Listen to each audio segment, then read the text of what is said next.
You can put your comment in. And before that, we will be sharing our experience of the power of body scanning as we wait for some comments.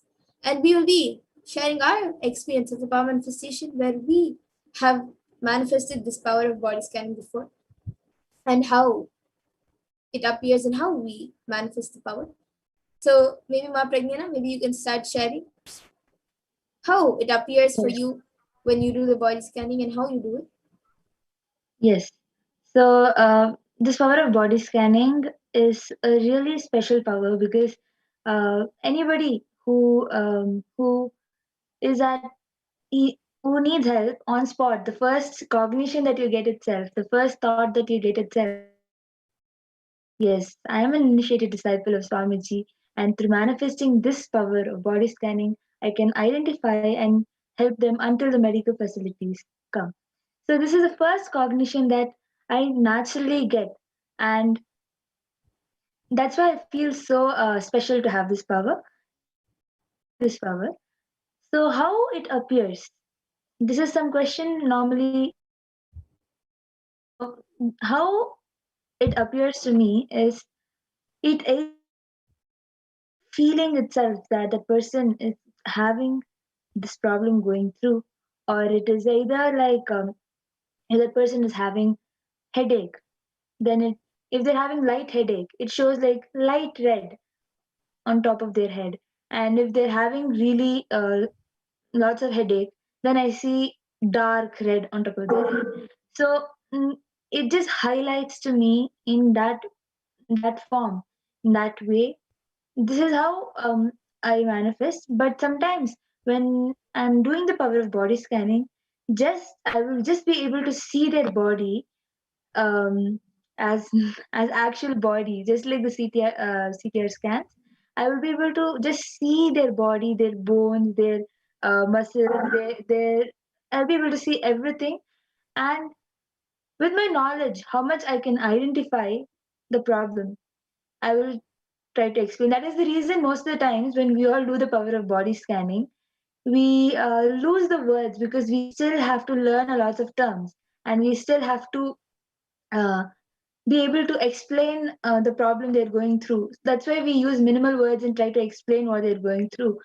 But we will be able to see exactly what the problem is, even though we don't know the term. We will explain it as detailed as possible. So this is how I will be able to see while doing the power of body scan.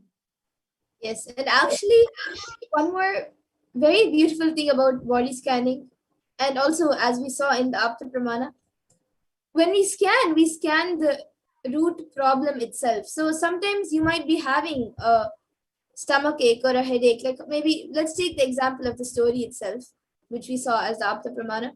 So the external pain which was happening was which the man was able to recognize was a headache. But the root was there was a frog in his head. And through the power of body scanning, it was revealed that that is the root. So when we do the power of body scanning, we scan the exact root of the problem and we give a solution for the root of the problem. So from the root, the entire body or the entire problem is healed.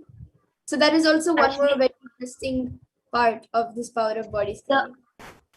so actually, there are many incidents where this just the scanning, scanning and revealing through the power of body scanning, people have got their treatment done much ahead of time.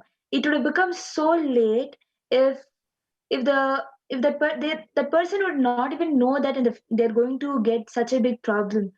Through the power of body scanning, we have revealed various number of times for them to go and get their treatment done, and they luckily got saved. They luckily got survived because of this power of body scanning. They came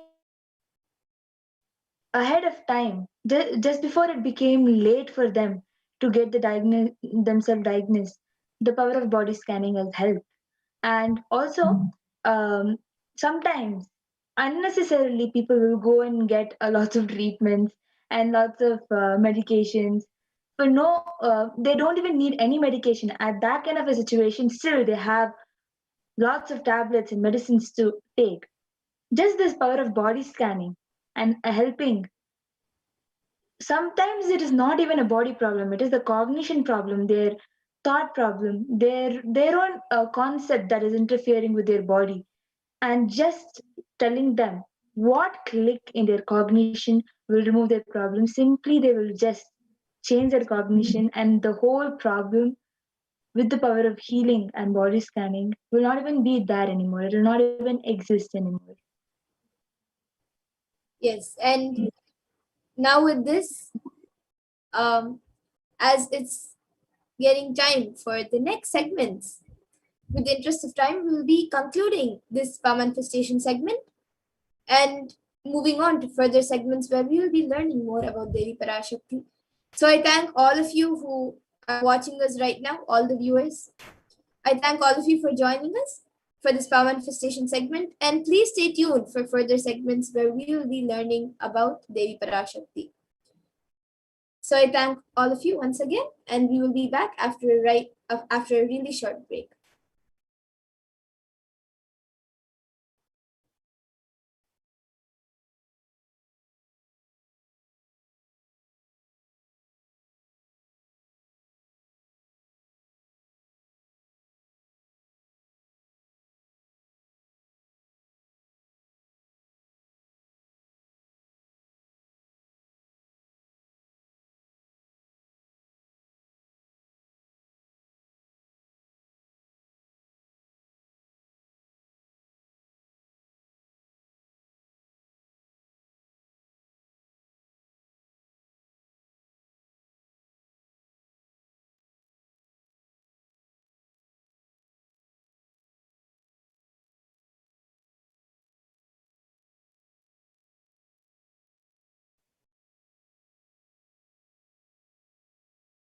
Yes, so now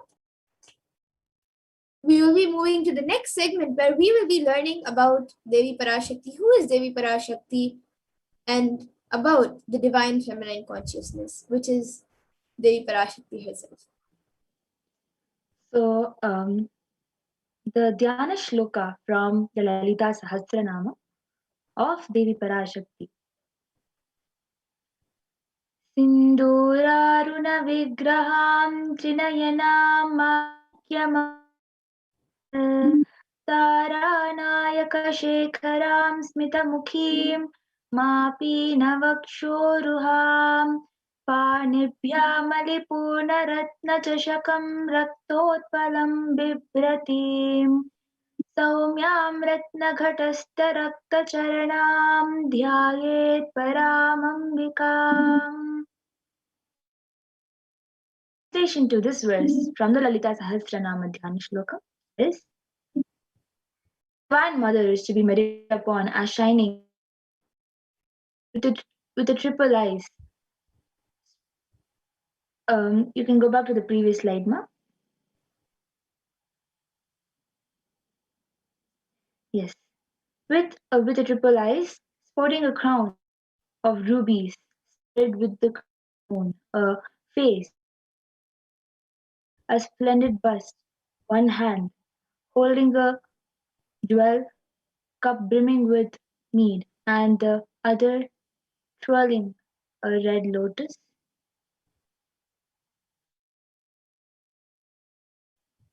And another word also describes Devi Parashakti. It is also a Dhyana Shloka from the Lalita Sahasranama. I will be chanting it now. Arunam Karunam Tarangatakshim Dhritapaşankuşapuşpabanachapam Animadibhiravritam Ayukaihi Vibhavaye Bhavanim. And the translation of this verse says, I meditate on the great Empress. She is red in color, and her eyes are full of compassion, and holds the nose, the good, the bow, and the flowery arrow in her hands. She is surrounded on all sides by powers such as Anima for a race, and she is the self within me. Devi Parashakti, the ultimate pure feminine consciousness, Parashakti is the cosmic mother, and it, it is her cosmic womb from which billions and billions of universes come out and go in. Source where the Big Bang and black holes go in. She is the source Shakti, source energy, source power, from which all of us came in, which all of us are even in now, and in which all of us are going to merge. And out of her extreme love and compassion, Parashakti herself is manifesting through the embodied form as the Nijavatara of the Supreme Pontiff of Hinduism, Jagadguru Mahasanidhanam, His Divine Holiness Bhagavan Nithyananda Paramashivam, and is gracing us, answering all our questions, attending to all of our prayers, giving boons, healing us, revealing our past, present, and future, and delivering profound spiritual truths, and ultimately giving us the experience of Paramashivoham itself.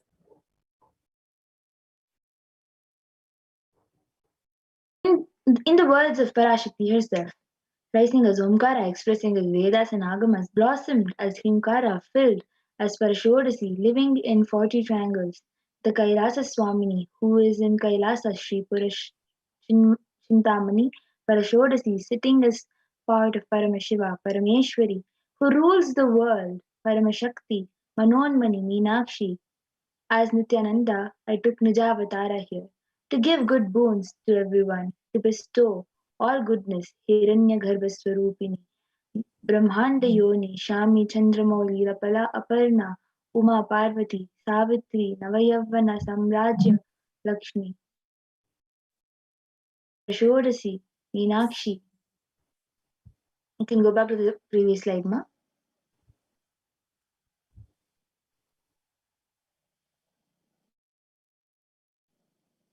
Parameshwari, Parashodasi, Meenakshi, taking the form of Nityananda, I came here as Nijavatara. With great compassion, I am blessing, listen people, to do good to all of you. I took the form of Nityananda and came down as Nijavatara.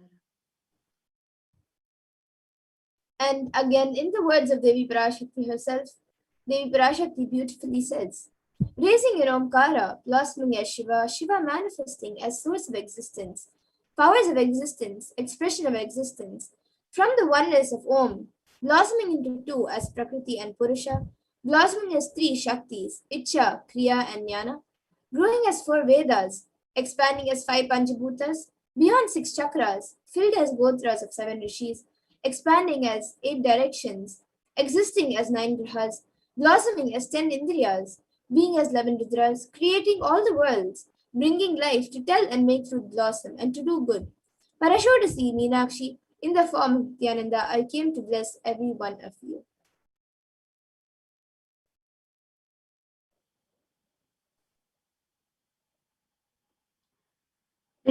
Literally, you are seeing Paramashiva and Parashakti at the moment. She is in the screen, there in the screen which you're watching in. So always receive her very traditional gift. Keep two betel leaves, one one banana, one betel nut, and one coin in front of the screen and watch Devi. So the coin is considered traditional dakshina, lowest value. It can even be just one paisa. In US, it can just be 1 cent. I'm not trying to monetize. Keep even 1 cent. It is okay. So for 100 days, if you have darshan, it will add up to $1. In India, it is okay to keep even one paisa. Paise, it's okay.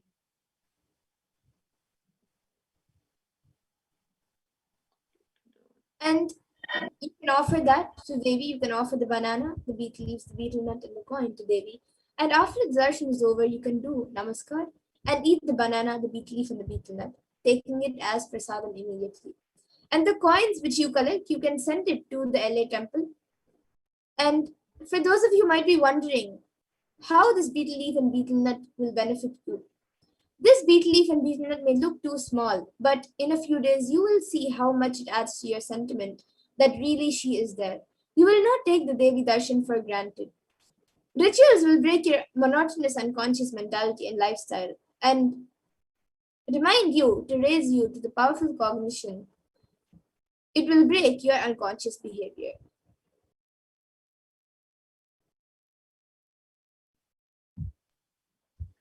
As you can see how to set up your tambulam. You can place one banana and you can keep both the leaves on top of each other in the middle of the plate. You can place on top of the beetle leaves and place one coin on top of the along with the beetle nuts or just on the plate in the side. You can keep it all on top of a plate and set up your tambulam. Yes, and so these four items are the basic items kept in the tambulam, but if you would like, you can also keep a coconut, the kumkum, red bangles, and also a few flowers if you would like. But the four basic items kept in the tambulam is the coin, the betel leaf, the betel nut, and the banana. So you can keep whatever you would like.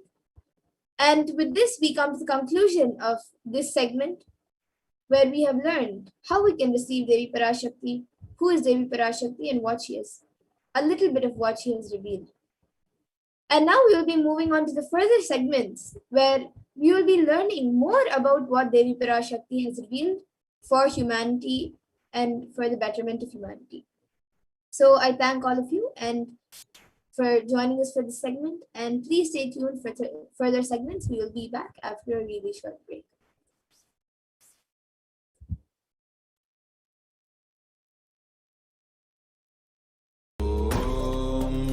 Nithyananda Paramashivoham.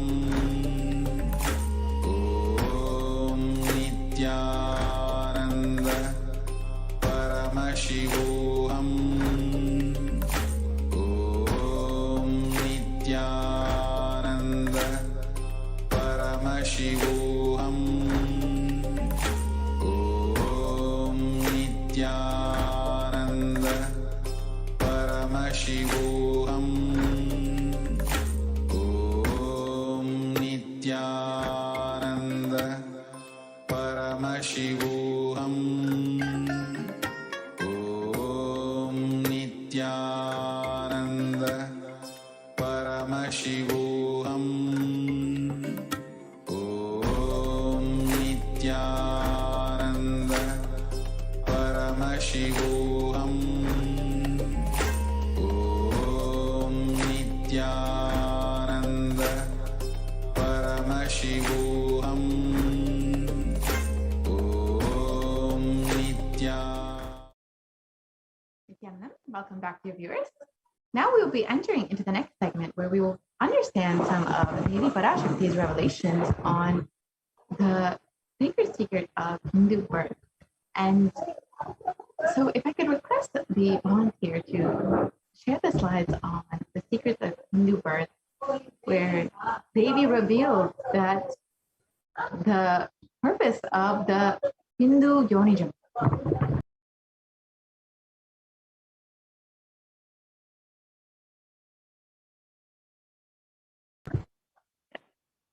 So if I could just request the volunteer to share the slides on the Hindu Yonijam.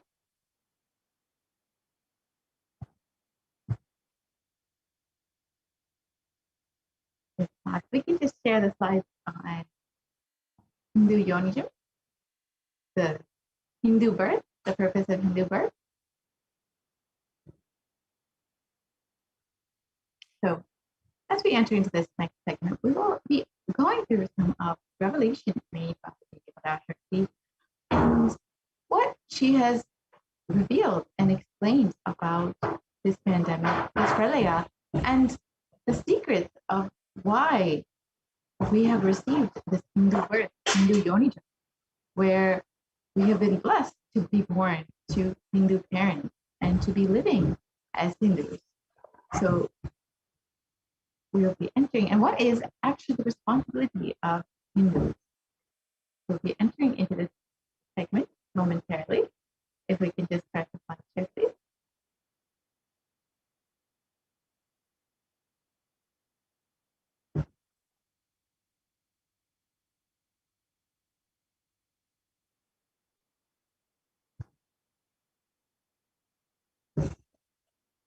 So Devi has revealed that the human birth is Uttamam, the best of all the births that we can take, and that birth, the Hindu Yonijam, is the Uttamottama, the best of the best. So in this segment, we will be understanding some of the responsibilities we carry as Hindus and what are our what are we blessed with? What are we responsible for with this?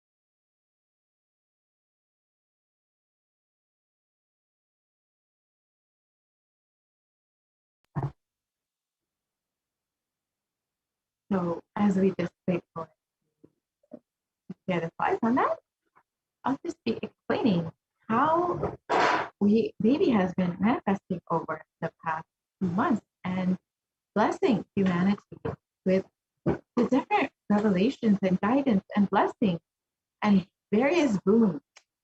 Each of you have the opportunity to also experience some of these blessings and boons by asking your questions in the live Parashakti Akashic meeting with the Supreme Consciousness and ask your blessings, your boons, your prayers, whatever you need in guidance in your life. You have the opportunity to ask in every live Devi Parashakti Akashic meeting. So if you would like to do that, you can do that in all the various social media platforms, including Facebook, Instagram, Twitter, WhatsApp, and YouTube. You can ask in the comment section on YouTube as well.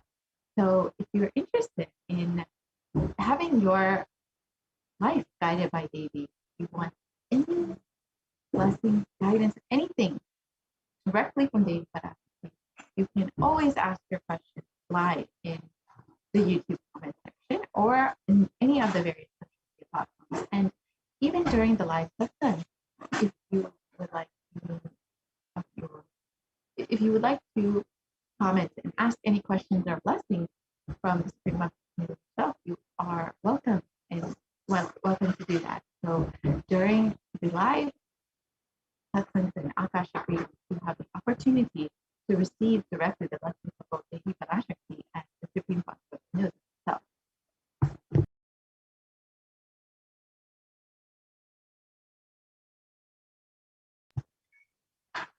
Yeah. So let us enter into the segment. Devi revealed on the 10th of May, 2021. You are asking about the suffering of Corona in India. Listen properly to what is said. With honesty, I am telling you the real truth. The cosmic pralaya has stopped. The Corona second wave that is happening now is bioweapon. What is happening now is bio-war. As Nityavatara, taking the form of Nithyananda Parashakti, I came in person to save Bharat, to save Sanatana Hindu Dharma in Bharat. Taking the form of Nithyananda, when I came as Nityavatara, the people who doesn't know how to live having me with them, what will I do for them? Worlds cannot be sacrificed for the sake of conspiracies done by some ignorant thieves who got stuck in Maya. Shrishti should not have loss. Cosmos should not have destruction. To save the cosmos from Pralaya, I made a huge ship. Its name is Adi Kailasa. Adi Kailasa is the ship that will gather all the enlightened powers of this cosmos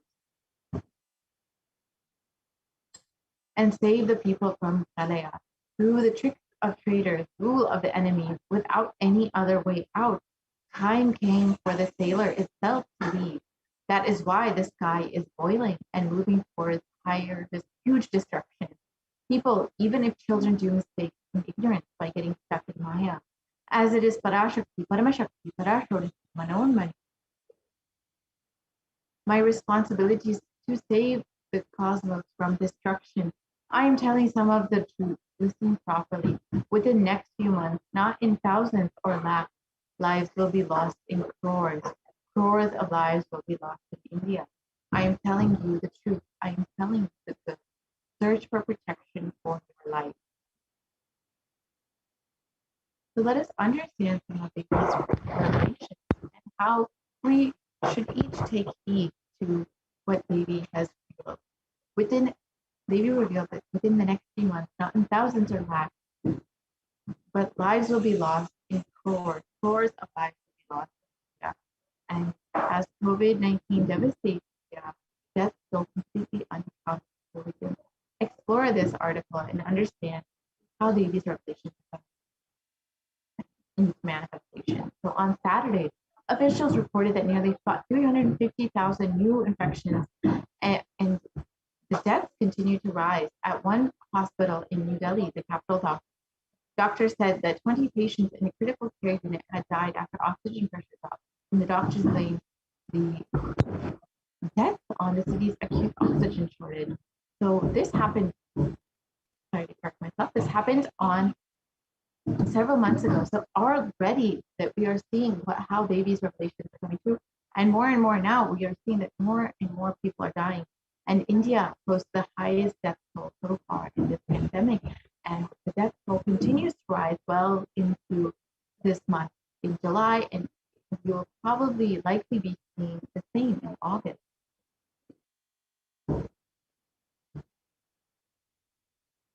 And here you can see how literally villages are just becoming crematoriums.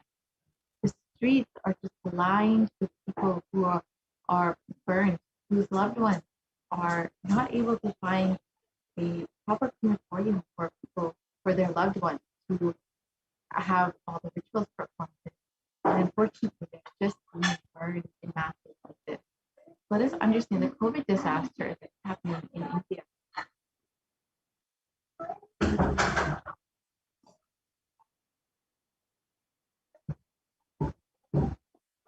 So, the Supreme Council of Hinduism revealed, all devotees and disciples, whoever listens to me, whom I don't need to convince, this is a personal message I'm giving to you all. Devi has very clearly revealed, Buddha August, September, there's going to be a worse third wave of corona. I saw in the vision dead bodies thickly floating on Ganga. Not just Ganga alone, there are 4 rivers coming from Kailasa, Ganga, Yamuna, Brahmaputra. In all these rivers, I saw dead bodies are floating. Dogs are eating those dead bodies and dying because they are grown-up people. And the poor people who don't have food eating those dogs' dead bodies and they dying, as I saw this whole life.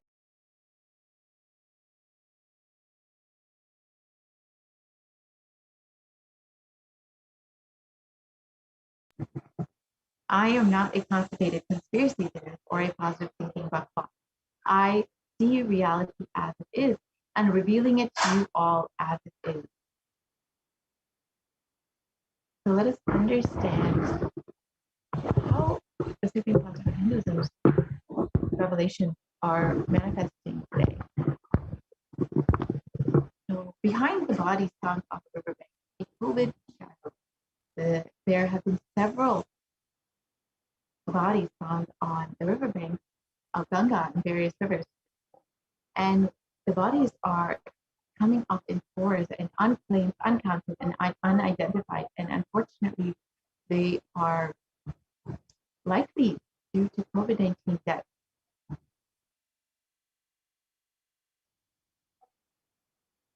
And India's holiest river, Ganga, is swollen with COVID victims.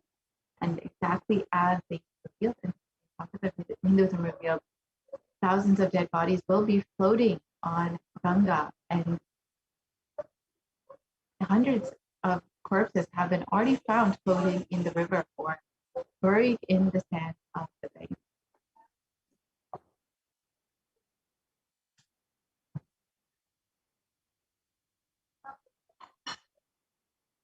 And the Supreme Council of Hinduism revealed that the next wave is attacking kids. That is what is terrorizing, frightening. I can't reveal more.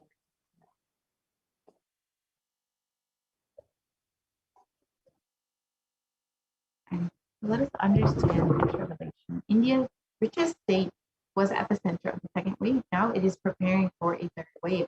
The western state of Maharashtra has so far reported more than 5.4 million cases of COVID-19, and this has included 82,000 deaths from COVID-19. Some predict a third wave could hit India potentially between September and October, and this is just in line with Devi Parashakti's revelation.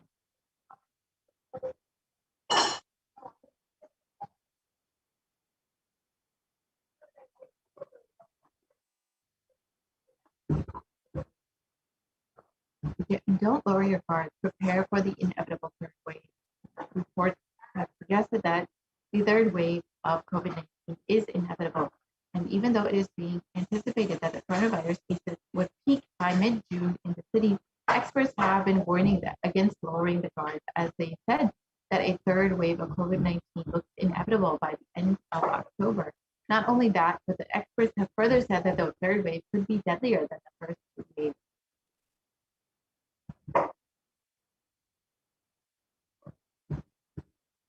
And Maharashtra prepares for the third wave as COVID hit 8,000 children in one district, with more than 8,000 children catching the coronavirus in the month of May in Maharashtra.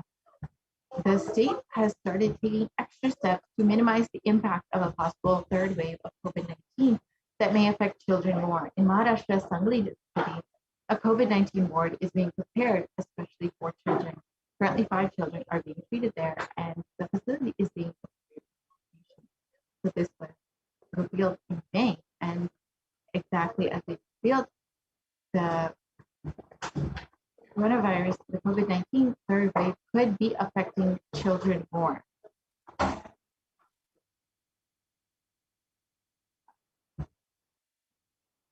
The third wave of COVID-19 impacts children. Over 9,000 children have tested positive in Maharashtra. And with the fears of the second wave of COVID-19 still lingering, the experts have suggested that the third wave will severely impact children. If the virus changes its course of nature, the children will largely be infected. And reports suggest that the virus has already impacted children.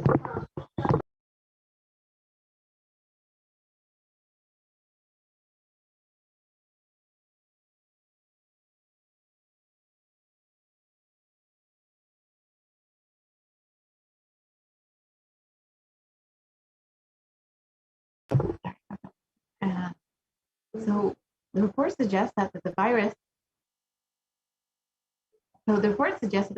could actually be impacting children, just as Devi Parashakti revealed. So we can see how the third wave of COVID-19 is very much in our near future, as the Supreme Court of Hinduism and Devi Parashakti have revealed. So it's really important for all of us to take heed to Devi Parashakti's revelation and guidance, as well as the Supreme Court of Hinduism's guidance in protecting ourselves this year. Let us also understand the other epidemic that has been hitting India, black fungus, which Devi has also revealed about, and the Supreme Court of Hinduism has also warned about. If we can just share the slides on black fungus, please.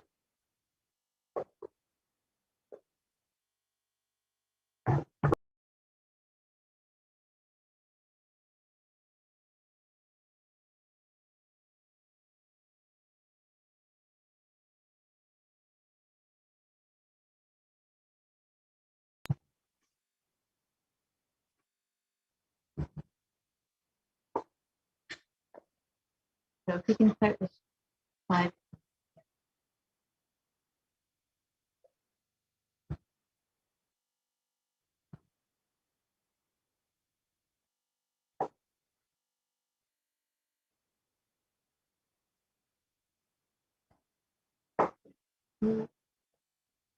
Today, let's understand what Devi has revealed about COVID-19 and immunity.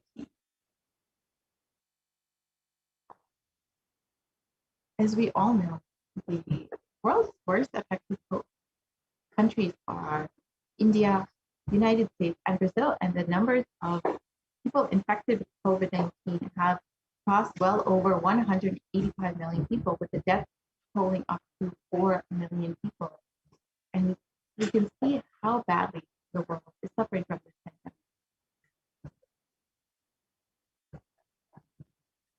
So let us understand what baby has revealed about this pandemic and the immune strength of of humans that will be affected during this infection of COVID-19.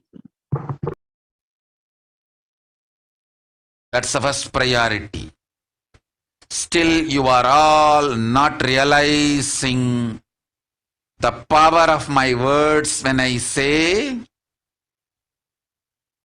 Corona is very much out there with the support of decision makers, rulers, people who are supposed to protect all of you.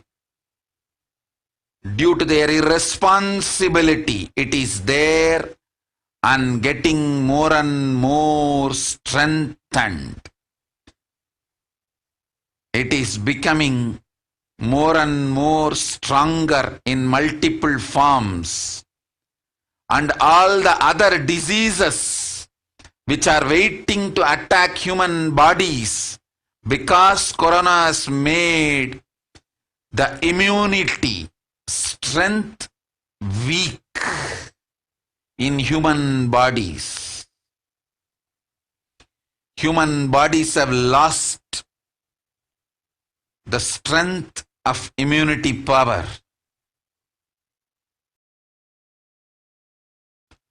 All the multi-layer after effects and side effects of this pralaya in political situations, economical situations, social situations, mental situations, in every level.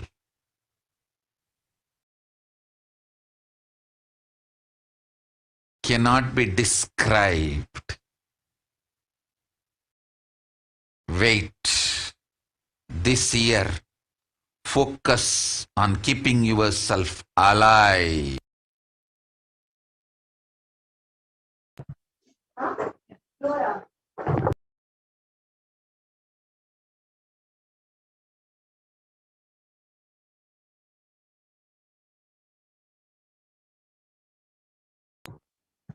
Still, you are not realizing the power of my words. When I say Corona is very much out there with the support of decision makers, rulers, people who are supposed to protect all of you. Due to their irresponsibility, it is there and getting more and more strengthened. It is becoming more and more stronger in multiple forms and all other diseases which are waiting to attack human bodies. Because Corona has made the immunity strength weak in human bodies have lost the strength of immunity power. For all the multi-layer after effects and side effects of this pralaya in political situations, economic situations, social situations, mental situations, in every level cannot be described. Wait this year, focus on keeping yourself alive.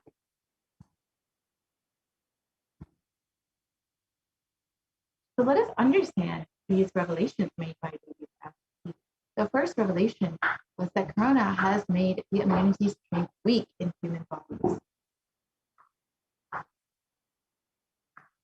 Let us look at this revelation more deeply. In Science Daily, it was reported that new research suggests that a coronavirus infection alters the biomechanical properties of red and white blood cells, and in some cases for months, a possible explanation for long COVID. And this was published in June 29, 2021, just 11 days after the Parashakti revelation. Let us look at this article a little bit more. It states that COVID-19 significantly changes the size and stiffness of red and white blood cells, sometimes over months. And these results may help to explain why some affected people continue to complain of symptoms long after an infection has passed. So this is what is considered as long COVID, and many people experience symptoms such as fatigue, shortness of breath, and body pain. So this can be explained by how red and white blood cells are actually change the size and the stiffness, the physical aspect of the red and white blood cells has actually been changed because of this COVID-19 infection. So this is exactly what they revealed, that COVID-19 actually affects your immunity power and the strength of immunity in human bodies.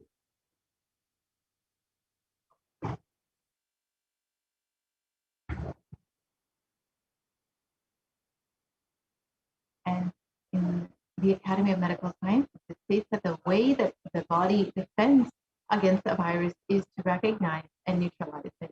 However, in Forbes, it was recently published that corona suppresses the immune system by disrupting the actions of the body's immune cells. And this immunosuppression allows for the 2-week incubation period, which gives COVID enough time to attack the body.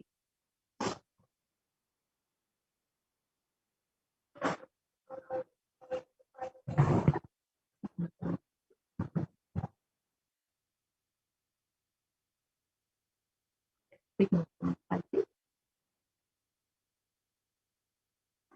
So if we look at the graph below, we can understand the typical timeline for how, for someone who has been infected with COVID-19, the initial period of incubation is between 0 to 5 days, and between 5 to 10 days, the prodromal period happens, and between 10 to 15 days, which is the acute infection, where usually the infection severes and many people end up in the ICU. And after this period, after this 2-week period, many times people are able to recover, but other times this infection can go much longer.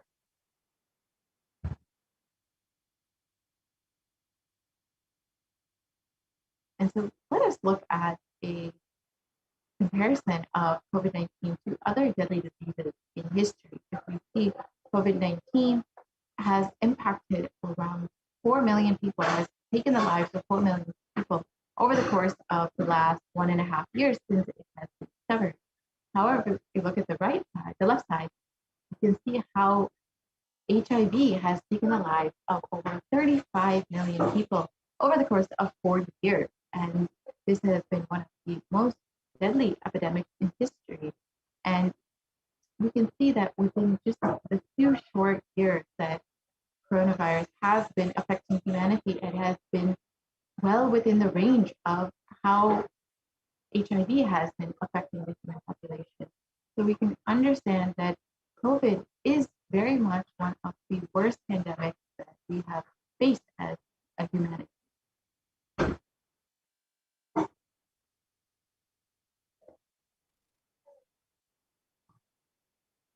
And further studies done by the University of Oxford have found that cells are profoundly impaired after recovering from COVID.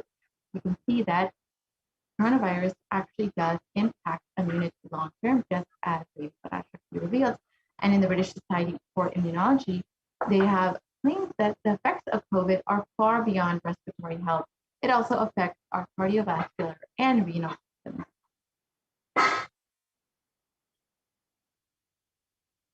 And in this excerpt from a recent article published, it states that exposure to the disease COVID-19 causes symptoms in multiple organ systems, which across the body, and is not limited to the lungs and respiratory system as was originally thought. In addition, patients are reporting chronic symptoms such as fatigue and shortness of breath, and for the last several months, and that lasts for several months, well past their original infection. And this is considered to be long COVID, when people are experiencing symptoms long after their initial infection. So long COVID can affect the lungs, the cardiovascular system, the circulatory system, and it can cause fatigue and inflammation. And as we revealed, it affects the immune system. And because of this, can cause many other symptoms.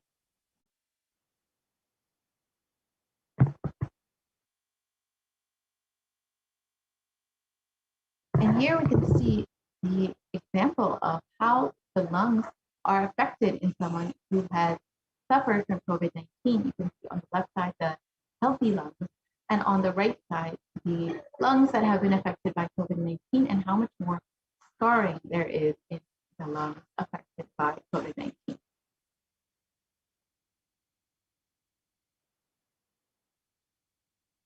And the CDC reported that symptoms can last up to weeks after the first infection, and that it can affect multiple organs. And it is not just limited to the lungs, but it can affect the heart, the kidney, the skin, and the brain function.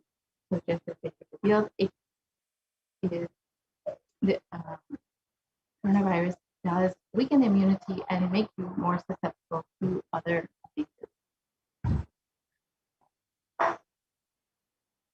Let us look at the second revelation, that all other diseases are waiting to attack the human body because the strength of immunity has been weakened in human bodies.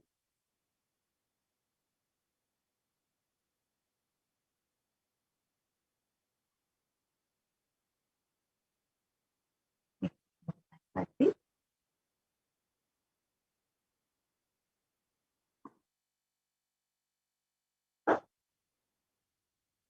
Yes, we can move to the next slide, please.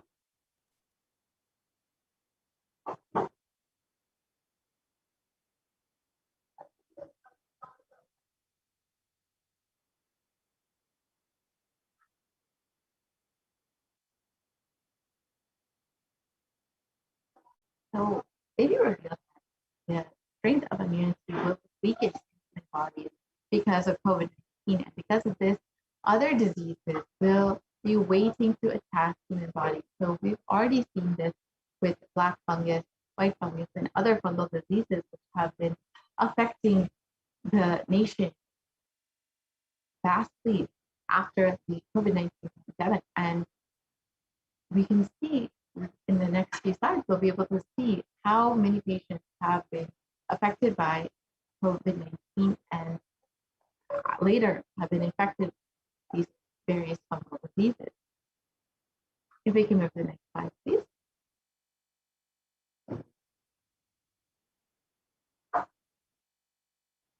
There have been over 9,000 rare cases of this fungal infection that has been sweeping the nation. And this, another article reports that over 4,556 patients have been previous COVID patients of the 5,424 cases that were found. The majority of them were previously infected with COVID-19 and then developed a fungal infection later. And here you can just see some of the photos of people who have been infected with these various fungal diseases and COVID-19.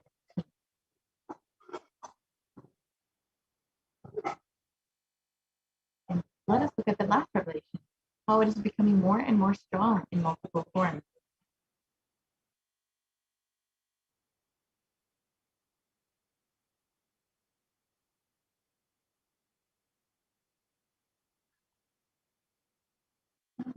So we've already seen that there have been several variants coming out of different countries, including UK, South Africa, India, and Brazil, and they have been serious causes for concern and the cause for the multiple waves of COVID-19 that many places have been experiencing.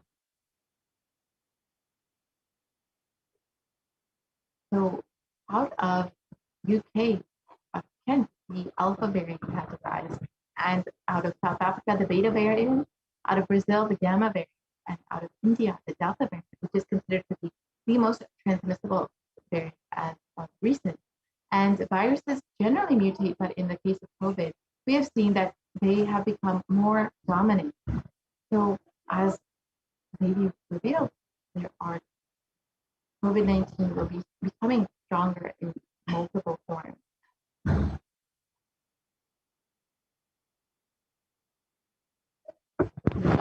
This article also indicates that the Delta variant was the primary cause for India's second wave, and the dangers of these variants has been further highlighted when the WHO has categorized the Delta variant as the most highly transmissible variant of COVID-19.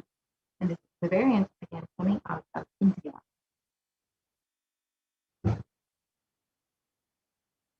And you can just look at this small infographic, which shows the various variants that have been coming from different countries and how many countries they have been spread to. The Alpha variant 175 countries. The Beta variant out of South Africa has spread to over 122 countries. The Gamma variant out of Brazil has spread to over 74 countries, and the Delta variant out of India has spread to over 104 countries.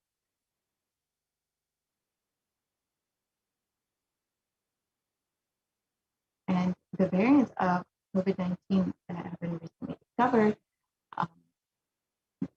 studies suggest that the Delta variant is 60% more transmissible than the Alpha variant, which was much more contagious than the original strain that emerged from China. And secondary attack rates have been known to be between 51 to 67% higher than that of the Alpha variant, as it is in regards to the Delta variant. And unfortunately, there are other variants that we should be concerned about. The Reformative Hinduism has already revealed about the Delta Plus variant and the Lambda variant, which will seriously affect the country in the coming months. So let us all take heed to babies' warnings and guidance that our only priority for this year is keeping ourselves alive. So let us listen to David's revelation on the 14th of April.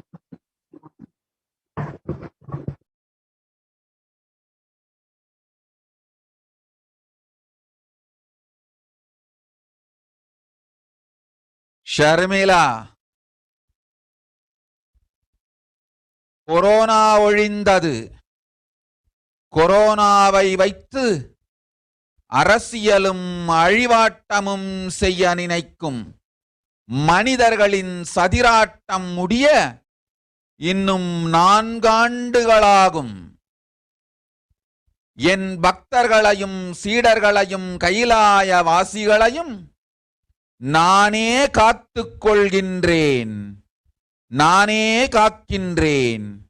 என் பக்தர்களுக்கு ஒரு துயரும் ஒரு துக்கமும் வாராது.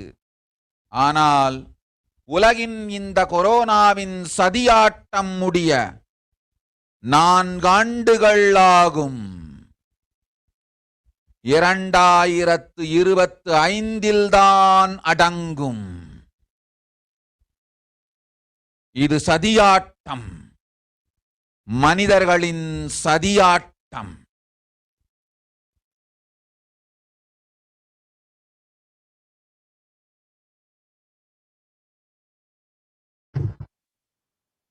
So let us understand the translation of David's revelation. Corona is destroyed, but it will take 4 years for the political conspiracies done by humans to end. I will protect my devotees, disciples, and Kailasa. No suffering will come for my devotees, but it will take 4 years for the conspiracy of Corona to end. It will come to an end only in 2025. It is a conspiracy, a human conspiracy. Let us understand how these revelations are manifesting in reality today.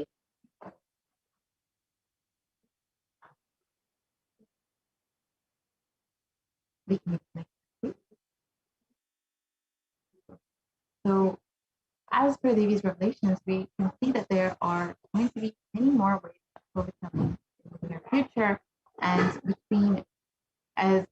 between October and November, we will see the peak of the possible 3rd wave. And in this article, it continues to say that if a new variant is discovered, it would spread faster during the 3rd wave. So we can see, as Devi revealed, there will be many more waves of COVID-19 and reasons to make sure that we are being very cautious with ourselves during this time. And with more waves of COVID-19 coming, what is the best way to protect ourselves? Does anybody have a solution?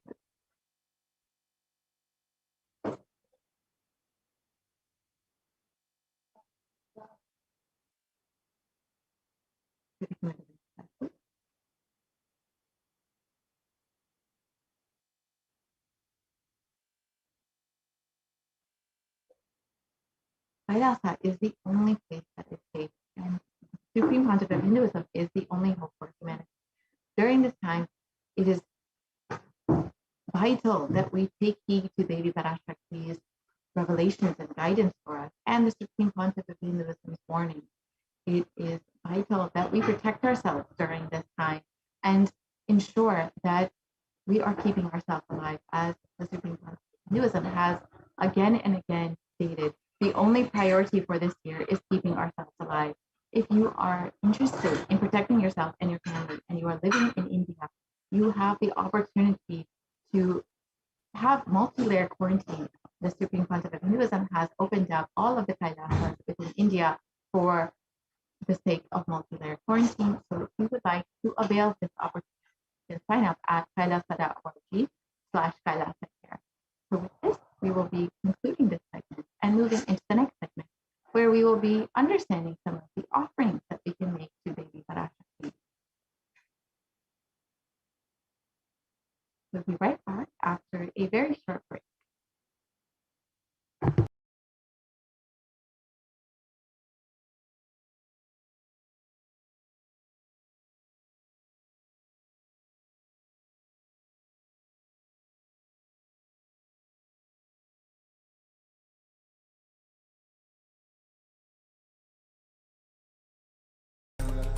Paramashivoham.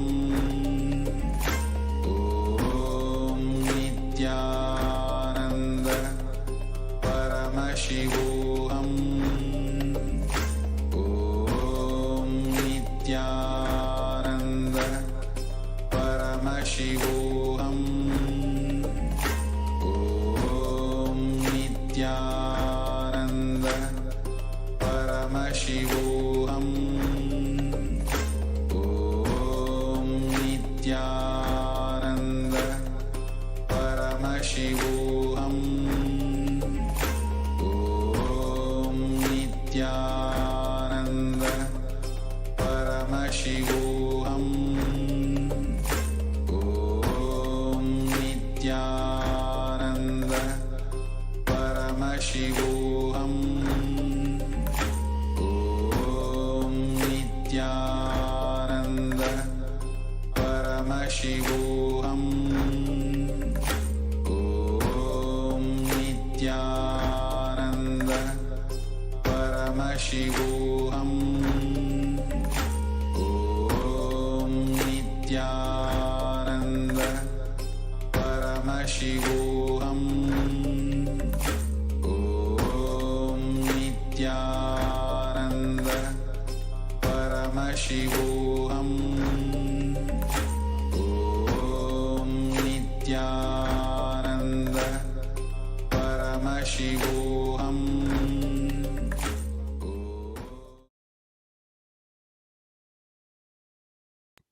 Nithyanandam, welcome back to all the viewers who are joining with us after that very quick break. Now let us enter into the next segment in today's program, the offerings that you can make to Devi Parashakti. Now, before we are entering into the exquisite array of different offerings that we have that are available for each and every one of you to offer your gratitude, we will understand the significance of making an offering, why we should make an offering, what is the significance of making gold offerings, and in Sanatana Hindu Dharma, what is the significance of gold itself? How Sanatana Hindu Dharma has restored the divine qualities and is reviving this sacred context of gold. So let us now begin this segment in today's program. In the Hindu tradition, it is a custom, a tradition. Each and every one of us Hindus know, at least, that for every occasion, whether it is our birthdays or anniversaries or marriage anniversaries, or if there's a new car even, or if there's a new home, or even if we have starting school for the first time, or if we are starting a new business endeavor, a new business ambition, whatever it is, we always offer our gratitude at the feet of the divine, and we offer our gratitude as well as we ask and we pray to the gods, goddesses, to our Ishta Devata, to manifest further in our lives, and request their guidance, their protection throughout every single different different beautiful offering. And whether it is any occasion and every step of the way that we are taking, we always look to the divine for guidance. We offer our gratitude and we make this a custom in our lifestyle. And this is how Hindus live. And in just that way, we love to offer different things in order to express our gratitude, our love. And that is exactly what all of these offerings are representing today. And each offering is consisting of two parts. One is giving and the other is accepting. Only when the divine accepts what one offers, the offering becomes complete. An offering is not made out of fear or out of greed. When the avatar lands, the offerings are purely a part of the grand Leela played out for the only purpose of enlightenment. So now, before we enter into the significances, and we're going to chant some of the pramanas, we're going to really understand the different, every offering in a very unique way with its original context. So in this way, we are going to ensure that we will understand fully each and every offering. And before we do that, let us first chant the Dhyana Shlokam for Manonmani, the embodiment of Devi Parashakti, who is seated on the lap of Paramashiva. So I'll now chant. Indu nivabeda karavahni nayanam syat pankajavaraabhaya japaksha yuktam anga himabhushana vichitra vasanam syat tunga mukatojjvala manonmani swarupam.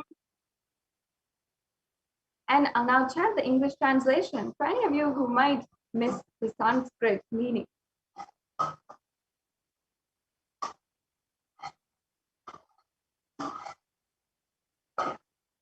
Moonlight face holding the Vedas on hand and fire in eyes, with lotus flower gracing and blessing hands, and one hand with the japamala, beautifully decorated with jeweled ornaments and wonderful clothes and shining bright crown. Her name is Manonmani. Yes, and now I'll chant the second Dhyana Shloka for Devi Parashakti before we enter into the real content of this segment. Dhyaye Devim Trinetram Sashinibhavadanam Vedahastam Dadanam Savye Padmam Varadam Apare Chabayam Chakshamalam Divyerabarane Vibhushitatanum Brahmadi Vipujitam Devi Meva Manonmanim Pratidinam Kamatra Datrim Shubham. And the English translation now. I meditate on Devi with three eyes going like the moon and holding the Vedas, lotus embracing with blessing and gracing hand. She is wearing beautiful ornaments and she is worshipped by Brahma and other many gods and showers auspicious boons for all actions every day. Now, having invoked the divine presence of Devi Meenakshi, Devi Manonmani, and Devi Parashakti, let us now understand the significance of the element gold. For many of us, of course, we will relate to gold and see gold for its precious qualities. And we understand in our society the economic value for gold. We know that it's valued at a lot of money. We know that it's one of the precious metals in the whole world, and it has a lot of value. Economically, wealth-wise, it has so much of value that whenever we are gifting our loved ones any gifts, for example, if we are gifting our mother for Mother's Day, or even our loved ones, our spouses, or significant others, we always offer gifts in gold, as that is a sentiment, it's a high value. But even though our society, modern day society, recognizes the significance of element gold, it recognizes its value as one of the most valuable things on planet Earth right now, it still does not understand the divine qualities of gold. In fact, gold is actually a divine element. It purifies anything it touches, and it has an element of spiritual significance and great spiritual power, of healing and enlightening. it has the power to infuse the sattva energy and positive thought currents in anyone who sees or operates in its vicinity. The next slide, please. And therefore, so having seen its extreme value for its enlightening properties, for making others divine, gold was thus present in all the different scriptures. It was displayed in all of the different places in society, and so much. Gold is present in all the scriptures, the Agamas, Vedas, Shrutis, Smritis, the Itihasas, and Puranas. And in all the Hindu scriptures, it is abundantly displayed that gold is the most precious and purest metal which purifies our very being. In the Hindu civilization, everything was built in gold and exchanged in gold. Ritual feasts were offered in gold bricks. And one was to be saved from a life-threatening illness, gold was offered as a ritual fee. Gold was in abundance and used for weighing equivalent amounts of commodities, including cows. And kingdoms were built with huge doors of gold. The streets would have huge archways and paved with gold. And even the horses, cows, elephants, all the animals were decorated, adorned, and worshipped with gold. So in this way, gold has such a supreme significance. And even the Hindu civilization was known to have been built on the rivers of gold. For example, the Indus River in the Rig Veda was called as the Hiranyamaya, and in the Atharva Veda, the river Saraswati was called the Hiranyavardhani. So gold is a supreme element for offering gifts to the ones you love and revere. And temples are constructed and paved in gold. Deities are made in gold and decked and adorned in gold, because the enlightenment energy for thousands of years is stored in that very element. It has that capacity. It's such a beautiful way of retaining the enlightenment energy.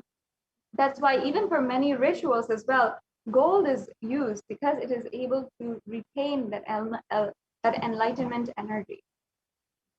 And it is even given as a gift, as in it's offered to the divine, energized, and then as a prasada, it is given back as well. And that element thus is able to hold the enlightenment energy within it. Yes, yes, we can go on to the next slide.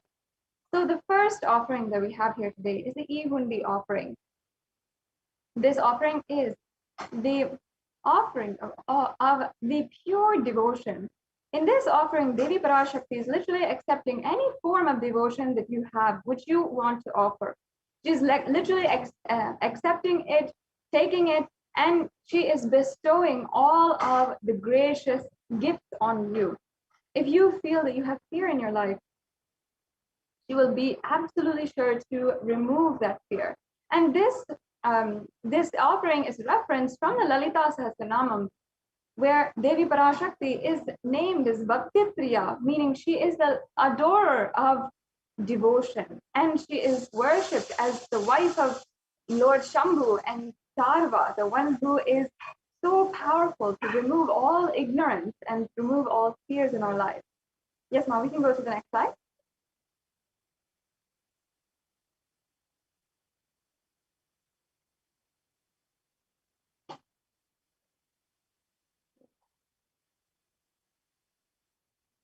The next slide, please.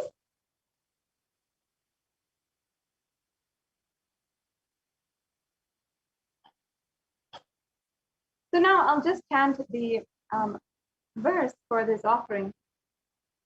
Bhakti Priya, Bhakti Gamya, Bhakti Vashya, Bhayapaha, Shambhavi Sharadaradya Sharvani Sharmadayini. And the translation is that Devi is fond of true devotion, and she gives herself to anyone who gives that true devotion, and she removes all fears. Yes, can we go to the next slide? So this offering you can do through the registration links, or you can do through the YouTube super chat. And the Ihundi offering has a very special significance as well, as it is for us Hindus. We always go to the temple and we'll offer whatever we want, a few coins and or into the plate of the pujari, or we'll offer it directly into the hundi. And it's just a custom, a beautiful part of the temple ritual process, and a part of the way that we go to the temple, the way that we are, that our temple practice and customs are actually built, and how we practice it from a young age. So for that sacred sentiment as well, we have revived this e-hundi offering on the digital platform, and you can offer this in any way. It's very easy payment that you can make for any amount, for $1 or any amount that you feel you want to offer today.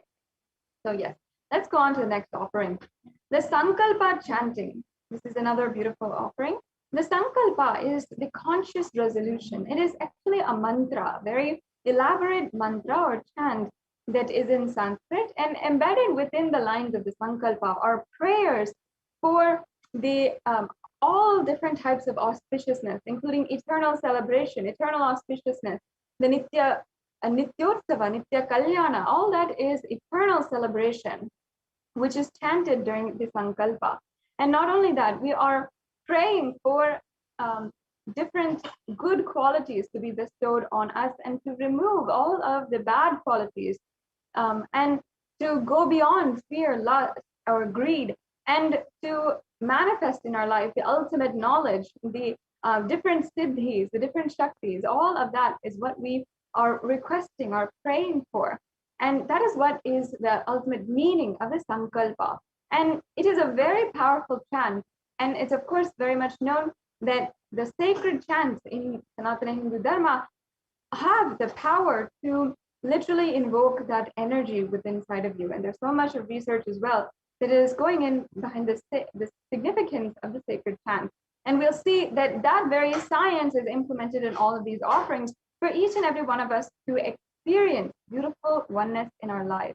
And the reference here that we have is from the Devi Mahatmyam, chapter 12, verse 34.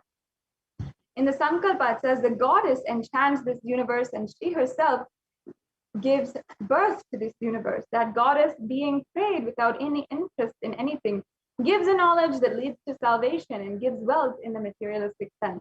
So this is exactly what Devi will bestow on us, and without asking anything in return as well. So you can offer this Sankalpa, the conscious resolution, this prayer, and it's a very simple offering, and you can have all the fruition of your desires and wishes in your life. And once again, you can follow the links for the payment. And if you have any questions about how you can offer today, or if you are wondering how you can offer, you can wait until the end of this segment. Stay tuned, and we will go through the steps of how you can offer. Yes. And as you can see, this is the next offering, the Sahasranama Swarna Kasu. And in the Lalita Sahasranamam, Devi Parashakti is described beautifully as Nama Parayana Prita, meaning the one who likes the repetition of her various names. And actually, during this puja, all the various names of Devi Parashakti are chanted during this Sahasranama.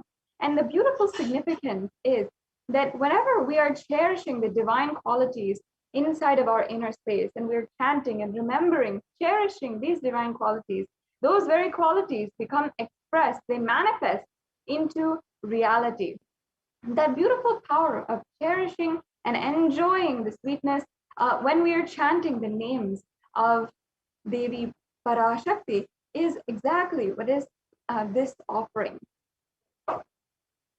So in this offering of the Devi Sahasranama Swarna Kasu, you'll be offering also a coin with the 1008 names inscribed on it of Devi Parashakti, and that will be the offering that you make to Devi Parashakti.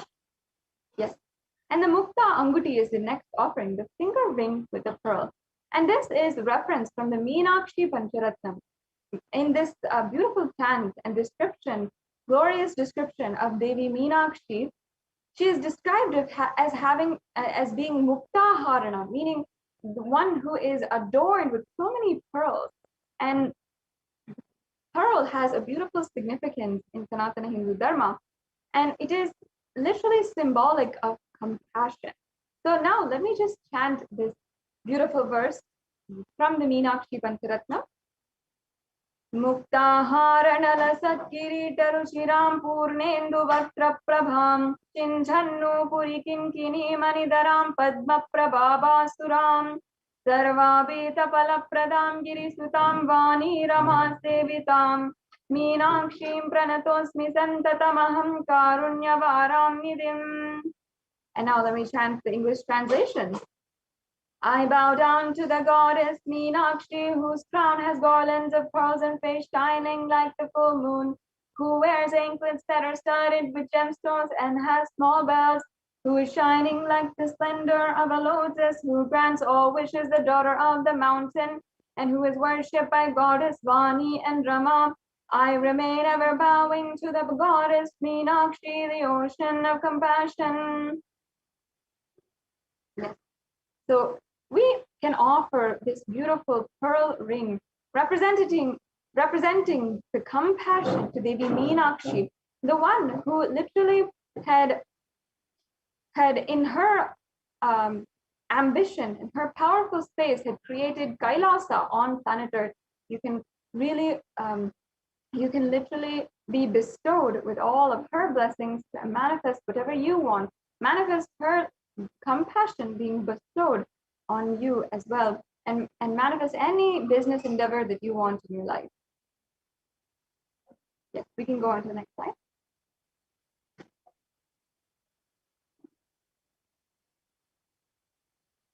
Yes, now we can go on to the next slide now. The next offering is the Swarna Metti, the Swarna Padma Pushpa, the golden lotus. And the lotus actually has such a beautiful significance in Sanatana Hindu Dharma. In fact, in the Kamikagama, it says that all the kalasas should be wound around with suitable thread and covered with new cloth. They should be adorned with lotus flower made of gold. Yes, we can go on to the next slide. And in Sanatana Hindu Dharma, there are hundreds of scriptural references for the lotus. Lotus is considered as a divine flower because of its divine qualities. Because in any waters, in polluted waters, in pond waters, in any kind of waters, the lotus can bloom. It'll be in its same divine fragrance, divine resilience and radiance. And that is the significance of the lotus flower.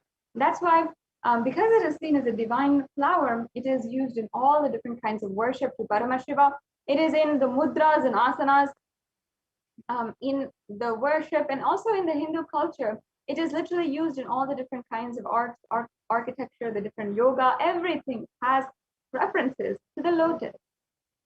So you can offer this lotus offering, the Swarna Padma Pushpa, the golden lotus, to the Devi Parashakti, and literally attain the state, powers, and being of Devi Parashakti, and be able to face any adverse situation in your life. Let's go on to the next slide. Yes, we can go on.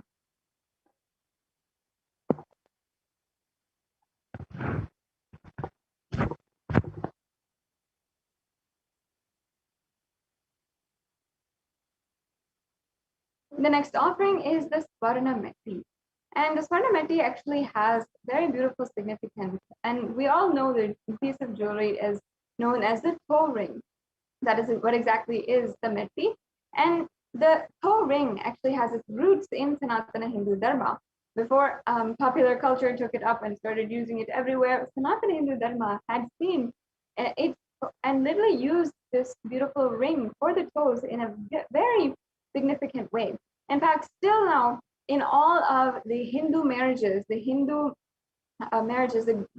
bride will be offered worship, will be invoked with the energy of Devi Parashakti, and she'll be worshipped as Devi Parashakti, and then her toes will be adorned with the toe ring. And that toe ring might be in silver, it might be in gold, it might be in metal, it might be in any way, but it'll be a beautiful toe ring that is put onto the bride during her marriage ceremony. And that verse, literally, that whole custom is actually from this very verse. And I'll just be chanting this verse, where it says beautifully, Nakhadiditi samchana namajjana tamo guna padadvaya prabhajala parakrita saroruha And that means, you whose brightness from toenails destroys the darkness of ignorance from the minds of your devotees who prostrate at your feet, you whose brightness from your 2 feet overpowers that of the lotus flower. So it's such a beautiful verse. Devi Parashakti's toenails have such power, such grace, that literally they are able to bestow anything you want in your life and remove all kinds of ignorance, all kinds of darkness in your life. So it's such a beautiful way to contextualize the entire thing, the significance behind these beautiful offerings. If you offer this toe ring to Devi Parashakti, the golden toe ring, which is the most auspicious, you can be sure to have the constant gratitude for receiving her blessings, even in the most difficult aspects of our lives.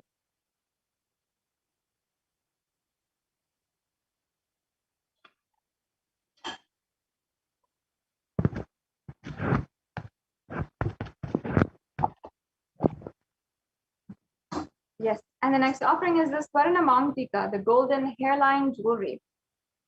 And the Mangtika actually represents the nectar flowing from the Sahasrara chakra, which is fully open. And this also has reference back to Devi Parashakti herself in descriptions of Devi Parashakti, where she is described as Shuddha Sarabi Varshini, meaning she who makes the nectar flow in all of our nerves from Sahasrara, and she who gives a very pleasant experience of the ultimate. And in this very way, she opens the Sahasrara chakra and opens the 1,000-petaled lotus at the crown of our heads. And the nectar which is flowing from that is represented by the Mangika. So you can receive Devi Parashakti's blessings to be in the blissful state of overflowing gratitude and the space of complete completion. Yes, we can go on. The next offering is the Pratyaksha Pada Puja. Once again, we have learned the significance of the very feet of Devi Parashakti. I'll just be repeating that pramana here once again for all of us to understand and deeply cognize this significance. Nakhadiditi samchana namajjana tamo guna padadvaya prabha jala parakruta saroruham. And the English translation says, the illumining splendor of Devi's toenails dispel the darkness of ignorance in the devotees of those prostrating at her feet. And her feet deposit even the lotus in beauty. Yes, and as you can see, in the Saundarya Lahari, it actually has a beautiful significance of the offering at Devi Parashakti's feet. It says that the very feet of Devi Parashakti and her toenails are even sharpened by the celestial beings who prostrate before her feet continuously. And in this verse, the verse that we had just chanted and is here on the screen, you can see that the tamoguna is actually a meaning of darkness. And here it is indicative of ignorance in our lives, and worshipping Devi Parashakti's feet literally removes all of the ignorance in our lives, and we attain the ultimate knowledge. So you can offer the Pratyaksha Pada Puja, especially it's very, very auspicious offering the Pratyaksha Pada Puja at the Guru Paduka as well. Guru Paduka has so many references, including in the Guru Gita, the Guru Paduka Stotram, in so many different places. Why Guru Padukas is significant, why it is such a beautiful way that you are connecting with Avatar. And in this beautiful Pratyaksha Pada Puja, you will be offering the Pratyaksha Pada Puja to Nijavatara, the very Jagat Guru who has manifested as Guru for millions of us across the world, for the whole universe itself. And for the Nijavatara, the Supreme Pontiff of Hinduism, who is manifesting as Sarvadeva Devi Swarupa, the form of all of the different gods and goddesses, and literally manifesting as Devi Parashakti. So this is another beautiful offering. And we also have the Vastra Seva, which is the offering of the sacred adornment, the sacred cloth. And you can offer this in order to have in your life the blessings of the protection of Devi Parashakti and the Supreme Pontiff of Hinduism, and all of the auspiciousness, all the blessings at the feet of the supreme positive Hinduism. Yes. So as we're coming to an end, a conclusion to this segment, you can see all the different sevas that you can make. There are 9 different sevas.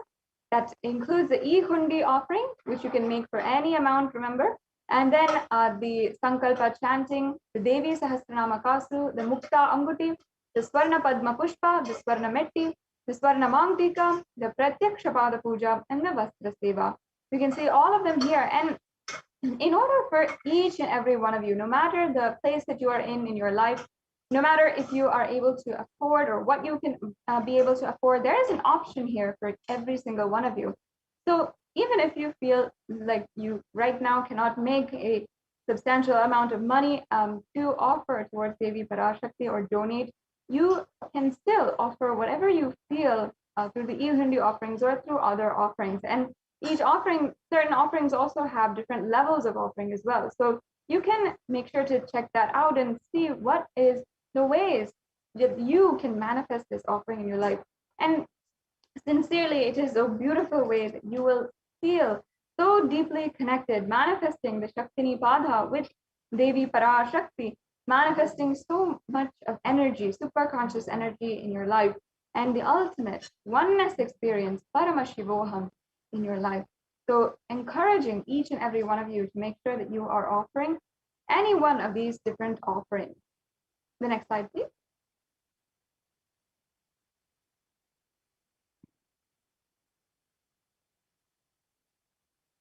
Yes, and the next offering here brings us to a conclusion of all the different offerings that we have. And we're just going to go through now the different steps on how to make a payment. Now, there's a 3-stage process that we'll just briefly go over. One is the pre-payment, and before you are ready to pay for the for these offerings, then we'll go through the payment process, and then after the payment, what you need to do. So first, if before any kinds of payment, even before you are feeling that you are ready to be offering, if you feel that you need help in manifesting these offerings in some way or form, you really want to offer your gratitude, and perhaps even you might be one of the 1,000 people that Devi Parashakti had blessed, and she has literally manifested in your life with so much of health, wealth, long-lasting relationships, whatever you wanted manifested in your life, and you're searching to offer something at the feet of Devi Parashakti, but you feel you may not be able to manifest it in your life yet, then you can go ahead and fill the intention form, the registration form, to make your intention. So please go ahead to tiny.cc/bhavasamadhi and make your intention. It is important that you start manifesting in some way, because this is a beautiful process of oneness with the divine. It is not some kind of low level. It's not a small ambition that we are talking about here. It is literally manifesting the very relationship with Devi Parashakti herself. And you can, in this way, manifest the ultimate oneness with Devi Parashakti. And you can start manifesting how you want to today, and manifest through the offerings to Devi Parashakti. So start by filling out the registration form. And then also, in just a few minutes, we'll also have projecting on the screen the link for the payment. So this is the second stage, the stage 2 of the process. If you are ready to make the payment, you can skip over. You don't need to make the intention form. You can go ahead and start and make the payment today.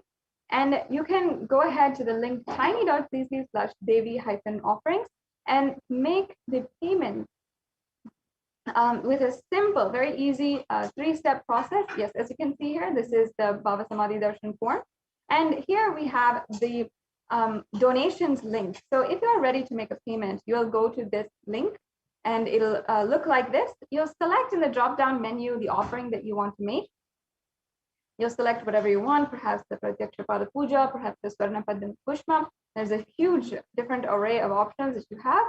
And after you are doing the very hard decision of what kind of offering that you want to make, then you will add that to your cart and go ahead and proceed to checkout. So you can review your items in your cart and proceed to checkout. And then The last step is the very most important step, filling out your billing details, your payment details, and then proceeding for the payment. And that's it. It's a very basic way that you can offer today. And if you're used to online shopping, you can simply do this, and simply you can do this 3-step process to make a payment. And after you made the payment, there's another step that is very, very important for this offering, and that is filling out this sankalpa name. And you just have to fill out this form, and this form allows the pujari in order to ensure that they chant your name, and they'll ask also for your nakshatra, your gotra, and different attributes, which if you may or may not know. If you do not know, that's okay. You can just leave those parts of the form empty, and you can just fill out your names. But if you do know, make sure that you are filling out that part of the form, and you can fill out the other necessary parts of the form, and then you'll be done with this step also. So that's it, really. It's a very simple process for you to literally be able to make this donation, make an offering today. And yes. And not only that, we also have an option through the YouTube Super Chat.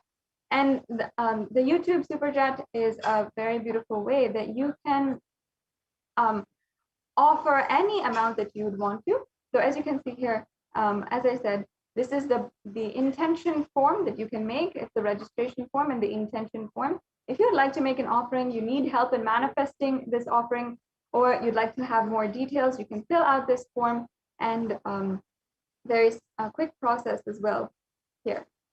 So the last step in the different ways that you can offer is through the YouTube Super Chat. So you should join as a member of the YouTube channel, Kailasa's HDH Nithyananda YouTube channel. And once you are a member, then you will be able to access the Super Chat. And once you access the Super Chat, there'll be a little dollar sign in the right-hand side corner of the chat, the YouTube chat. You click on that, and then you can see the options for Super Chat or Super Sticker. So you can either choose the Super Chat option. It'll go through the payment options. Either you can pay through credit card, through debit card, or PayPal.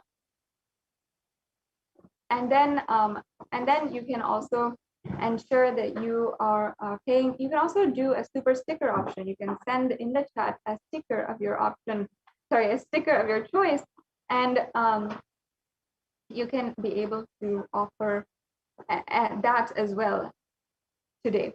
So yes, now before we proceed into the next segment of today's program, where we will be literally hearing from the Adi Kailasa Sarvagnya Peetham, the multi-layer quarantine center in India right now, we will just briefly go over how you can ask your questions today.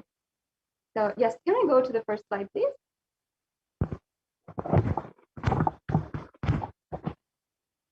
Yes. So as you can see here, you can comment your questions on the YouTube live video. And again, you should make sure that you are a member of the YouTube channel. And for membership, you can just click the join button. Once you become a member, then you can ask your questions on the live chat in YouTube. And then you'll also have access to donate through the Super Chat or the Super Sticker options as well. The next slide, please. The next option that we have today is the Facebook, the live Facebook video. So I highly recommend, and for each and every one of you, to ensure that you are following and liking the official page of the Supreme Pontiff of Hinduism. And as you can see here, you can go ahead and search in Facebook, Kailasa's HDH Nithyananda Paramashivam, and you can like and follow this page, and you will be able to get all the notifications of any satsangs, of any of the different posts, the announcements, and the satsangs, the live darshans of the Supreme Pontiff of Hinduism. And you'll see literally that even if you missed any of these darshans, maybe you might be at work or commuting, or you're at school, whatever it is, you can still go back and see the darshans, the dikshas, and make sure that you don't miss at all. So, so also again, you can the Facebook in the live video, during the live Bhava Samadhi Darshan, or during the satsang as well, you can ask your questions. Ask your questions to Devi Parashakti herself, or during the live satsang, you can ask your questions to the Supreme Pontiff of Hinduism on the subject of the satsang. And you can literally be able to ask directly, and by the grace of the Supreme Pontiff of Hinduism and Devi Parashakti, you will be able to get your answer. So the next option we have here is on Twitter. And once again, make sure that you are you're following on Twitter at Sri Nithyananda, the official handle on Twitter. And if you're following, once again, you'll have all the different notifications as well. And you can ask your questions through Twitter by replying to the tweets. You can reply to the live tweet, the live feed on Twitter, and use the hashtag #AskTheAvatar and tag at Sri Nithyananda. And as well, we have another option here on Instagram. You can ask your questions on the post for the live Bhava Samadhi Darshan or the live satsang as well. And make sure that you are following Sri Nithyananda on Instagram. And the next slide, please. If you are not social media savvy, or even you don't have a social media account, we have an option for you as well. You can go to kailasa.org and you can ask your questions through the WhatsApp chat. So you can see that on the front page of kailasa.org, there is a WhatsApp chat. You can send your questions through WhatsApp, or if you don't have WhatsApp also, you can send in your questions through the live chat. So as you can see, there's so many different options here, and we have so many different beautiful ways that you can ask your questions. And by the grace of the Supreme Pontiff of Hinduism himself, you can literally be able to receive the blessings of Devi Parashakti and or have your question answered by the Supreme Pontiff of Hinduism. So with this, we're now coming to a conclusion of this segment in today's program, and I invite each and every one of you to enjoy the further segments in today's program as we are learning more and more about the Adi Kailasa Sarvagnya Peetham. The Supreme Pontiff of Hinduism has literally created this Adi Kailasa Sarvagnya Peetham, this Hindu temple monastery complex, this place which is literally a ship for all Hindus everywhere and everyone, the whole humanity itself, to sail through this very dark and intense time, the pralaya as we call it. So we'll now be entering into the next segment after a quick break.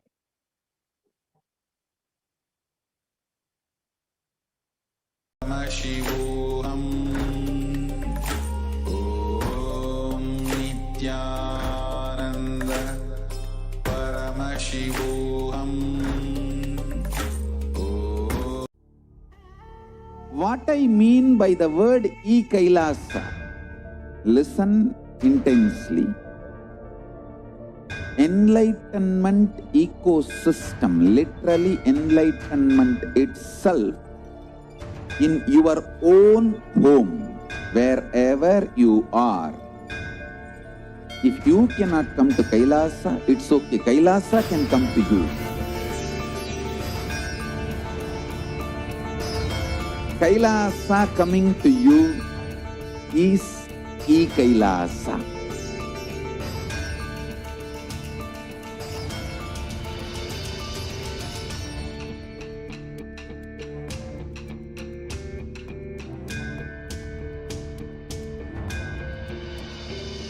I will revive Hinduism. I am a Hindu revivalist, not by any revolution, but by evolution.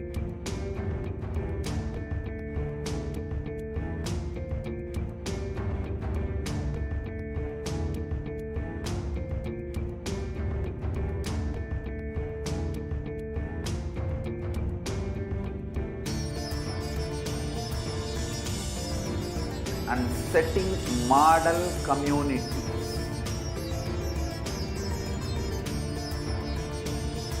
Kailasas, enlightenment ecosystems, Sarvanya Peethas all over the world.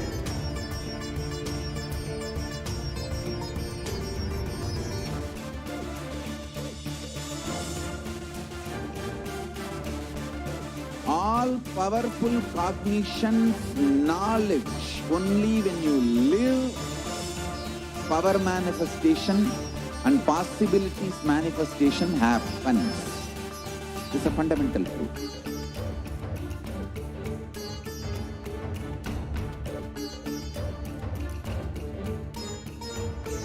Hinduism cannot live exclusively as one sampradaya. No.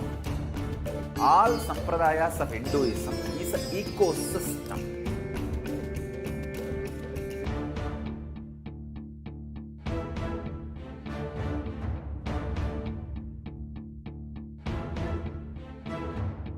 So don't keep quiet thinking that if one sampradaya is attacked, only that sampradaya is going to be affected. All of us are ecosystem.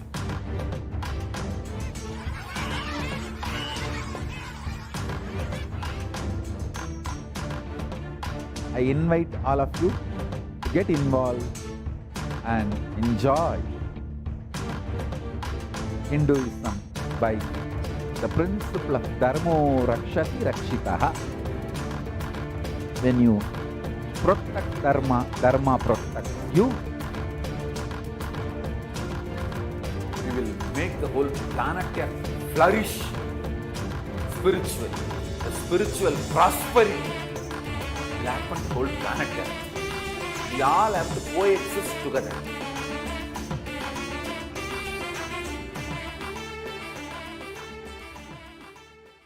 Just be alive for next 3 years. Don't die within next 3 years.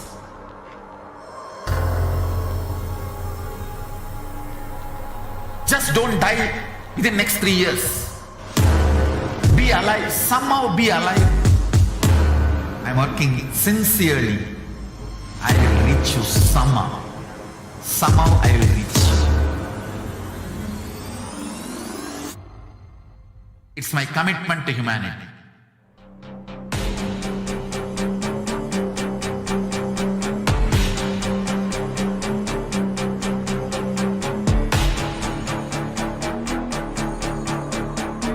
Just don't die within the next 3 years. I will reach you wherever you are, whichever corner of the world you may be.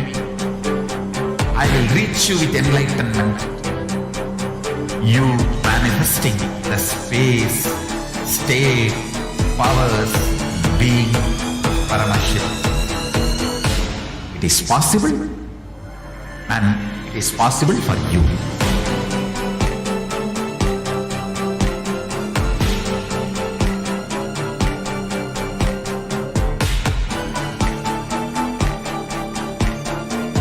Paramashivoham will reach you with enlightenment science. I know he is going to do the job. Just be alive for next 3 years. Nothing else.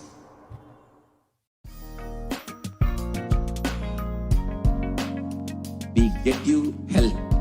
We get you ability to build beautiful relationships in your life.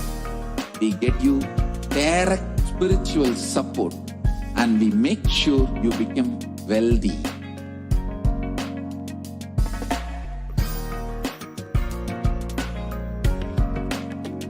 We won't stop giving you just good life. We will literally not stop till you live enlightened life.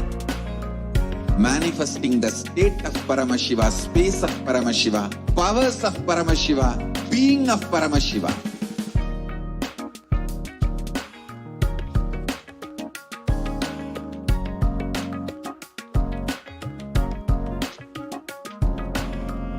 Whole world should become Kailasians. I want the whole world to know Hindus have something great to contribute to the world.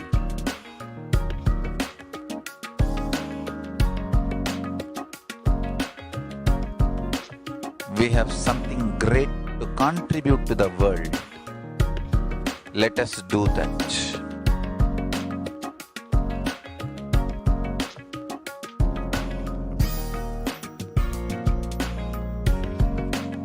Kailasa is proper customized spiritual service helping you to identify your root patterns of suffering.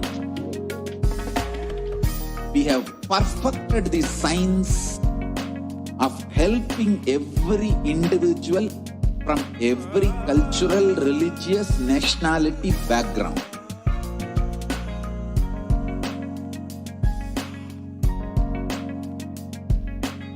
You will have lowest reactionary assumptions, highest awakened response, alive response for life continuously.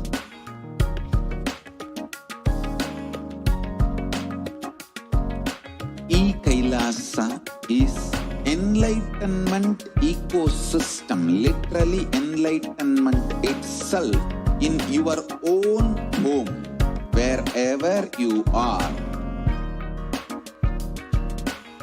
Proper customized spiritual service helping you to complete with your life negativity, withdrawal from life, self-hatred, self-denial, self-doubt, so much of tiredness, laziness. We can support you, aligning your diet, your attitude, your aptitude, your understanding about life. We can help you with everything.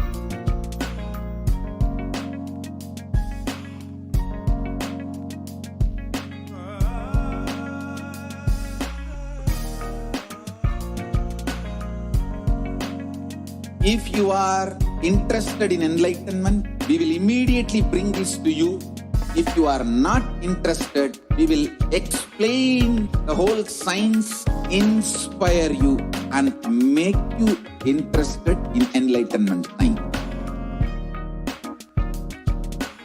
We need to cater this enlightenment science to the whole world wherever they are, because enlightenment is the birthright of all human beings. Kailasa is responsible to provide that to all human beings.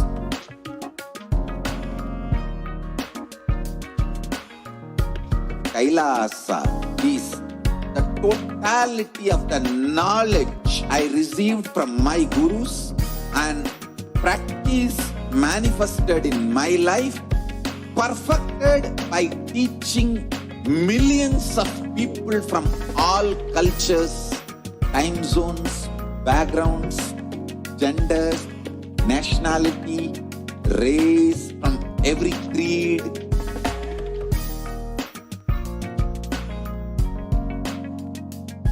So this absolutely perfected knowledge available to you, served to you in your home, without even you moving out of your couch, free of cost.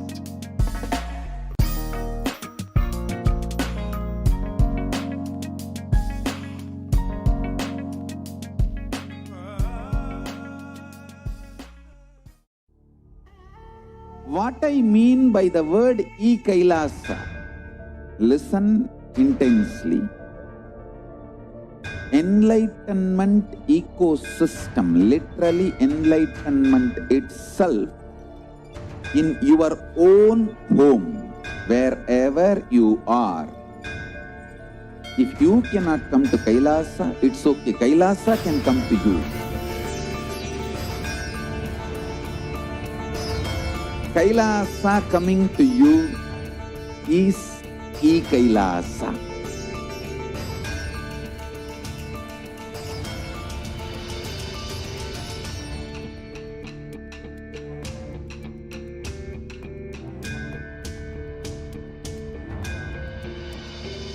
I will revive Hinduism.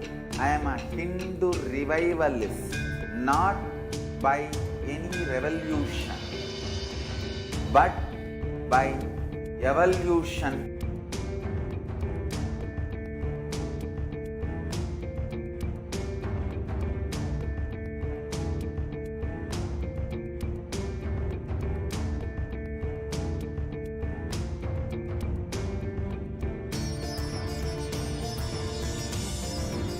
And setting model communities.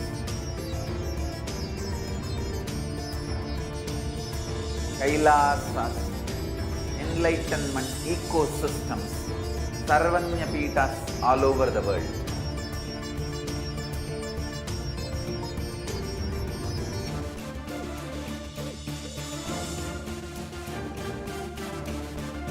All powerful cognition, knowledge, only when you live, power manifestation and possibilities manifestation happens.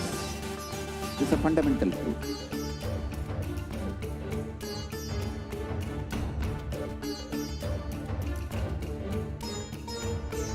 Hinduism cannot live exclusively as one sampradaya. No.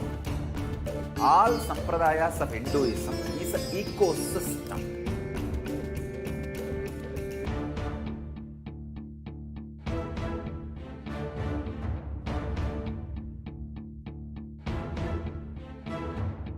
So don't keep quiet thinking that if one sampradaya is attacked, only that sampradaya is going to be affected.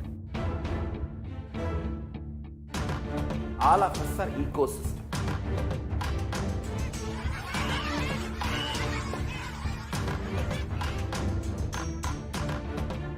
I invite all of you to get involved and enjoy Hinduism by the principle of Dharmo Rakshati Rakshitaha. When you protect Dharma, Dharma protects you. We will make the whole planet flourish spiritually. The spiritual prosperity will happen to the whole planet Earth. We all have to coexist together.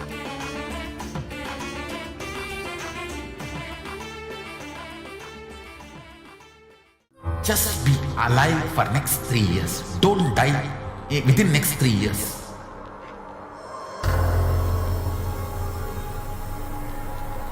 Just don't die within next 3 years.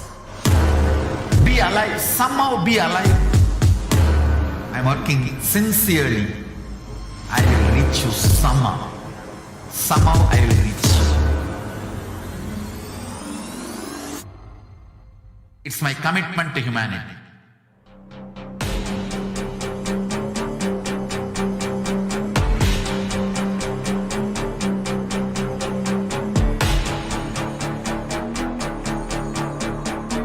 Just don't die within next 3 years. I will reach you wherever you are, whichever corner of the world you may be. I will reach you with enlightenment. You manifesting the space, state, powers, being Paramashivoham. It is possible, and it is possible for you.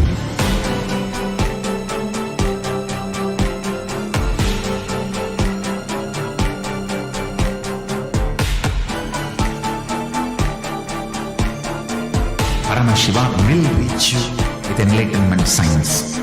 I know he is going to do the job. Just be alive for next 3 years. Nothing else.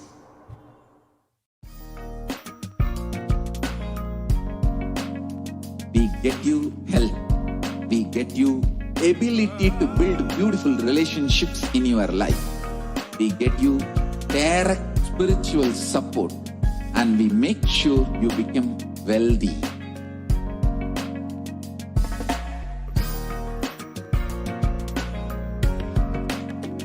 We won't stop giving you just good life. We will literally not stop till you live enlightened life. Manifesting the state of Paramashiva, space of Paramashiva, powers of Paramashiva, being of Paramashiva.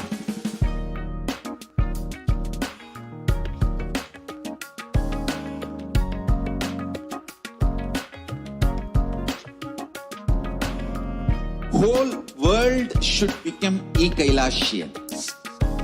I want the whole world to know Hindus have something great to contribute to the world.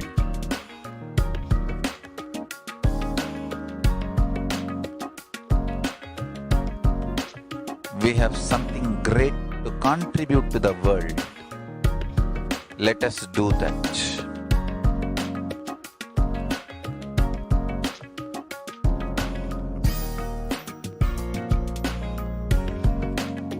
Kailasa is proper customized.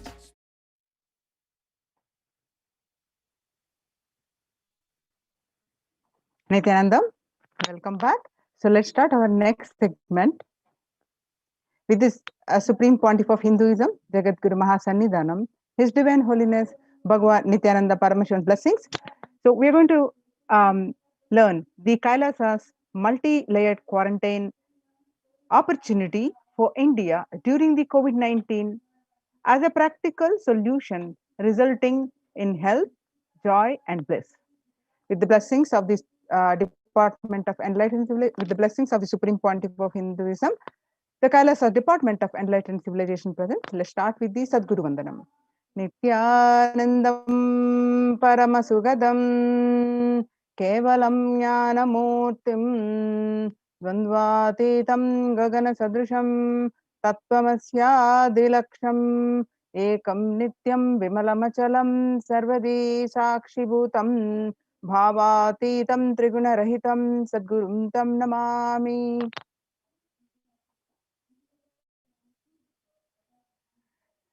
So the Akashic readings from the Devi Parashakti on 5th May 2021, what she revealed and what the world across the world, the reports, state of the world reports, how exactly Devi revealed, and the report shows that, confirm that.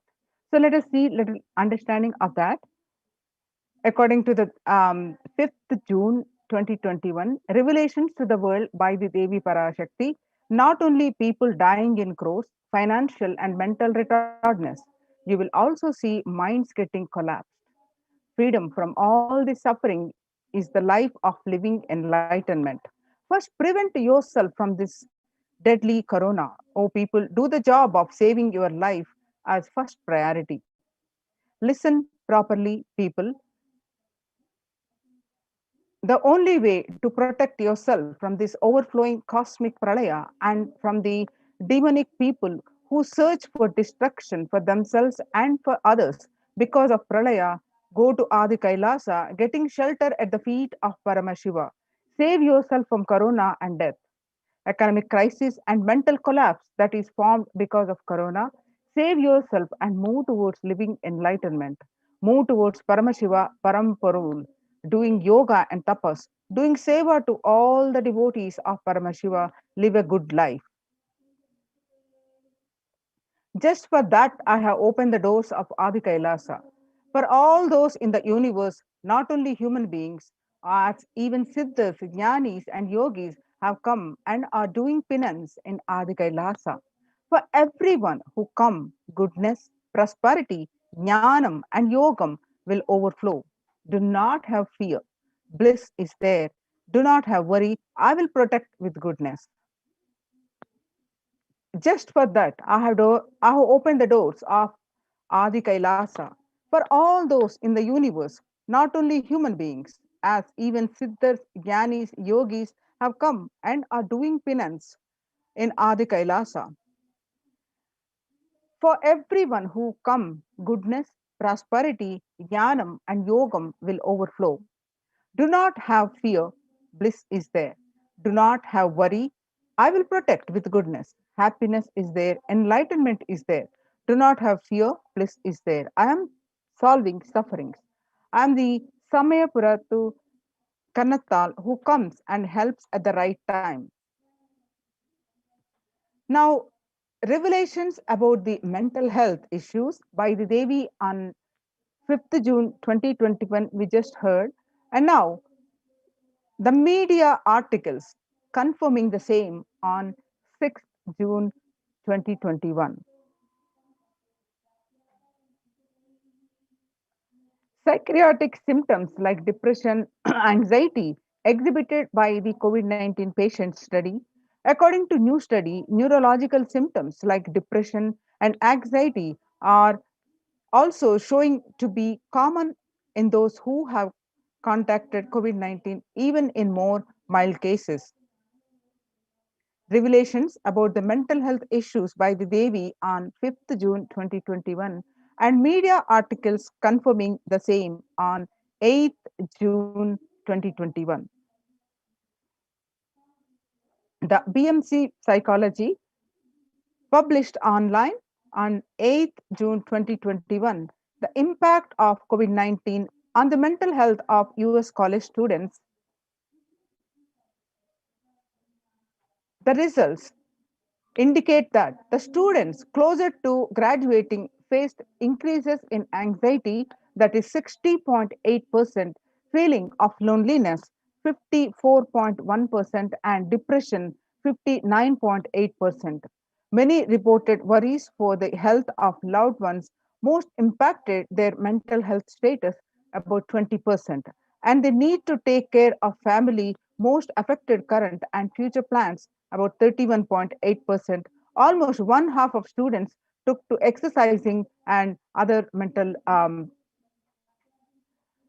practices. Revelations about mental health issues by Devi on 5th June 2021 and research confirming the same on 10th June 2021. The rates of anxiety and depression among college students continue to soar, researchers say. Researchers at the Dartmouth College, who have tracked the moods and the behaviors of about 200 college students for 4 years, say stress levels are at their highest. This report is on June 10th on Lauren Lumpkin.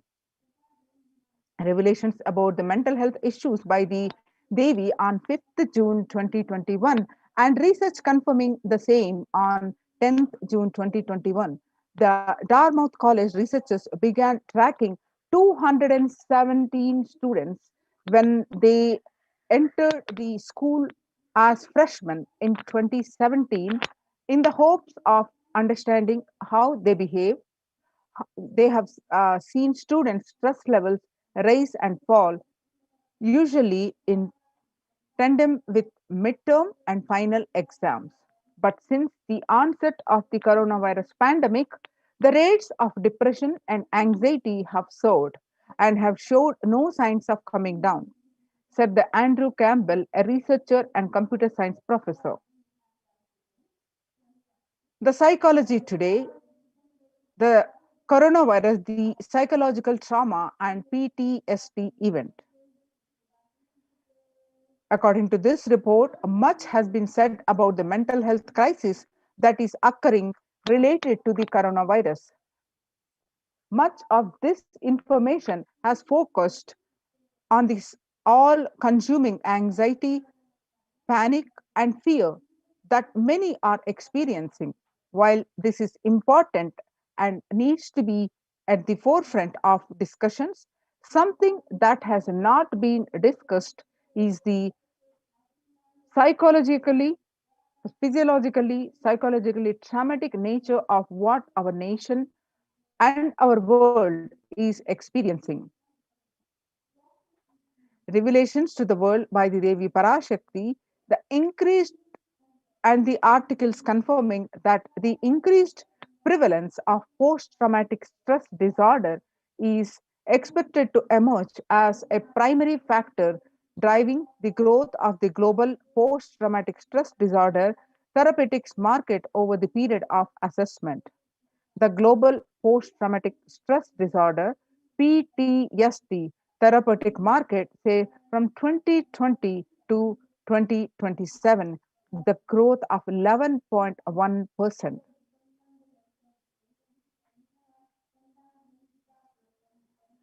The CNN report on the coronavirus pandemic impact on global mental health is already extremely concerning, according to the UN.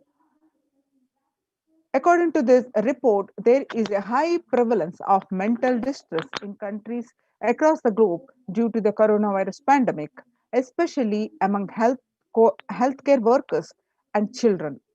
According to the United Nations and the World Health Organization, the impact of the pandemic on people's mental health is already extremely concerning.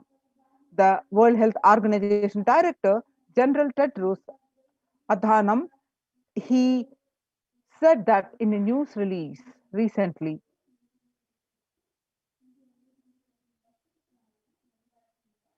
CNN Health reports that the coronavirus pandemic's impact on global mental health is already extremely concerning. It is now crystal clear that mental health needs must be treated as a core element of our response to and recovery from the COVID 19 pandemic, Tedros said.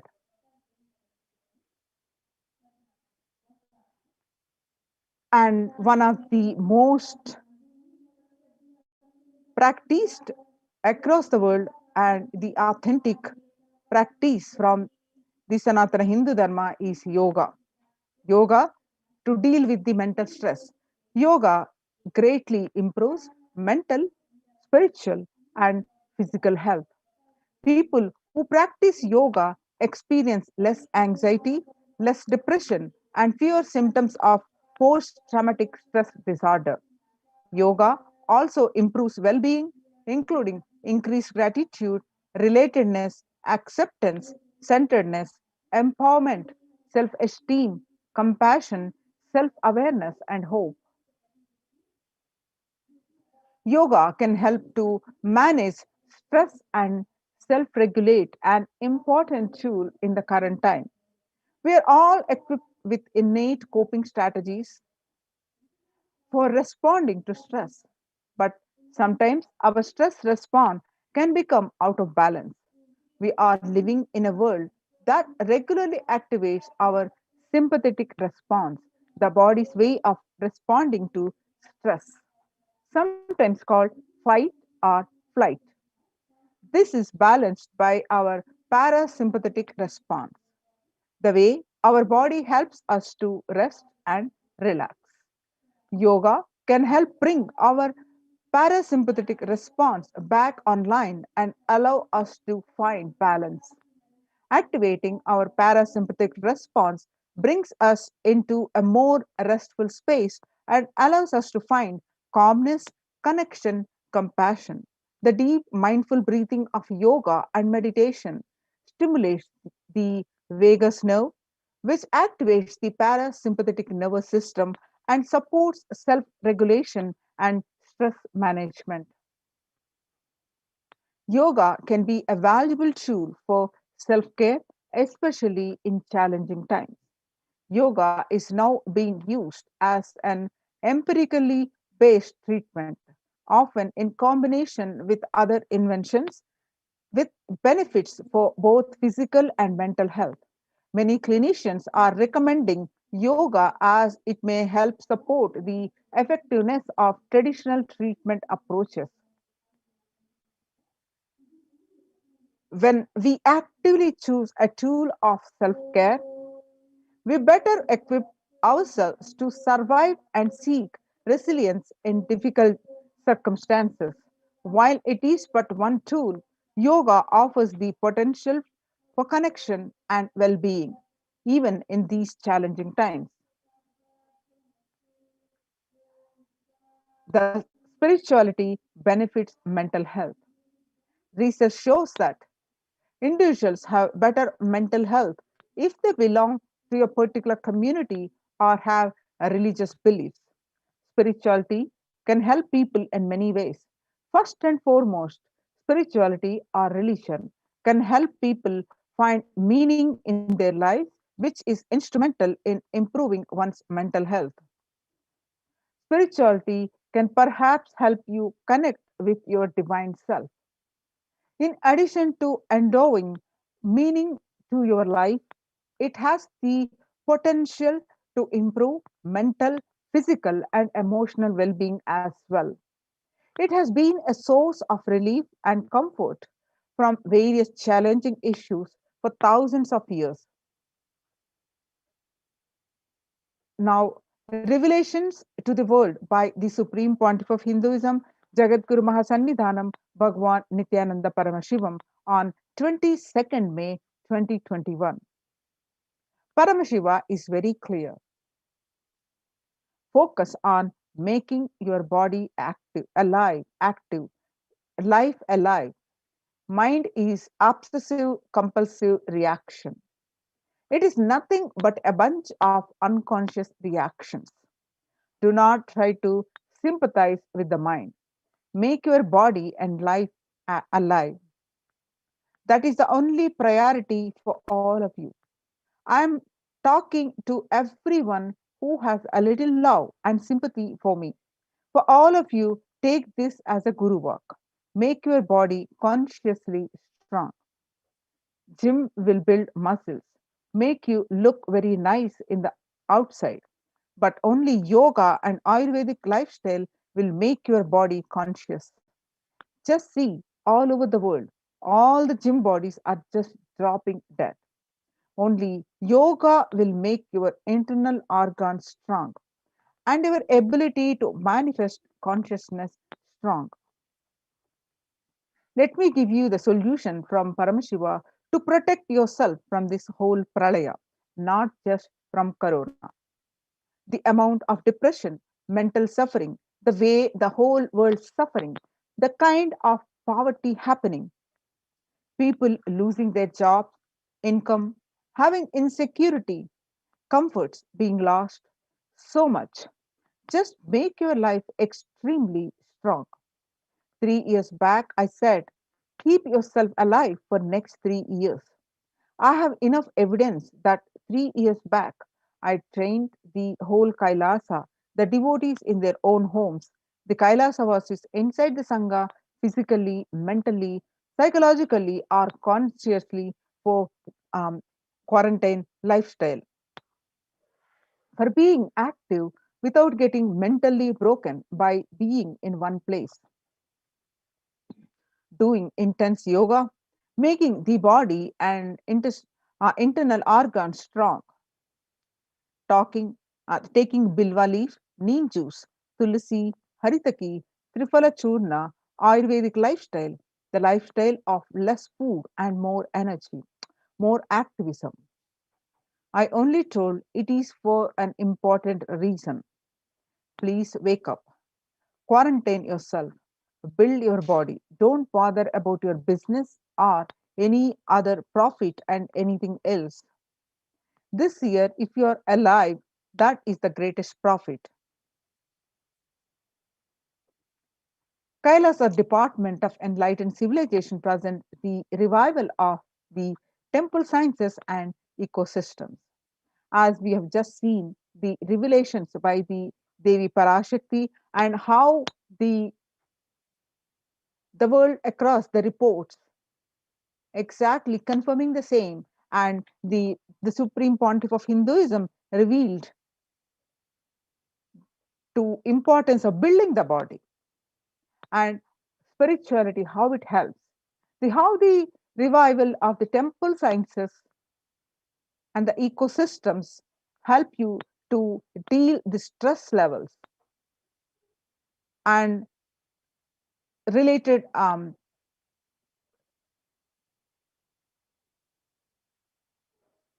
stress and psychological issues, to deal how an ecosystem helps to handle this pandemic times.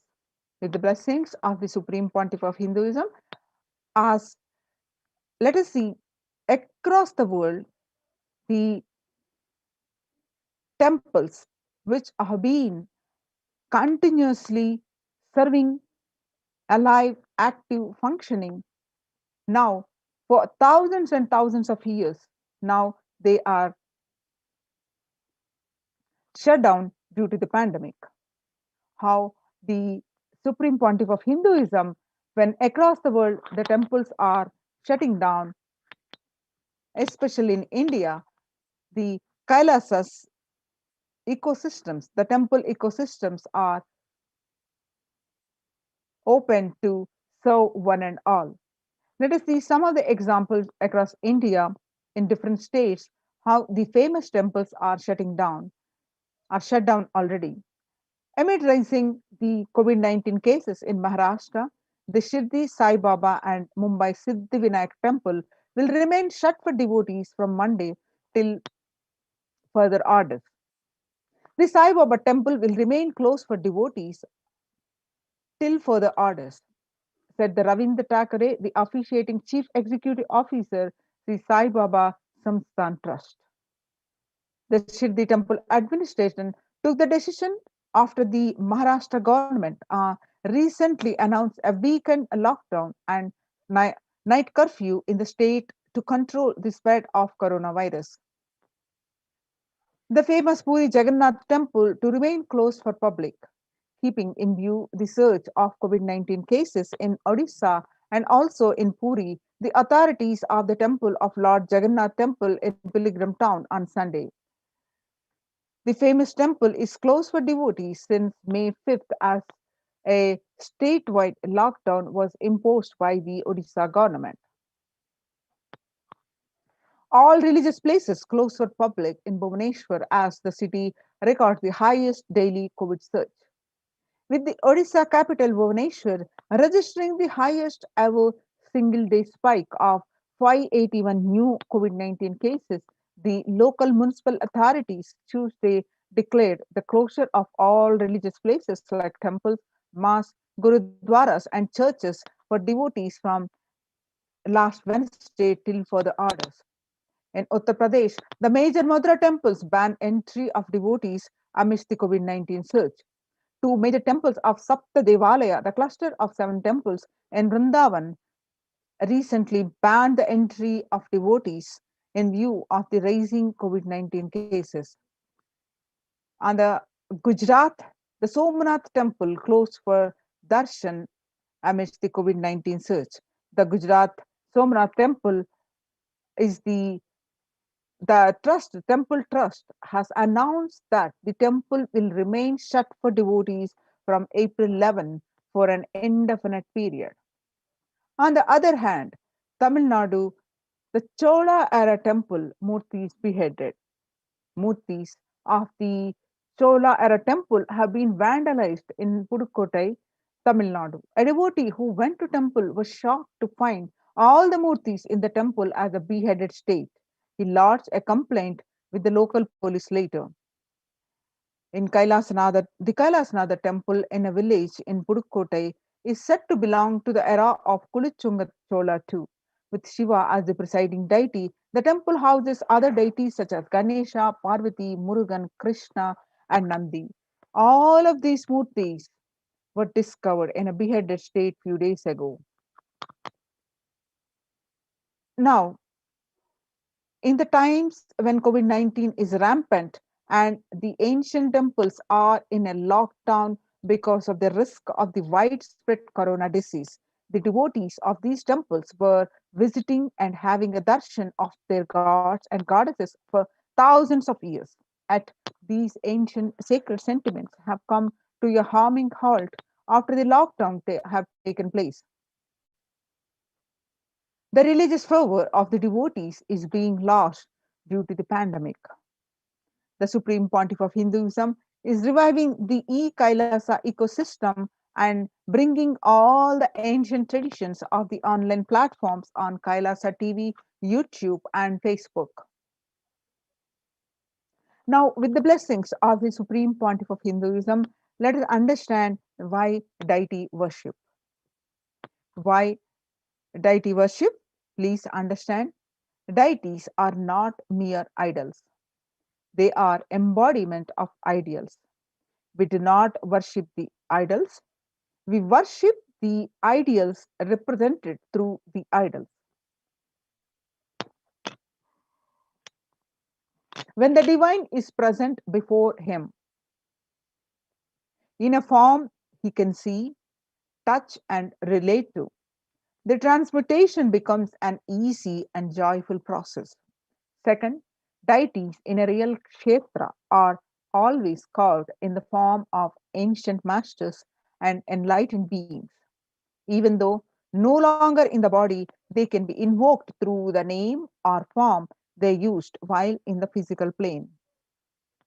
When we pray to the deity or chant its name, the corresponding divine vibration is automatically awakened and becomes available on the energy plane to guide and bless us. The Supreme Pontiff of Hinduism says that we mastered the science of bringing the divine to the deities and expressing the divine through the deities. The whole science has been mastered in the Vedic tradition. The revival of temples will be the revival of the world peace and world bliss. Revival of temple culture, the deity worship, where people are made to look in. That is where the revival of Sanatana Hindu Dharma, the Advaita Satya, the truth of oneness, is going to happen.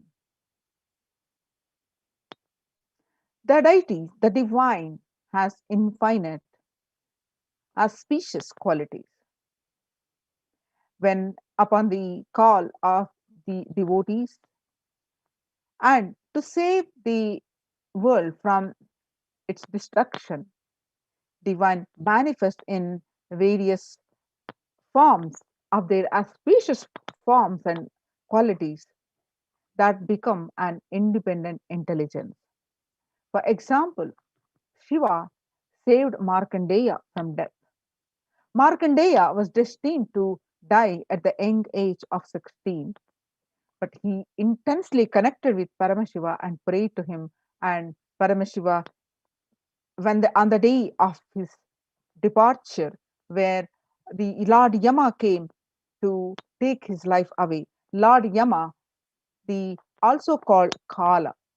So when the Markandeya prayed intensely, Paramashiva manifested himself as the Kala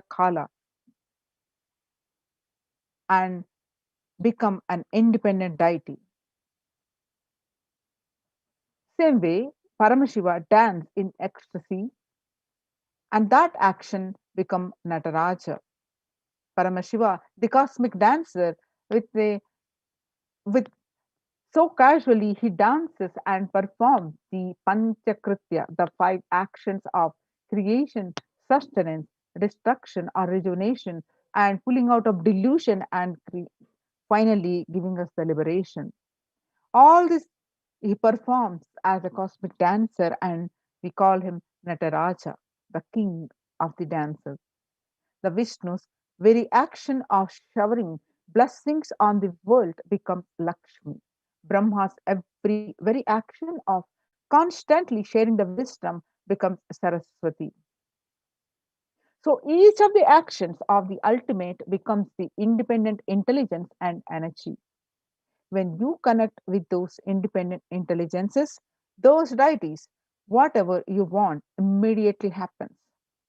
Whatever results you want, worship with right those divine energies who are the personification of those specific actions. Immediate results are achieved by connecting with those deities. In this world, this can be a powerful method through which you can achieve whatsoever you want in your life.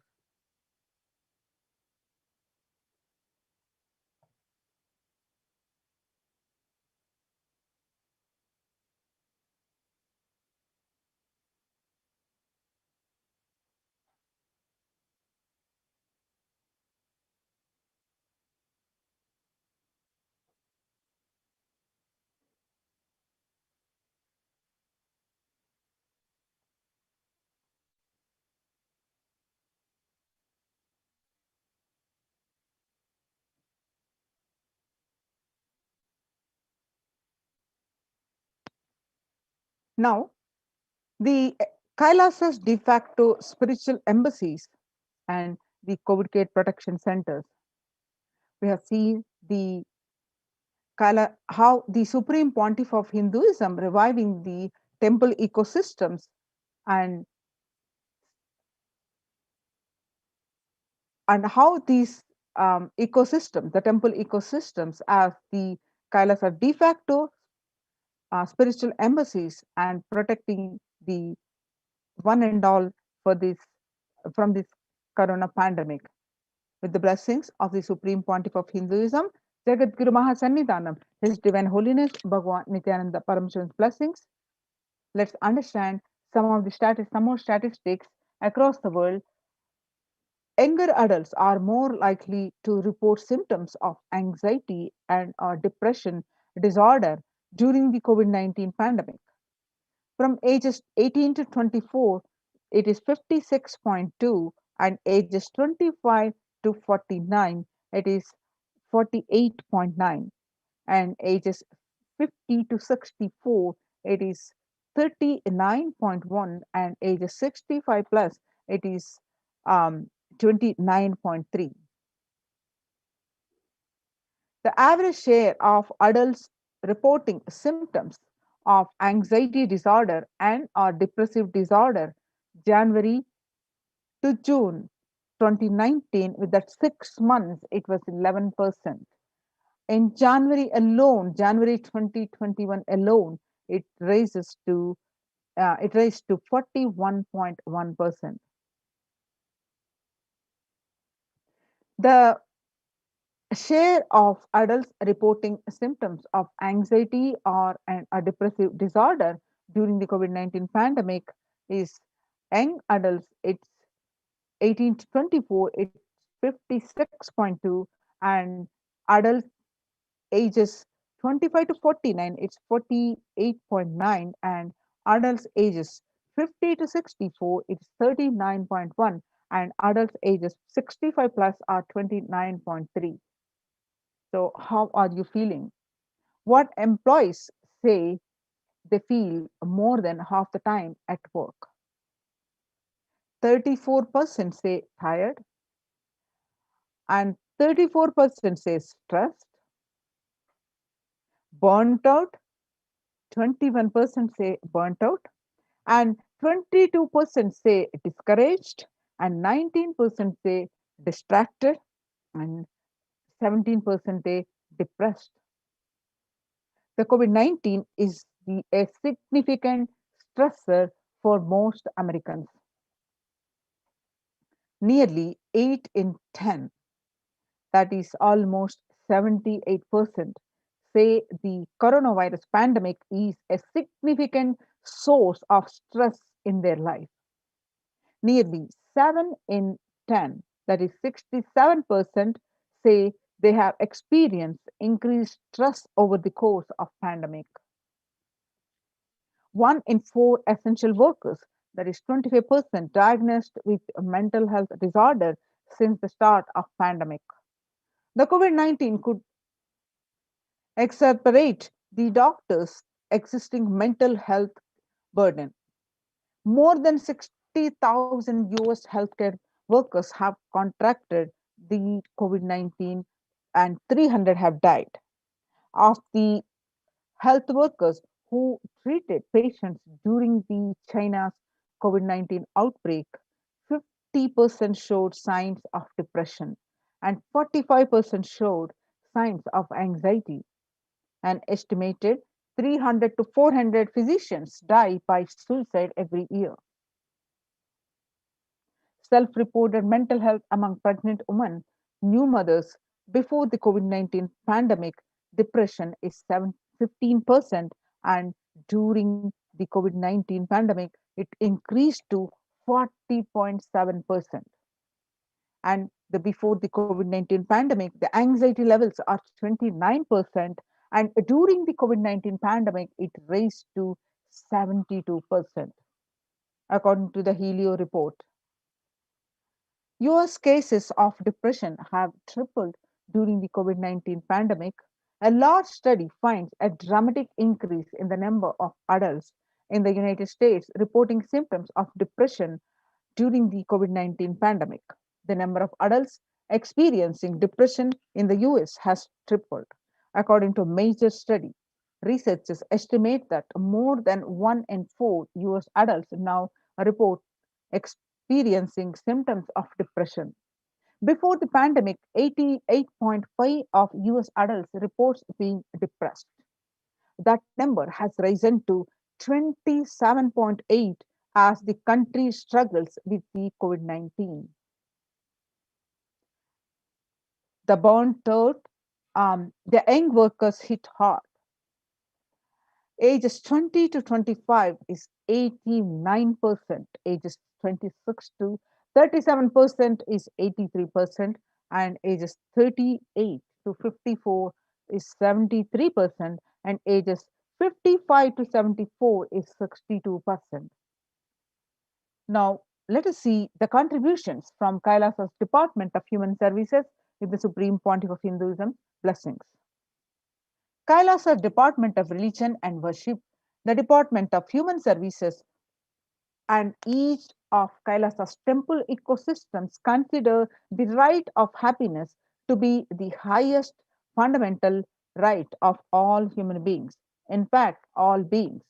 The ultimate goal for Hinduism and Kailasa, led by the Supreme Pontiff of Hinduism, Jagadguru Mahasannidhanam, His Divine Holiness Bhagavan Nithyananda Paramashivam, is the material and spiritual well being and prosperity of humanity. Kailasa is a place where everything related to super consciousness is revived. All the sampradayas, all the spiritual ecosystems created for enlightenment will be revived and established in such a way it never gets lost again. They're forever serving the humanity. Now let us see the pictures from the how the Supreme Pontiff of Hinduism tirelessly worked to revive, establish, and revive the Kailasa's ecosystems across the globe.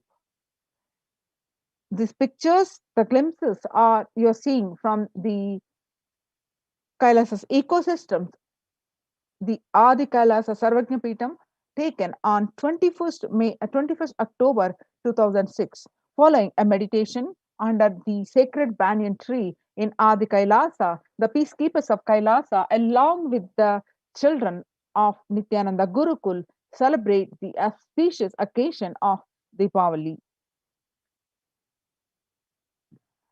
Peacekeepers of Kailasa and practitioners of the Paramashivoham meditation workshop take part in the celebrations of a traditional flag hoisting ceremony.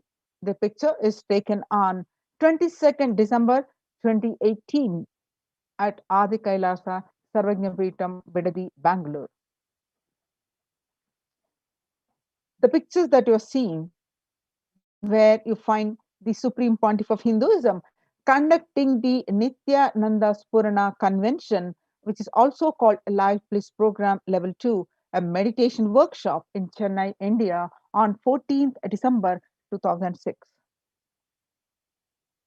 The Supreme Pontiff of Hinduism conducting the Nithyananda Purana Convention, the Life Bliss Program Level 2 at St. Peter's Engineering College, Chennai, India, on which is on 17th December 2006. The peacekeepers of Kailasa and the Supreme Pontiff of Hinduism embark on the Himalayan Yatra. The pictures that you're seeing are taken on 26th May 2006, the traditional sacred pilgrimage to the Himalayan mountains and up the river Ganga. The temple ecosystem of Tiruvannamalai serves as the driving factor in manifesting the lifestyle of health, wealth, and well being for the citizens of Tiruvannamalai, one of the remaining living temple ecosystems in Tiruvannamalai. This picture that you're seeing, where you find the Supreme Pontiff of Hinduism waving the flag to the thousands and thousands, in fact, lakhs who are on the procession, which are in Tiruvannamalai as part of the temple rituals on 20th December 2011.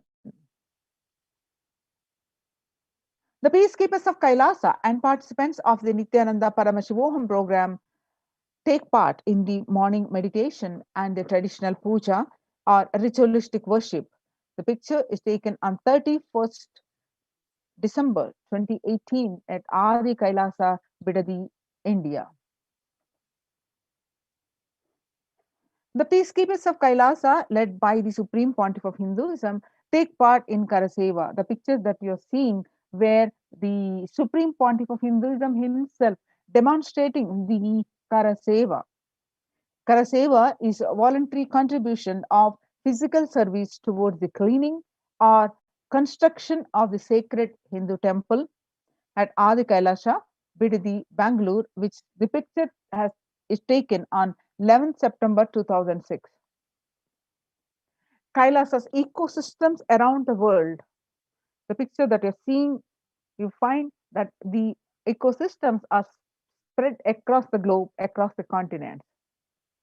Starting from the first ecosystem in 1994, Kailasa in Tiruvannamalai is traditionally passed on to the hands of the Supreme Pontiff of Hinduism, Jagadguru Mahasannidhanam, His Divine Holiness Bhagwan Nithyananda Paramashivam. Kailasa in Tiruvannamalai, receiving the visitors and delegates for the Kalpataru meditation workshop and Shivadiksha, the rightmost picture that you see. On 11th March 2017, Kailasa in Tiruvannamalai, thousands arrived to celebrate the Enlightenment ecosystem and to traditionally meet the Supreme Pontiff of Hinduism, Jagadguru Mahasannidhanam, His Divine Holiness Bhagwan Nithyananda Paramashivam. Now, you're seeing the pictures are from the Western Hemisphere, where the Kailasa in Los Angeles temple, the Kailasa, California, this temple, Los Angeles temple, is the Western headquarters, which has got the 25,000 square foot temple complex and the housing over 80 plus deities, and it is the one of the largest Hindu temple ecosystems in the West. Now you're seeing the pictures of the Kailasa in Columbus, Ohio, USA, the first temple established by the Supreme Pontiff of Hinduism outside of India. The temple physically came to life in just 9 months. The chief presiding deity of the temple are Sri Nithyanandeshwara Paramashiva and Nithyanandeshwari Paramashakti. The deities are 7 feet tall granite weighing 6 tons, and their divine faces have been directly carved by the Supreme Pontiff of Hinduism. The pictures that you're seeing are from Kailasa in Seattle, Washington, USA, housing the blissful dancing form of Ganesha and the largest living Nataraja deity outside of India. Kailasa in Seattle is also known as Chidambaram of West. The pictures that you're seeing are from the Kailasa in San Jose, California, USA. Inaugurated in 2009, Kailasa in San Jose radiates the energy of the Madurai Meenakshi Amman temple. The chief presiding deity of the temple are Devi Meenakshi and Nithyanandeshwara Paramashiva and Nithyanandeshwari Paramashakti, which have been created, installed, and energized by the Supreme Pontiff of Hinduism directly. The pictures that you are seeing are from the Kailasa in St. Louis, Missouri. Alongside the Shivalinga and Nityananda Ganesha, Kailasa in St. Louis carries the energy of Tirumala Tirupati of South India and houses the one of the tallest Venkateshwara deities in North America, along with his consorts Sri Devi and Bhudevi. The beautiful landscape nestled among the woods and rolling hills of Missouri stretches over 20 acres.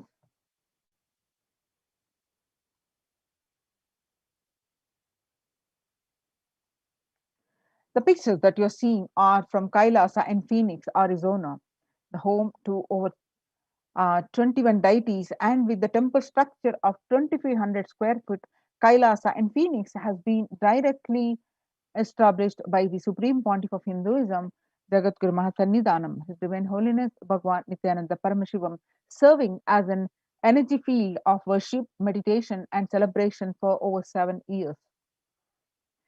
Kailasa in Houston. The pictures that you're seeing are from Kailasa in Houston, Texas, USA. Formally inaugurated in 2017, the Supreme Pontiff of Hinduism has declared the Kailasa in Houston as the Parihara Sthala for all the Navagraha doshas. The pictures that you're seeing are from Kailasa in Toronto, California, inaugurated on the July 11th. Kailasa in Toronto is the only Hindu temple in the West with all the 63 Navanas and 18 Siddhas residing as deities.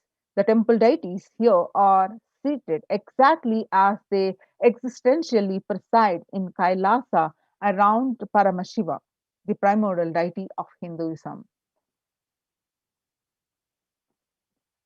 The Kailasa in Toronto, Canada is active and alive from 2011 onwards.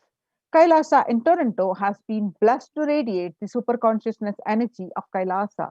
This temple ecosystem goes on providing various temple services to the communities such as Annadan and traditional Hindu ceremonies. Now, let us see how the morning spiritual routine and helps and how the enlightened ecosystems of Kailasa are working, helping each individual to practicing or being part of this morning spiritual routine.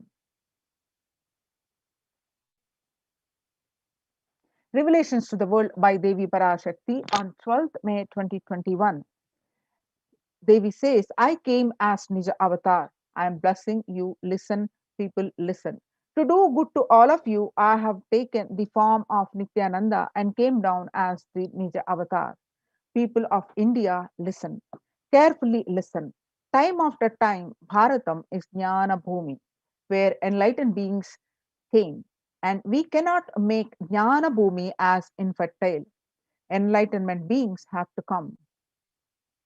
They have to live and it has to flower. Few hypocrites, because they are stuck in delusion, we cannot sacrifice the world. Cosmos cannot be destroyed. The ship I did to save the cosmos from being destroyed, that is called Adi Kailasa. The ship I did to protect beings from Pralaya is Adi Kailasa. Because of conspiracy of Drohis and enemies rule, the captain has to leave the ship.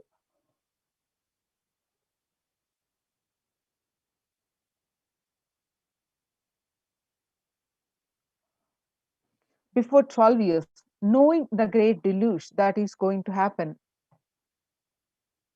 the all Aushadas. By this Guru Purnima, that Jnana Rasavadam, Navapashana is going to flower. Allow people to come and take a dip in Navapashana flower. People, whoever comes and dip in Vaidasarovar, they will not have death. They will not have corona. Crores and crores of people will come in line. Every day they will take a dip in the Vaidasarovar in the Ananda Lingam. On 13th May 2021, Devi will continue to reveal that listen well to my words. For India, I made ship as protection. The Nithyananda Navapashana Lingam invites us over. Go to Adi Kailasa, O Indians, listen. All those regretting losing the Nithyananda Nija Avatara without confusion and without taking just as a lip service, go to Adi Kailasa. When the first world countries closed their borders during a massive global emergency, Kailasa has opened its doors to all without exception. The morning spiritual routine is the fuel to reach Kailasa. Morning routine and the chemical changes it brings in you, and the healing it does too in your system, and the biological rhythm it sets in your system, all of them are very important. It is an important fuel for you to experience the multiple dimensions of the universe. The special spiritual routine and integrity to that spiritual routine initiations are completely private, personal between you and me, says the Supreme Pontiff of Hinduism. The members of Kailasa's protective, preventive, multi layered quarantine initiative take part every day in the morning spiritual routine here in Adi Kailasa Sarvagna Peetam. The morning spiritual routine consists of the Nityananda Yoga, Panchakriya, Nitya Pratyaksha Paduka Puja, Kashayam, that is herbal drinks, and the Nitya Satsang by the Supreme Pontiff of Hinduism. When you tune your biological clock to the spiritual practices, because the chemistry you enjoy inside matters, that decide the kind of plane of the universe, dimension of the universe you are going to experience. Kailasa or Patala. Patala is the underworld, the demons live, and Kailasa is where Paramashiva lives, is the highest abode. Or Swarga or Naraka, heaven or hell. Morning spiritual routine is the direct path to Kailasa.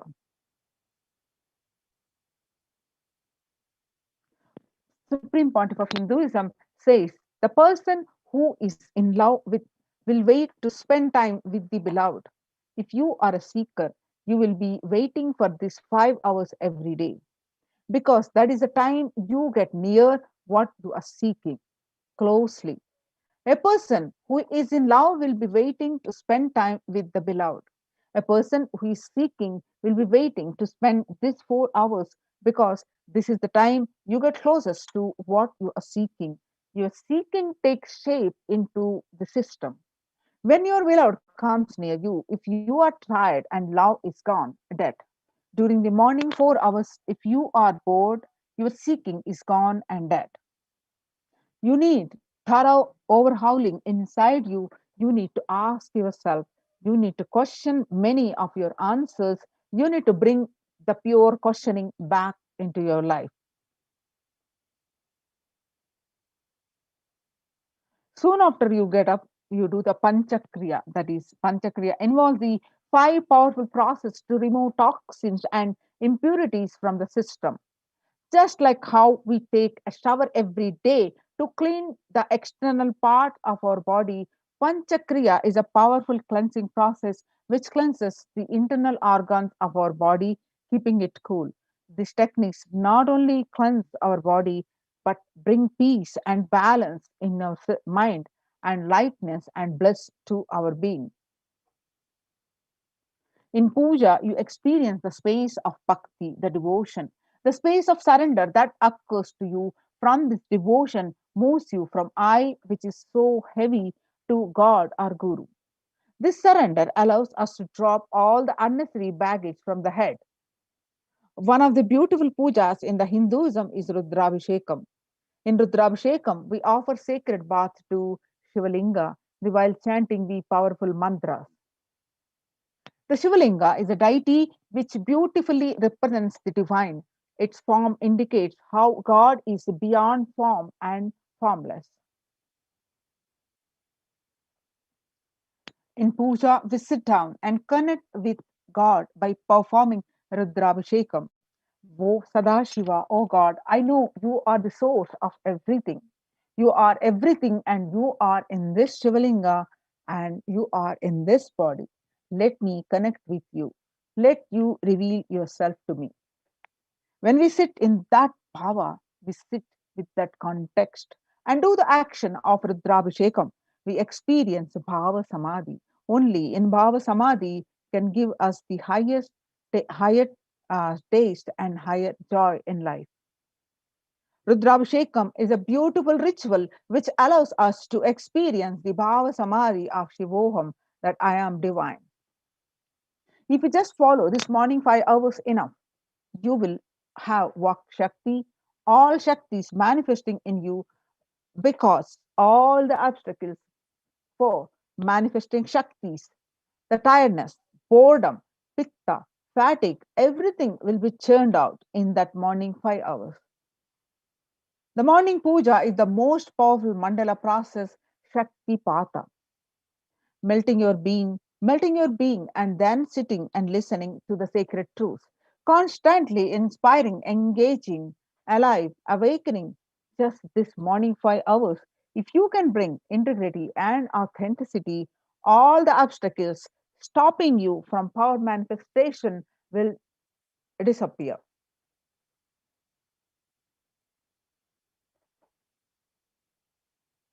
You can perform all the spiritual practices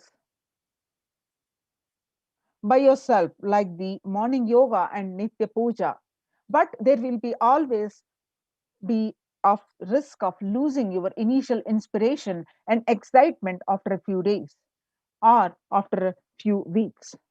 Living in the enlightenment ecosystem, even if your boredom or tiredness try to pull you down, this Sangha will support you, help your help you by giving the wake up call and supporting you to complete your incompletions. In Sanatana Hindu Dharma, we had at least 10,000 sampradayas, religions, spiritual traditions keeping this enlightenment science alive. Each Hindu sampradaya is a spiritual ecosystem created for keeping the enlightenment science alive. Every monastery, every adhinam, every mutt, every temple, every Veda Patashala, every Sarvajna Peetam is a lineage the Sampradaya created to keep the ecosystem of spiritual enlightenment alive. Some may be Shakta, some may be Yoga, some may be Vedanta, some may be Tantra, some may be Shakta Vedanta, some may be Shaiva Tantra, some may be Yoga Vedanta. Some may be Yoga Shaiva and some may be Vaidika Shaiva. All kinds of permutation and combinations. Each temple, each mutt, each monastery, each adhinam, each Veda Patashala, each Sannyasa Sampradaya is the spiritual ecosystem created to keep the enlightenment science alive of that Sampradaya. Join the COVID Care Protection Centers and register now through the link below https colon // kailasa.org / kailasa care. Now let us see the glimpses from of the morning spiritual routine in Kailasa's ecosystem, the Adi Kailasa Sarvajna Peetam. As we just understood, the morning spiritual routine makes up the first 5 hours of anyone's day and one of the most fundamental um, and vital part and practice to for seeker anyone to the path to achieve enlightenment, to achieve the ultimate super consciousness and the space of Paramashivoham. Some more pictures from the Adi Kailasa Sarvajna Peetam.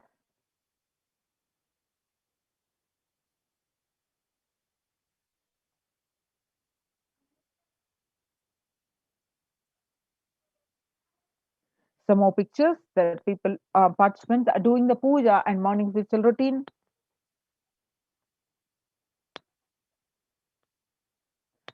Join COVID Care Protection Centers and register now through the Kailasas. Register now through the link below https colon / kailasa.org / kailasa care. We'll be right back with you after a short break.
Now we'll see the multi-layer quarantine COVID care protection centers at the Kailasa's de facto spiritual embassies of Kailasa, how they are serving the free Annadanams.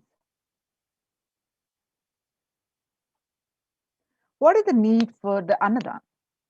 Across the world today, the COVID-19 is creating a hunger catastrophe in India. The pandemic has led to increase in global food insecurity affecting vulnerable households in almost every country. It has exacerbated the existing inequalities, pushing millions of people into the vicious cycles of economic stagnation, loss of livelihood, and worsening food insecurity. The World Bank estimates that 71 million people will be pushed into extreme poverty across the globe as a result of the pandemic.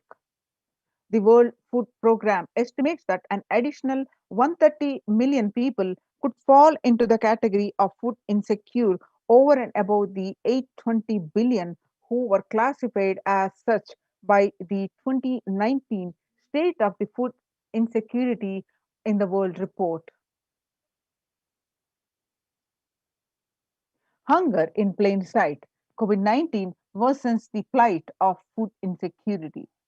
More than 50 million people have experienced the food insecurity during the pandemic, up from 35 million in 2019, according to the Feeding America nonprofit, the nation's largest uh, demos- domestic hunger relief organization. Child malnutrition and hunger skyrocket in Haiti as the COVID 19 infections spike. At least 86% children are at risk of developing a severe acute child malnutrition this year in Haiti, according to the sources connected to the United Nations Children's Fund. Number of children projected to suffer from starvation this year has doubled as the impoverished impoverished the extraordinary political and social crisis exacerbated by the pandemic.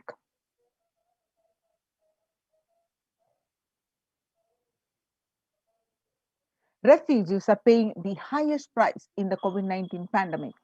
Vulnerable groups such as refugees are paying the highest price in COVID-19 pandemic. We are seeing the alarming trends that show many refugees around the world are unable to pay for food or rent and are struggling to access healthcare and education. The price hikes in local markets and further displacement caused by the campfires and have pushed many families further into food insecurity.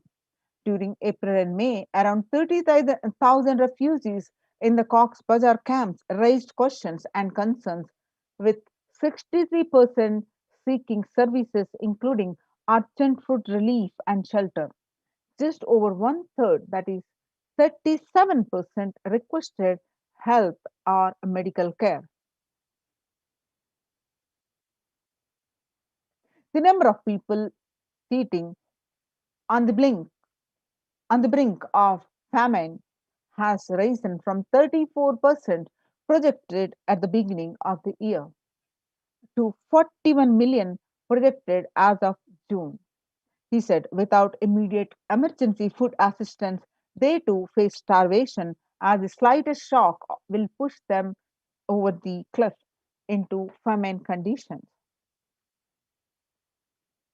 The World Bank released an analysis of the rising food insecurity rates in response to COVID-19 pandemic.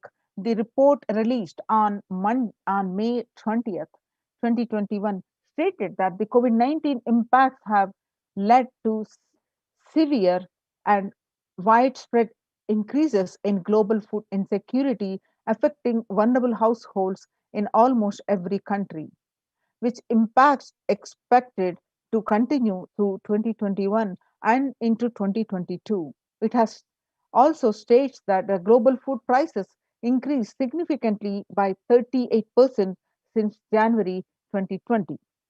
The World Economic Forum, 155 million people are caught up in food crises of varying in severity. 133,000 people in Burkina Faso, South Sudan, and Yemen are most at risk. 10 countries account for two-thirds of the facing acute hunger. The resilience of agri food systems is being eroded by conflict, insecurity, and environmental trends. Join now in Kailasa's protection centers. Register now through the link below https colon / kailasa.org / Kailasa care. Now let's understand the some of the powerful cognitions, revelations by the Supreme Pontiff of Hinduism. What you eat become what you are. Sorry, you become what you eat. What you eat continues to what you think. What you think contributes to what you cognize. And what you cognize contributes to who you are. So, what you eat directly affects who you are. And that is why I'm making the statement you become what you eat. And what is in your plate matters because that is going to become you. Violence based food derived from killing animals and life negative chemical based toxic food both harm the system equally. Organic vegetarian food is not just for health, it gives you an inner space, the physical system, and physiological flow.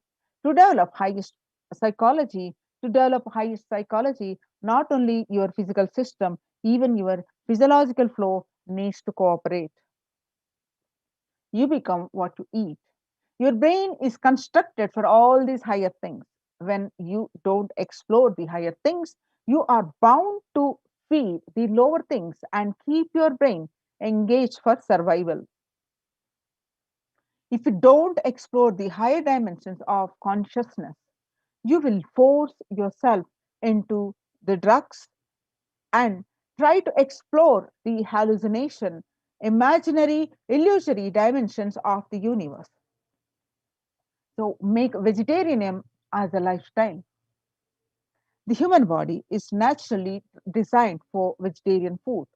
The inner mechanisms like feeling, thinking, words, and everything is designed to function with vegetarian food. It is like having a generator which can handle only 220 volts current or UPS which can handle only 220 volt current. But it is given 20,000 volt current, what will happen? It will get fused. The food without anxiety, fear, depression, biomemories. If they are consumed by a person, the energy with which they think, the energy with which they utter words, the energy with which they act, the energy with which they feel, everything will be aligned to the natural source of energy. It will be aligned to nature, which is the inner potential energy. Now let us see the Kailasas Annalayas, free organic vegetarian sattvic meals for all, eliminating by eliminating the hunger. The developmental, economic, social, and medical impact of malnutrition and famine have a critical impact on the individual, familial, community, national, ultimately on the global level. With the ongoing COVID-19 pandemic triggering an alarming spike in food insecurity, the United Nations have given warnings of famines of biblical proportions. In 2020 alone, 690 million people were estimated to be pushed into the food insecurity. The access and availability to organic food has become of utmost importance. Through the Kailasa's Department of Agriculture, the Supreme Pontiff of Hinduism, Jagat Guru Mahasannidhanam, His Divine Holiness Bhagwan Nithyananda Paramashivam, has committed to the distribution of free organic food to everyone, not just since the beginning of his public life, but from his very upbringing itself. Kailasas Annalayas, the food bank, established all across the globe, distributes and serves the free vegetarian organic food for people of all caste, creed, religion, race, gender, and social standing. Now, see the global services under the Red Home providing relief work for natural and man made calamities, working to eliminate the world hunger. You'll see the Supreme Pontiff of Hinduism himself serving the food. The We will revive the food supply system of Kailasa. Before you get hungry, food will be ready. Continuous Anadan. I'm not giving you any fantasy. It's already becoming a reality, says the Supreme Pontiff of Hinduism. Now, the pictures that you're seeing are from way back in 22nd November 2002. The pictures show the early days of Kailasa spiritual mission, where the Supreme Pontiff of Hinduism is offering the Annadan, providing the free organic vegetarian meal on Kartike Deepam, Tirunamalai, India. You can see more and more pictures of the Supreme Pontiff of Hinduism from the beginning of his upbringing till tea and continuing to do the Annadan across the spiritual embassies of the Kailasa ecosystems. You can see the thousands and thousands are served across the globe of the spiritual embassies of the Kailasa. Now, what is the need for the Annadan? The Bengal famine.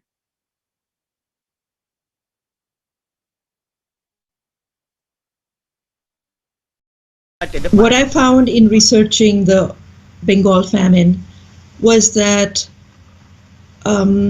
Churchill did several things that greatly aggravated the death toll. India was being used extensively for the war effort. Indian resources, Indian soldiers, and Churchill repeatedly refused to acknowledge the fact that the extent to which India was used could lead to famine. Viceroy to India, Archibald Wavell, called the Bengal famine one of the greatest disasters to have befallen people under British rule, and said the reputational damage was incalculable. During one government discussion about famine relief, Secretary of State for India Leopold Amery recorded Mr. Churchill saying that any aid sent would be insufficient because Indians bred like rabbits.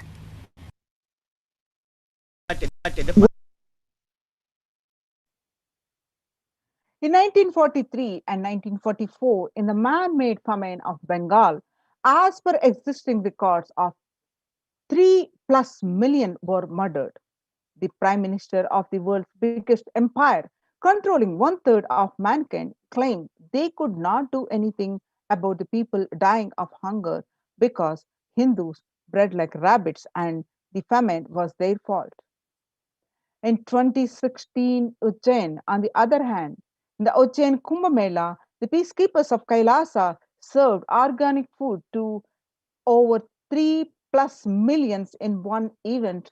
The peacekeepers of Kailasa, under the leadership of the Supreme Pontiff of Hinduism, have served more than 1 billion free meals. Not only that, in past 26 years and are determined to end hunger and poverty in all its forms. Kailasa, with 200 peacekeepers at any given time, can deliver what even one of the biggest countries could not deliver. Kailasa is not driven by fear or greed. It is an enlightenment-based nation driven by selfless service.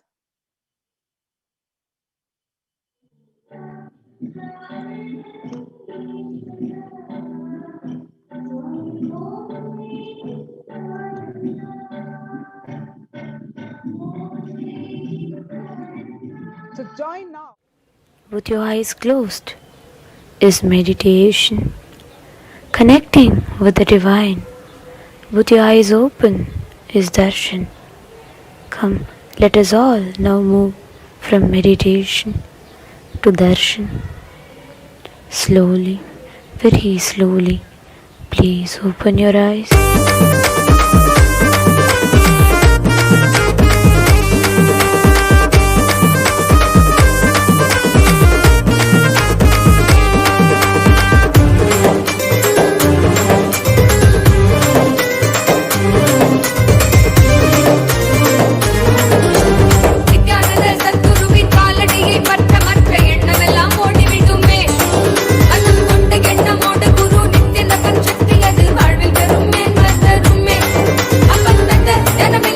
Say yes.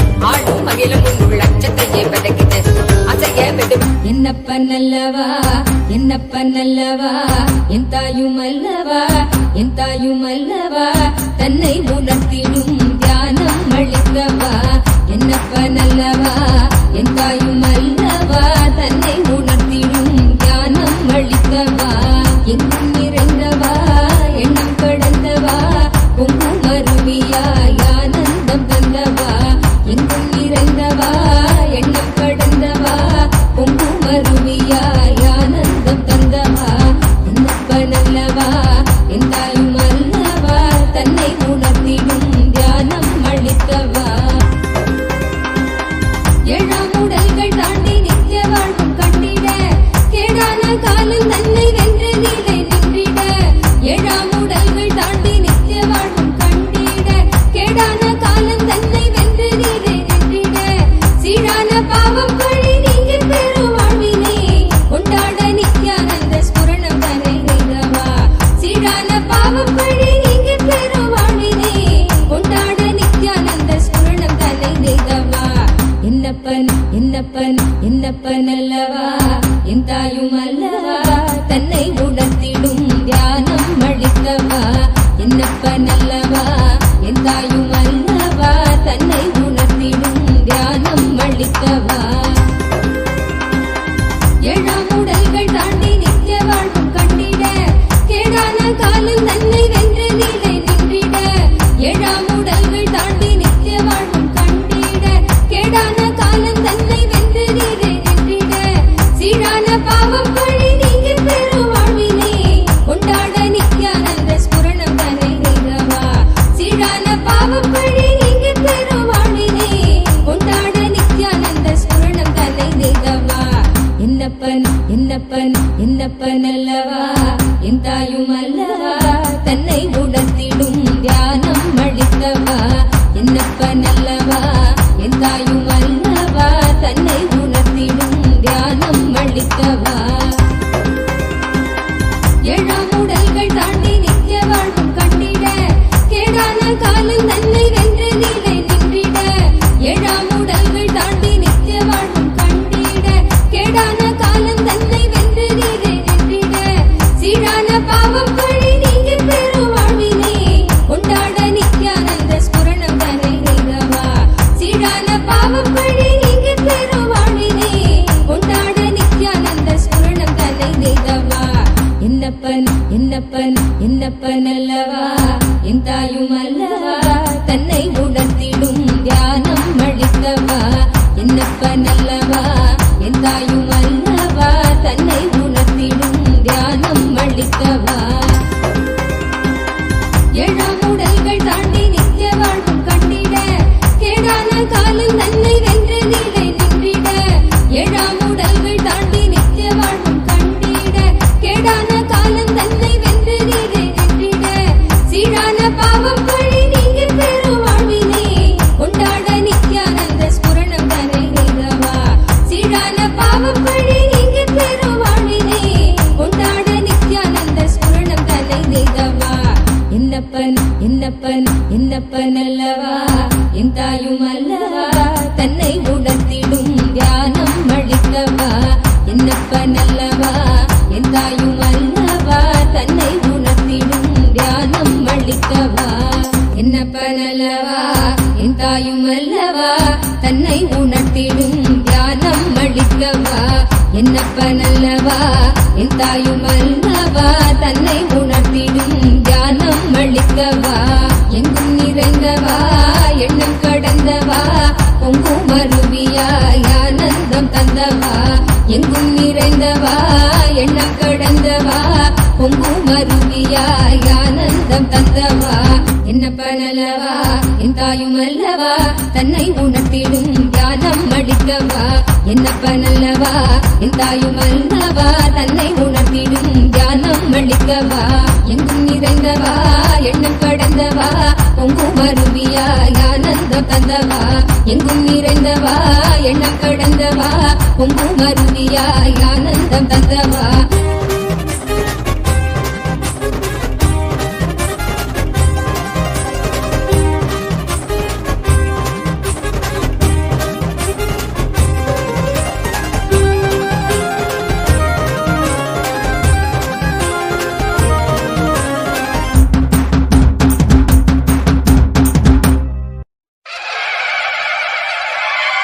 என்னப்பனே என்னையனே Nityananda நித்ய காருண்யனே என்னப்பனே என்னையனே நித்யானந்த நித்ய காருண்யனே நித்யா நித்யா நித்யா நித்யா நித்யானந்தனே நித்யா நித்யா நித்யா நித்யா நித்யா நித்யானந்தனே நித்யானந்த நித்ய ரூப நித்ய காருண்யனே நித்யானந்த நித்ய ரூப நித்ய காருண்யனே என்னப்பனே என்னையனே நித்யானந்த நித்ய காருண்யனே நித்யானந்த நித்ய காருண்யனே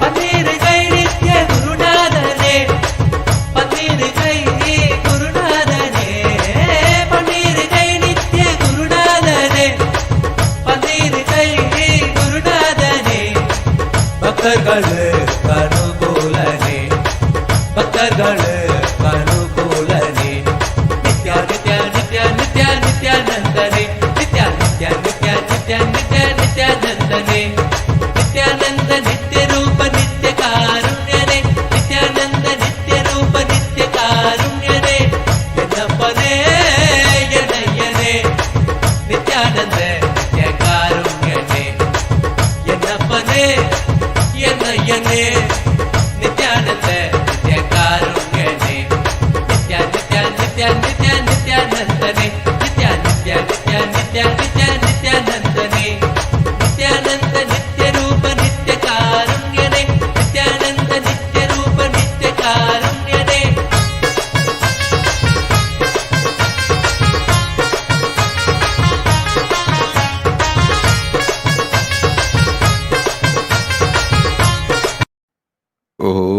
ॐ नित्यानन्देश्वर परमशिवसमारम्भाम् नित्यानन्देश्वरि परमशक्तिमध्यमाम् अस्मदाचार्यपर्यन्ताम् वन्दे गुरुपरम्पराम्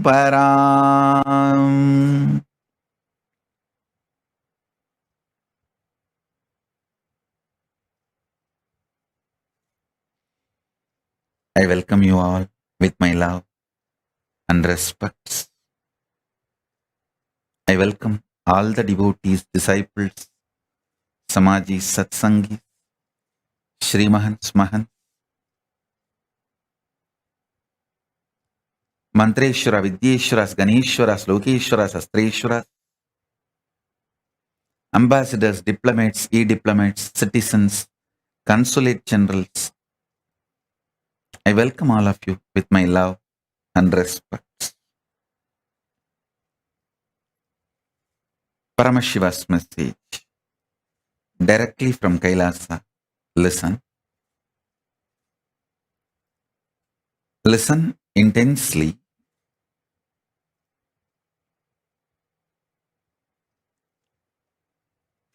Conscious sovereignty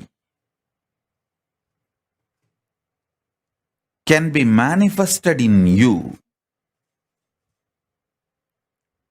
just through the Shaktipada and Shaktinipada,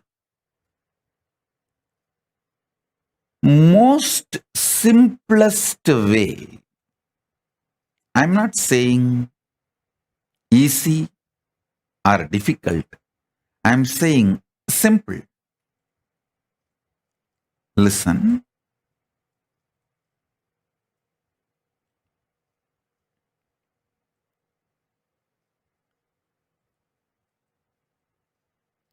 Mind always works in the language of quality and quantity. If your mind, which can relax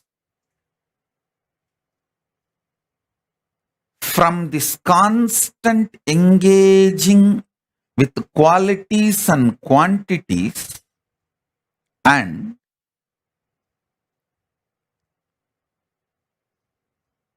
Shaktipada, initiation, happens from the Guru, immediately your being starts experiencing quantum experience. Listen. Because you are constantly engaged in the activities related to quality and quantity, you miss your existence, which can be experienced only in the quantum space. I tell you,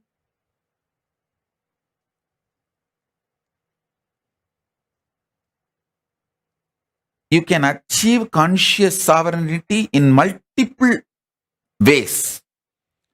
Through powerful yoga, you can achieve. Through kriyas, you can achieve. Through bhakti, you can achieve. Through yoga Vedanta, yoga and Vedanta together. By practicing, you can achieve. You can achieve with Veda and Agama. Making Veda and Agama as your lifestyle, Charyapada, you can achieve. There are multiple paths. You can achieve conscious sovereignty.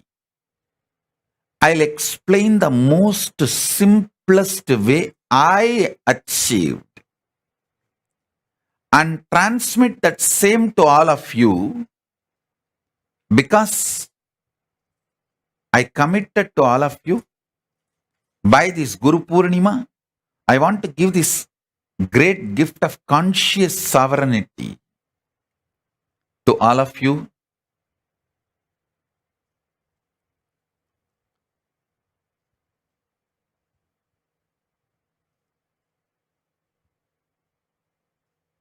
Today I am going to reveal very important truth and very important initiation. So listen.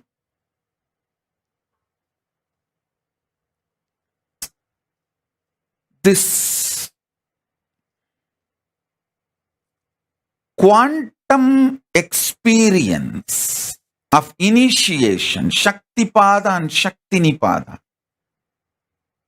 happens in a very sweet, simple, relaxed sitting with the Guru.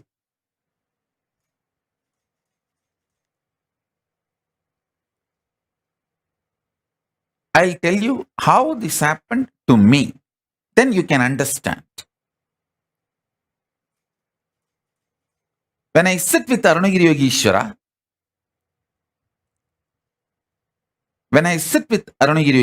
my Guru,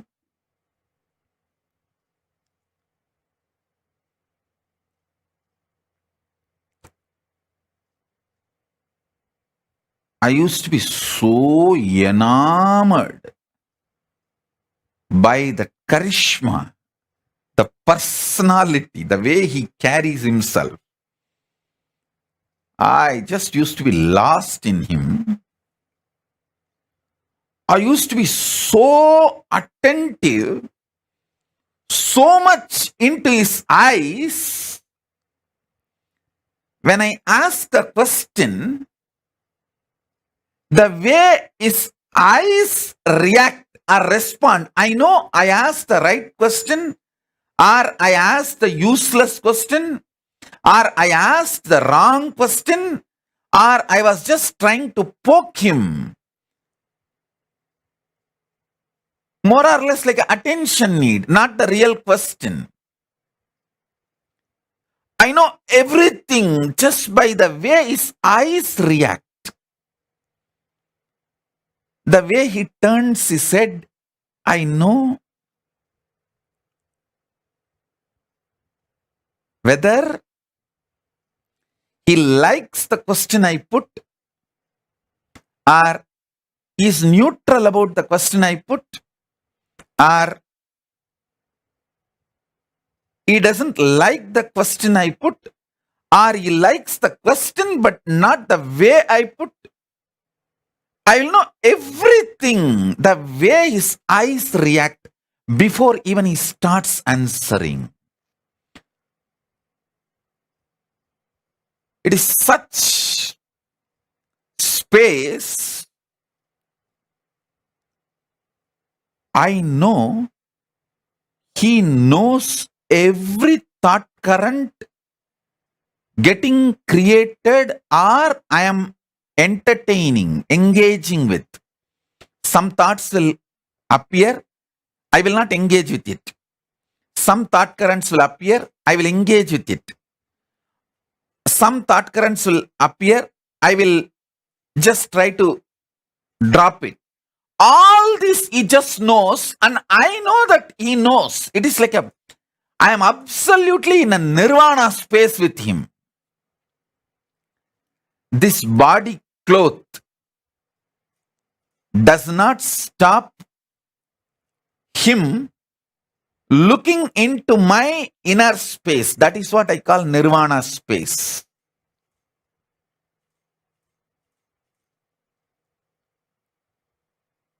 Don't try to misunderstand purposely the word nirvana as a nudity. No.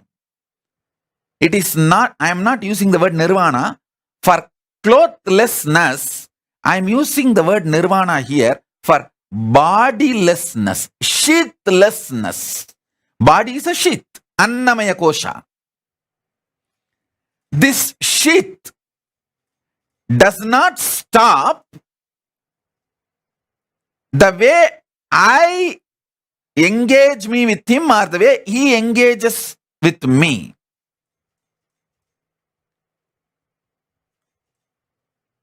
It is extremely sweet,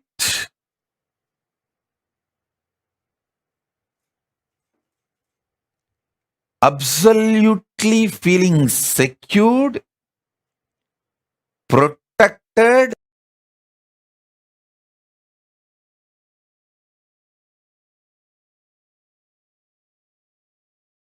Even if you have to go through death, you will not bother, because somebody who is very trustworthy and right person who loves you and your interest, you are going through that death in his lap, under his control, monitor and space.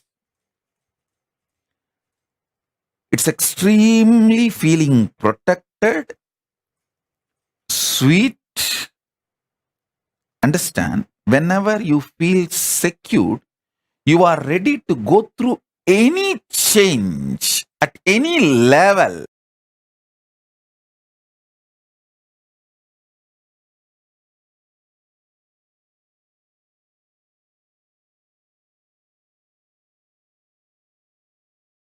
It's an absolute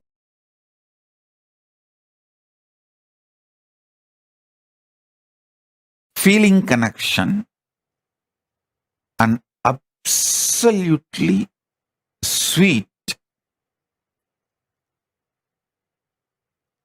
boundarylessness. I will feel so free with him. Even when he eats, if food particles, if they drop from his mouth on his body or few grains, I will never leave them. Without missing a single grain, I'll pick up and eat it away. Even if it falls on his body, some sambar or little curd, I'll make sure I'll take it and eat it away. Because Guru Uchishta, the Guru's prasada is so sweet. The Guru Uchishta is such extremely sacred.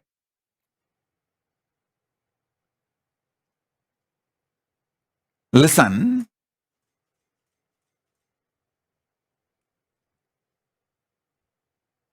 It is that kind of a space. Actually, few days before I was telling a story of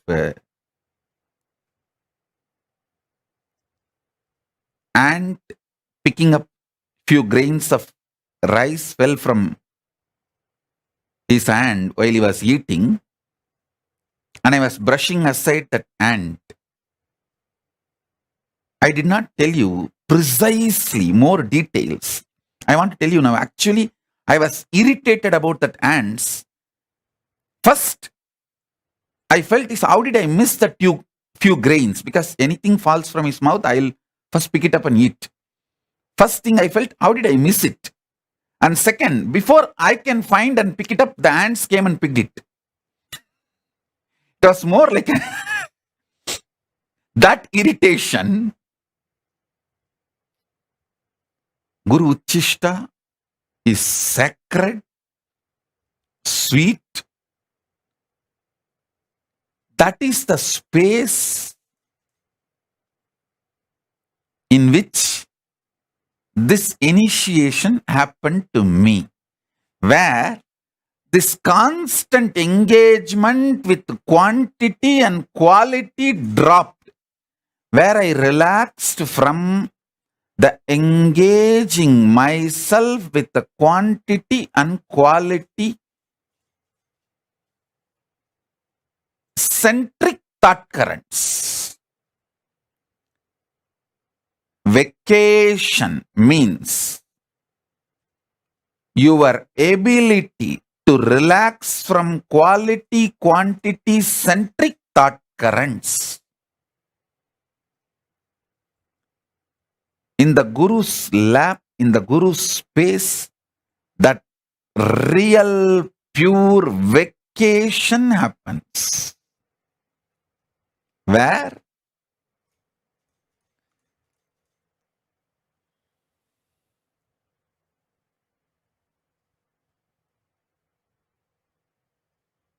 The constant grinding of that quality quantity centric thought currents are dropped, where the quantum start manifesting. Listen.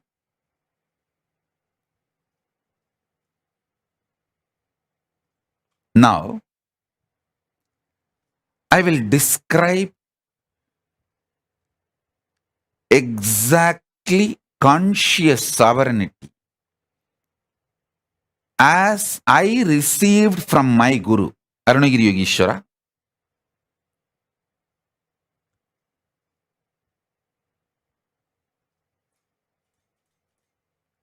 Listen intensely.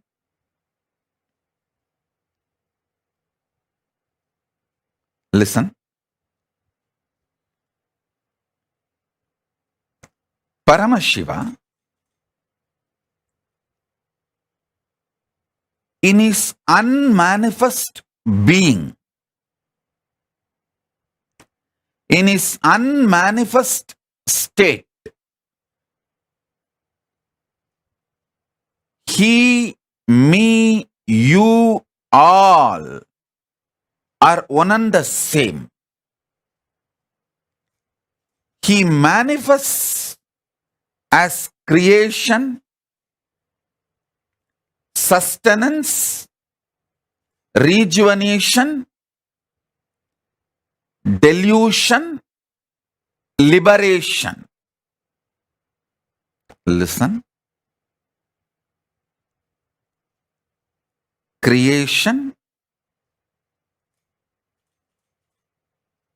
means manifestation.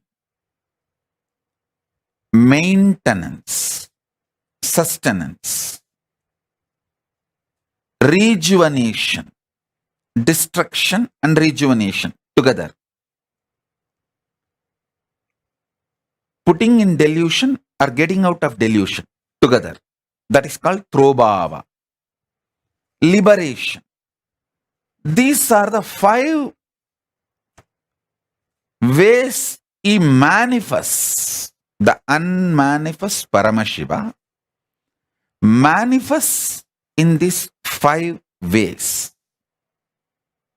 And still he continues to remain as unmanifest also.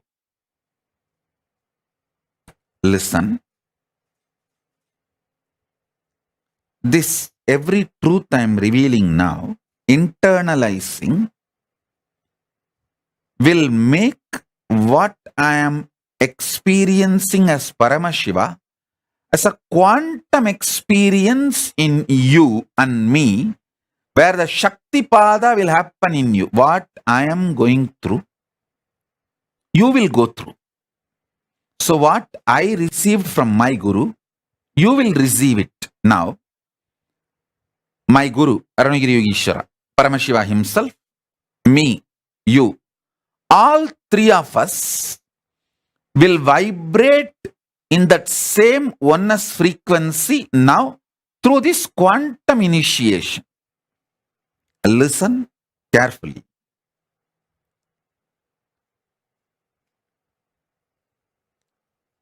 All your ideas about the quality and quantity will pass. It will not be eternal. Today, when you are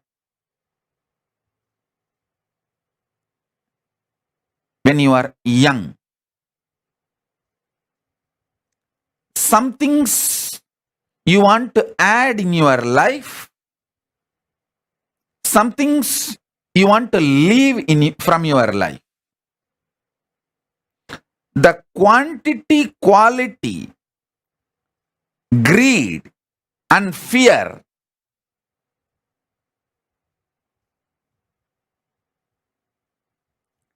the same quantity, quality, fear and greed will change as you grow, mature or older. Listen. So I'm giving you one example. All things related to quantity and quality changes. They are not eternal. They are ephemeral.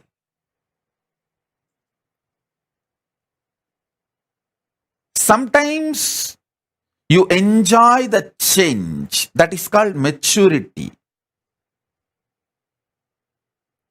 Growing in wisdom. Sometimes you hate the change. That is what is called attachment, suffering.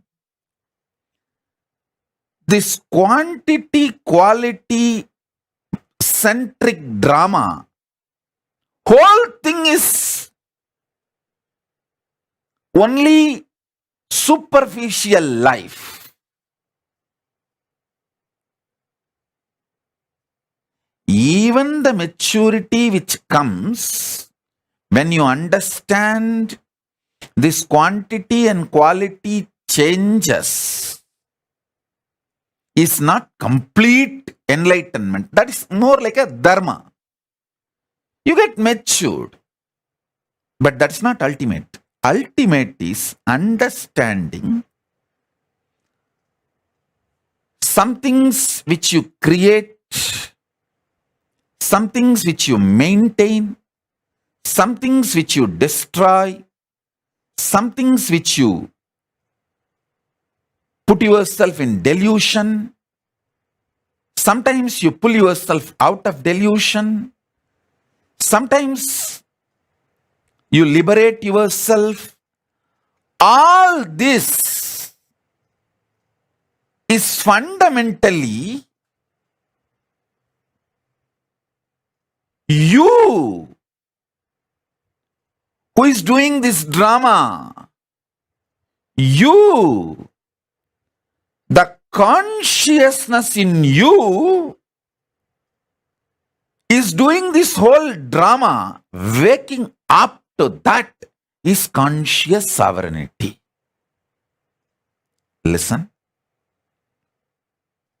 Listen. Later on, today again, when you have time, sit with cup of coffee, hot chocolate or tea, relaxed way, listen to this satsang again, sipping cup of coffee. Remember, you are sitting with me on the foothills of Arunachala alone. Only you and me and Arunachala. Nobody else is there. Cup of coffee for you. Keep a cup of coffee for me. We both sit and sip cup of coffee. And I am giving you this quantum initiation. Listen with this relaxed mood. You will understand. I want you to understand 3 layers. 1, the quantity quality based thinking, acting, whole productivity centric lifestyle. Quantity means trying to increase the quantity of things in your life, or even trying to improve the quality of your body, your mind, anything. Trying to increase the quality of you. Both are stupid. Both are useless. That's the first thing. Second, the quantity quality centric greed you have. You want to sometime accumulate more money. You want to spend more time in the office. But later on, you understand anyone can replace you in your office, but no one can replace you in your home. So you get the shock of your life and realize, oh God, I should have spent more time in my home.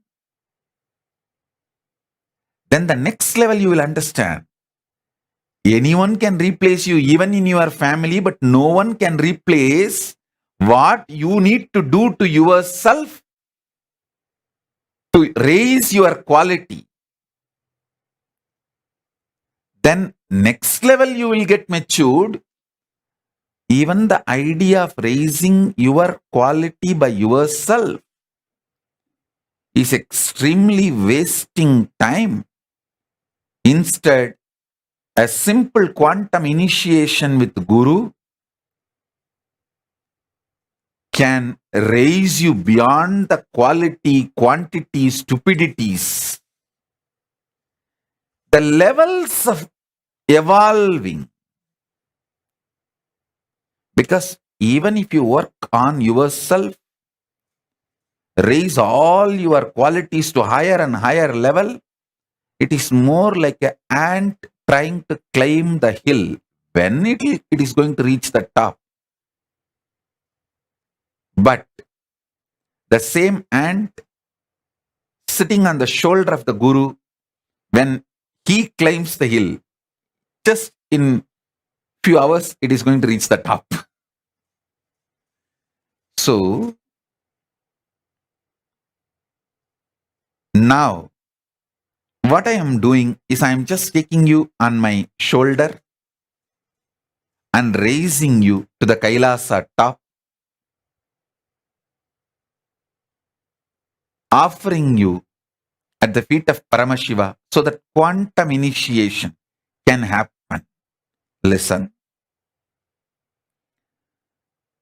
Things you desire when you are in the creation space, you may hate when you are in the destruction space. And you should know, all the destruction in your life is your conscious choice. things you like very much when you are in a maintenance mode, you may hate when you are in delusion. Many things which you hate when you are in delusion, you may feel so valuable when you are liberated. Listen, when you are in delusion, you will feel suffocated by Guru. You just want to escape from him. You don't even want to see him. You don't even want to remember. Even if you see his photographs in some shop, you will feel irritated and leave that shop when you are in delusion. But when you are moving towards liberation, you just wait for him to appear here and there. Even in the car sticker, if you see him, your face becomes white with a smile. Listen, things you like when you are in delusion, you will hate when you are in liberation. Things you hate when you are in delusion, you will love it when you are in liberation. So the quality, quantity based ideas constantly change. And this change also changes. That's the beauty. Change also changes.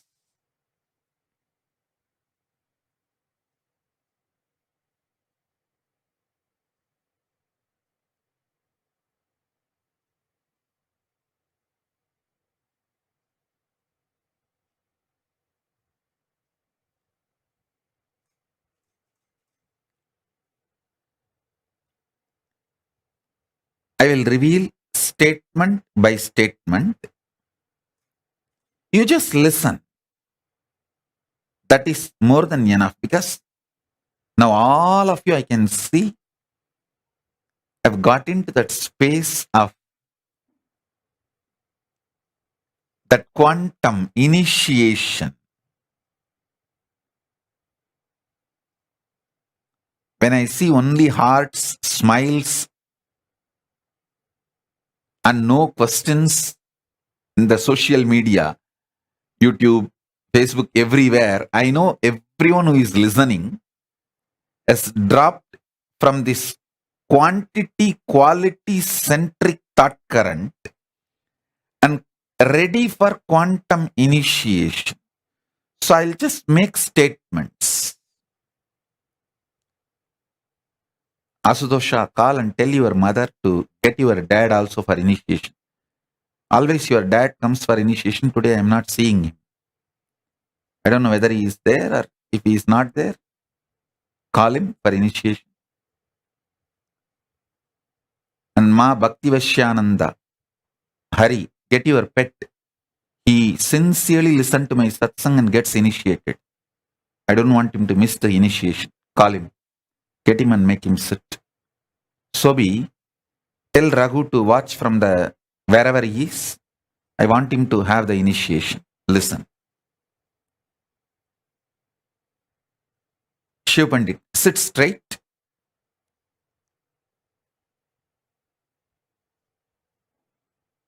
And listen intensely. I'm only going to make simple statements. Just listen intensely.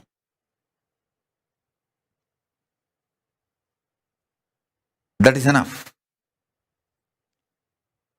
Shiv Pandit, if you are able to see me, hear me, wave your hands. I want you to know every day I accept sincerely that banana, fruit, and the betel leaf and the offerings you keep for me. So sit straight. Listen to this initiation.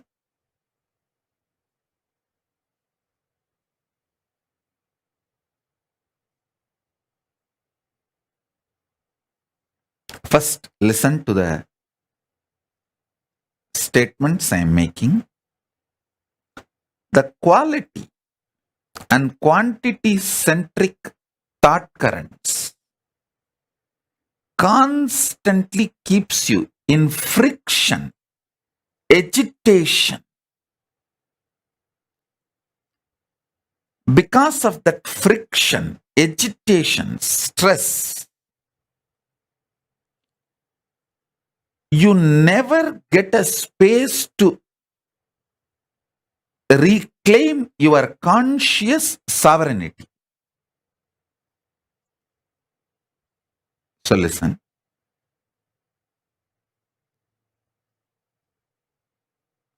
Vinayaka, Shrikanta, settle down. Listen to the initiation. You can attend to work later on.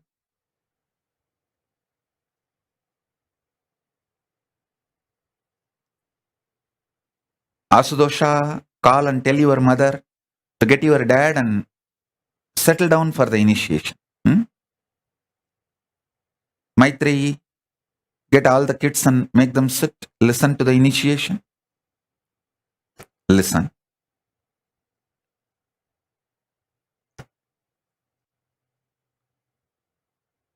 If you want to call your friends, family, whoever you want,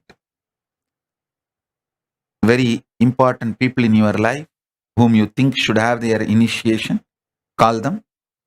Because these initiation moments are the essence of all the satsangs I give. Satsangs are fundamentally to prepare you to come to this nirvana space where you just know everything happening in my inner space and I know what is happening in your inner space and we both are happy about it.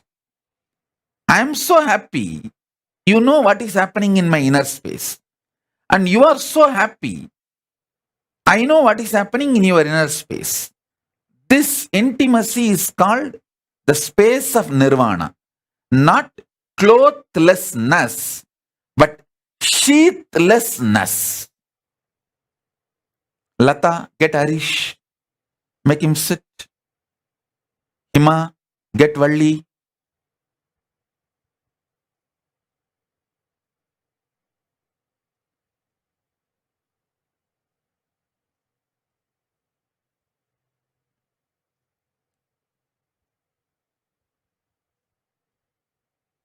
Listen.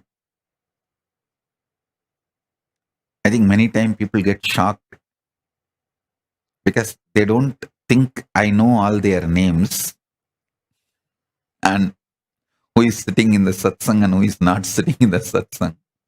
When I call and tell them, they get shocked. Oh God, Swamiji is watching so closely. Yeah, without even two-way, I can watch. Two-way, how can you?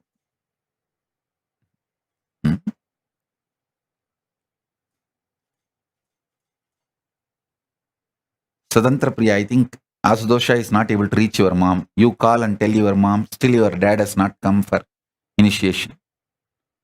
If he is not in home, let him log wherever he is and get him to initiation.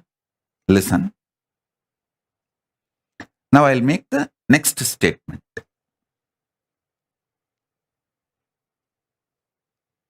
Ordinary teachers, by giving you words, keep you so engaged, many times you miss enlightenment because of ordinary teachers and ordinary philosophers. Like how your quantity quality centric thought currents irritate, keeps you in friction, engages you in stupidity, and makes you miss the conscious sovereignty.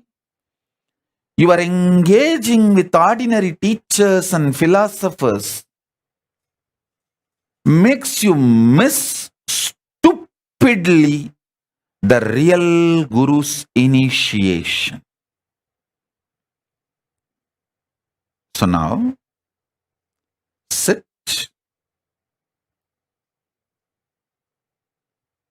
I'll bring the initiation to you. Nirvana Diksha.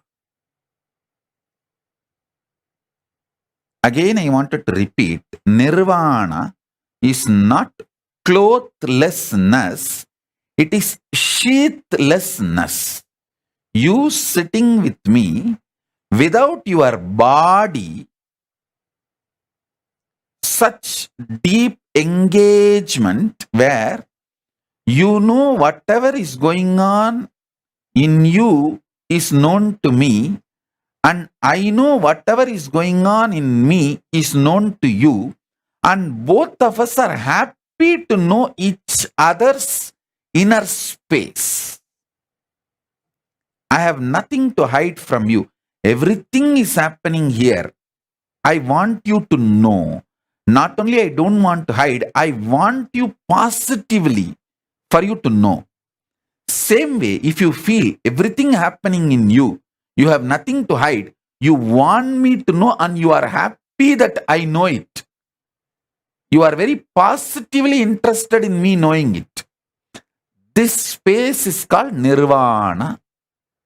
And in this space only that quantum initiation happens. The conscious sovereignty is experienced by you. In this space of Nirvana Diksha, the Shakti Pada and Shakti Nipada for the conscious sovereignty happens. So listen.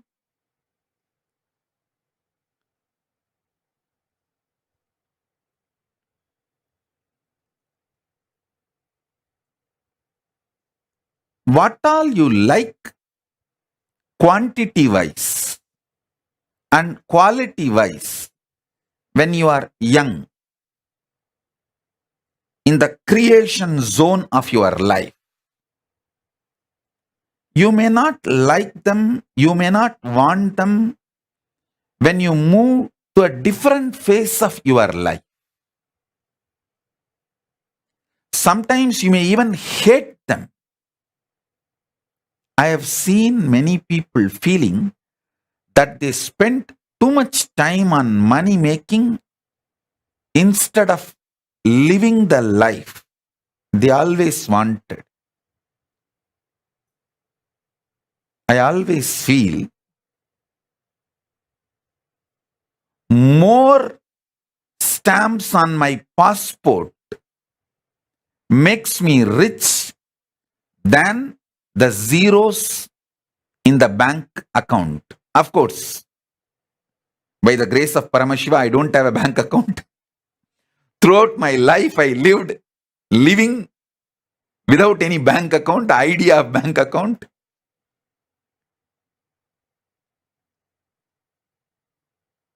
Many times, your likes, dislikes, changes based on the space you are in.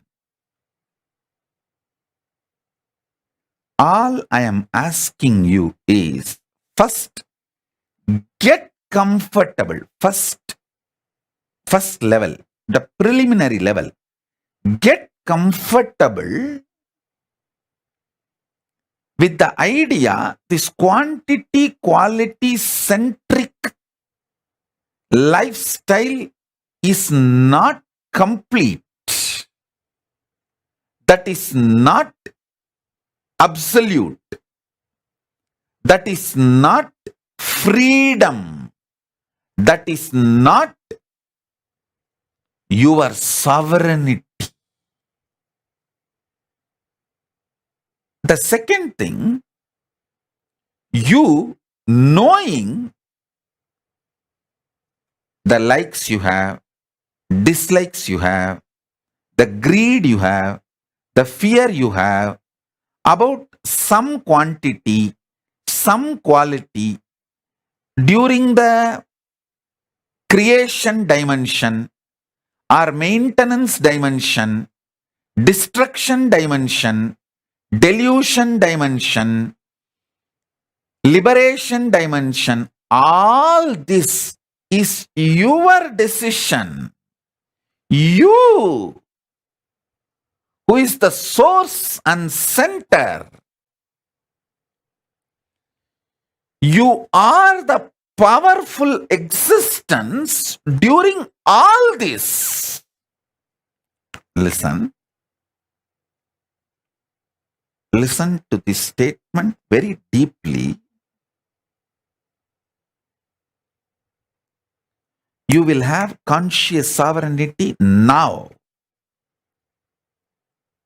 Before this satsang is over, you will experience conscious sovereignty, because it's not difficult and it's not easy, it is simple.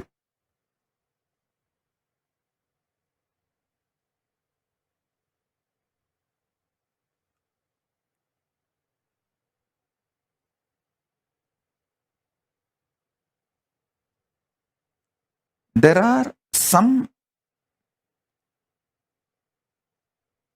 pain points in you.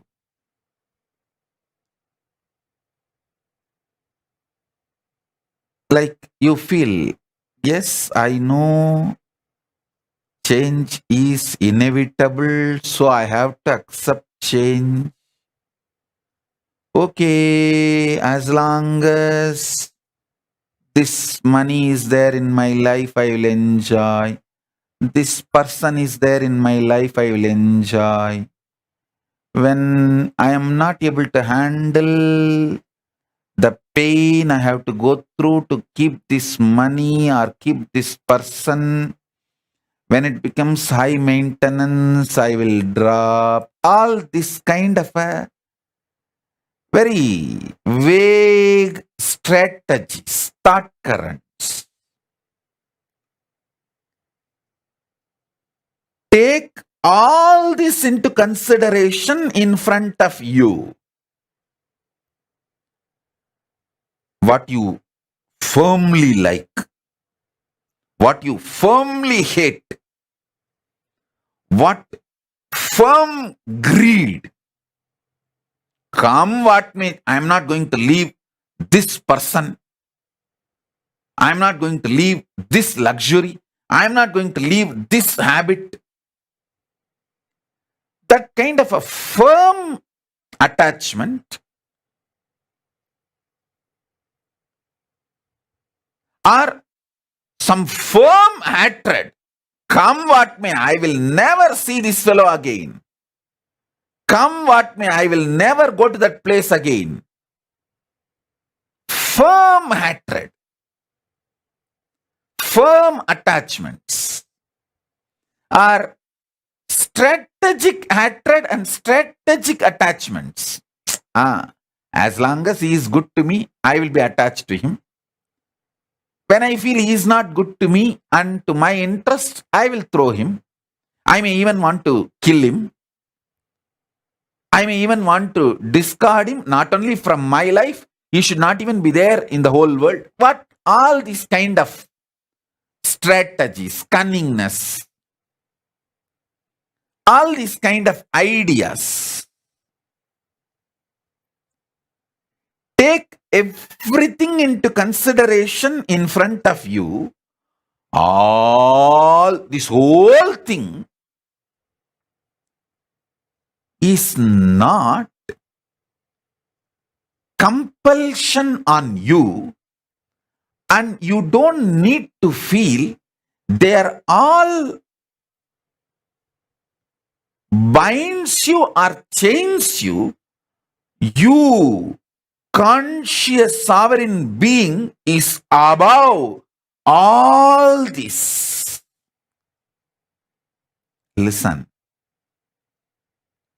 You, conscious sovereign being, is above all this.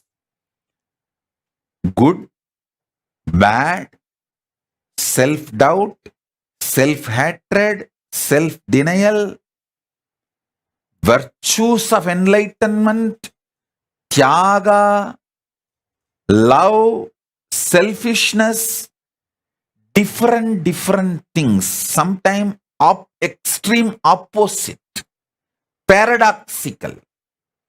Even those qualities, those kind of people, those kind of experiences all that can coexist in you, that coexistence does not need to be contradicting your conscious sovereignty.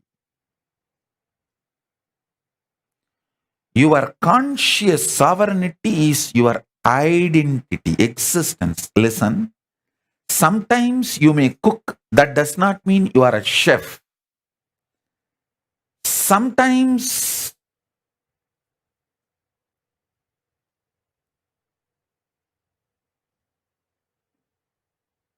you may speak, that does not mean you are a speaker. Sometimes you may administer, that does not mean you are an administrator. Sometimes you may manage, that does not mean you are a manager. All this is periphery existence of you. The quantum existence, the actual existence of you is conscious sovereign being who plays with creation, maintenance, destruction, delusion, liberation. It is you who is playing all this. It's like a lotus having 5 petals. The core lotus is unmanifest Paramashiva, and these 5 petals are the manifest Paramashiva. My Guru has given me the Paramashiva mandala. It has that 5-star symbol. The center one linga and 5 stars, 5 lingas are drawn.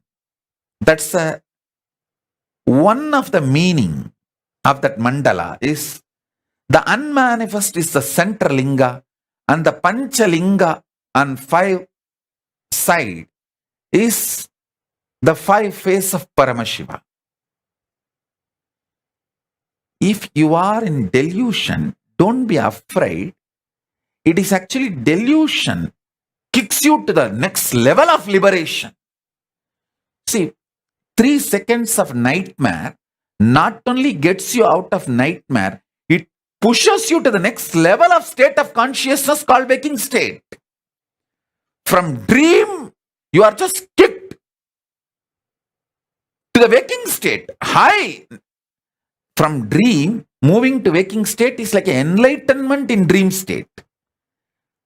So, if you had a very sweet dream, normal dream in your dream state, you would have just gone again back to dream state or deep sleep state. But if you had a nightmare, you can neither go back to dream state or deep sleep state. You have to be kicked to waking state. So, delusion in the delusion in the dream state is nightmare.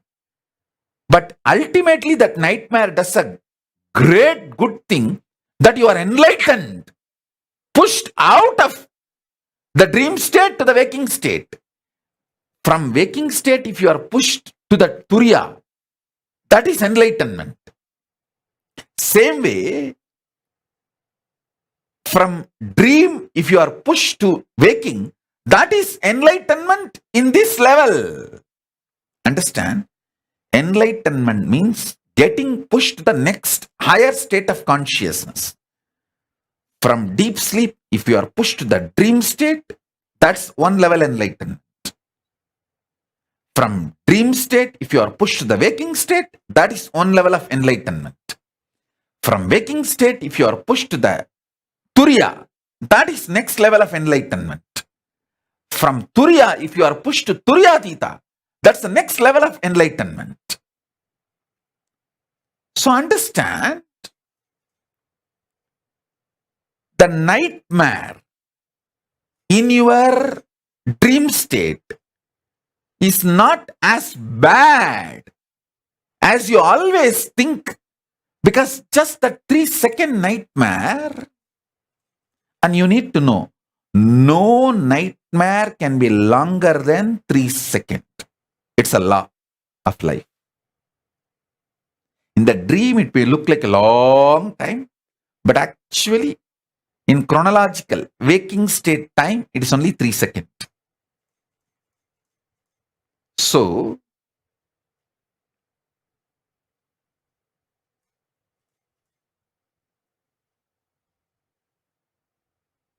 all nightmares are enlightenment in the dream state because it has pushed you from dream state to the waking state, which is a level of enlightenment in the as far as the dream state is concerned. I should call there are 4 levels of enlightenment. From deep sleep, when you are pushed to the dream state, it's called dream enlightenment. From dream state, if you are pushed to the waking state, it's called waking enlightenment. From waking state, if you are pushed to Turiya, it's called awakened enlightenment. From Turiya, when you are pushed to Turiyatita, it's called living enlightenment. So, even the nightmare, which is delusion, is not bad as you always think.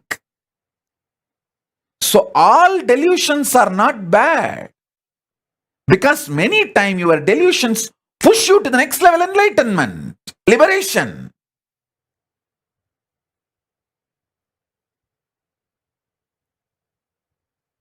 So understand this truth, powerful cognition.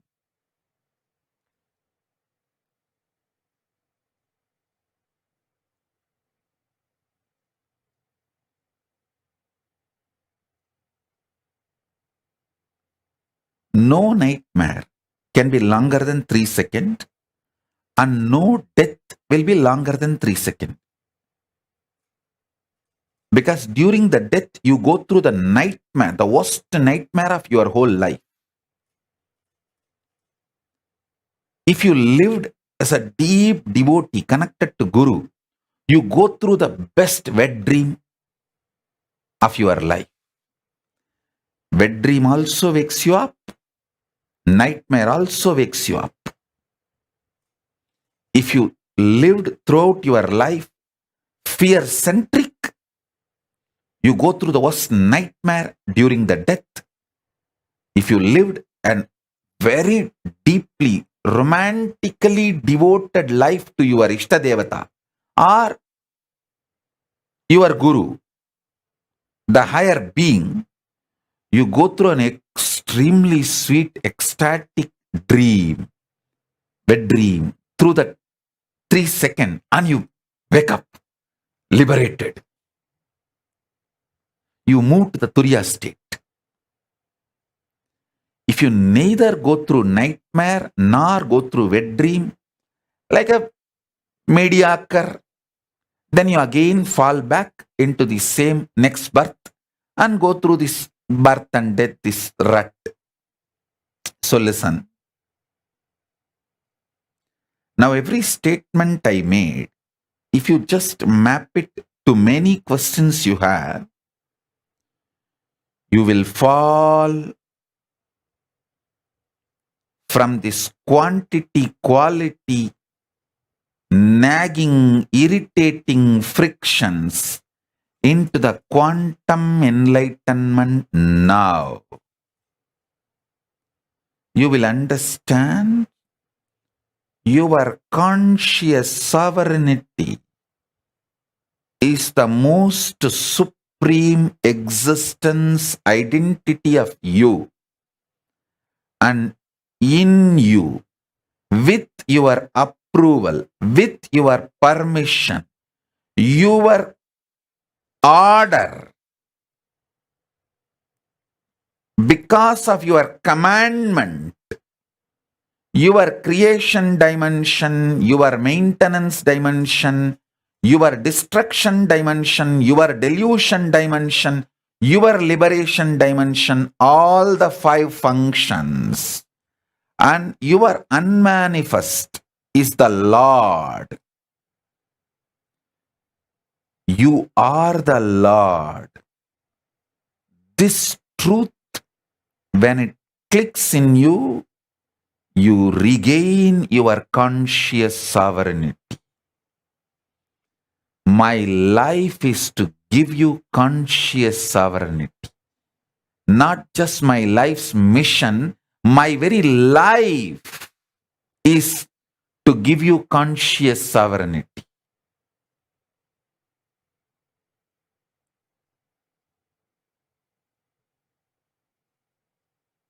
My Guru gave me this. I am here to give you this.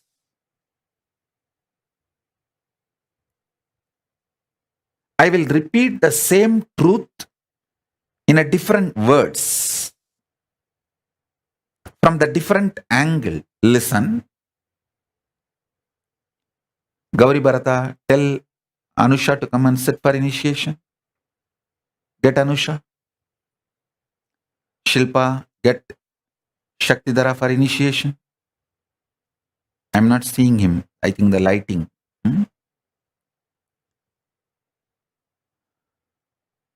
Listen. I'm going to repeat the same truth with a different words.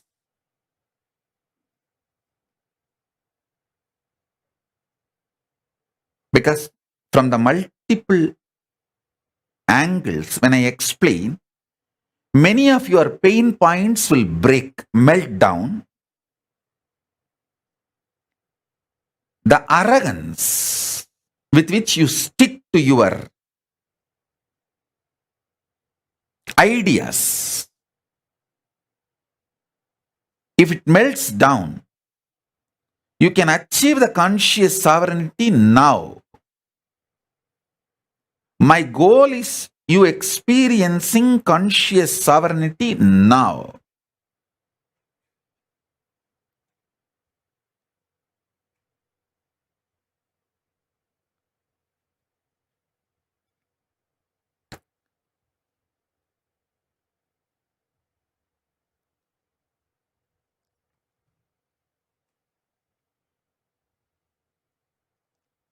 See, the satsang is going to be very long. I'm going to elaborately talk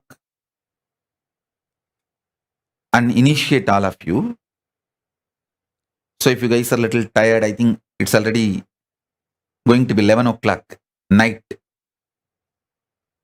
So if you guys want to pick up a cup of coffee or a cup of hot chocolate, tea, you can pick up. Come and sit very comfortably.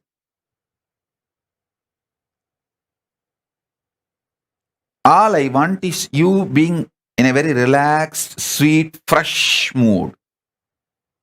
With a cup of coffee or hot chocolate, tea, anything is okay. Just come and sit.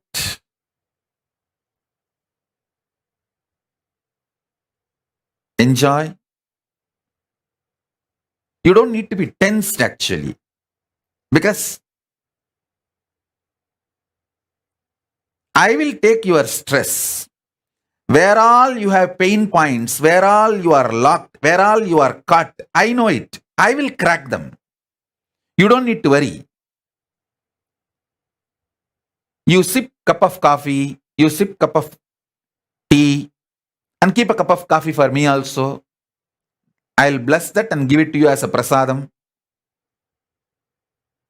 You just enjoy what I am talking and trying to drink my words along with your cup of coffee. Then initiation will happen. That quantum initiation will happen. Nothing serious. You don't need to be very serious. You don't just be awake, but nothing to be serious or worried. Ma Pragnya, tell your brother also to come for initiation. Call him. Tell him to attend the initiation.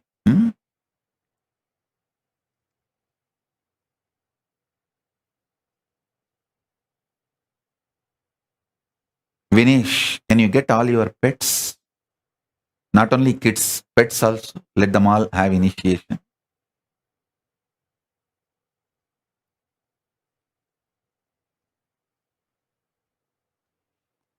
So listen.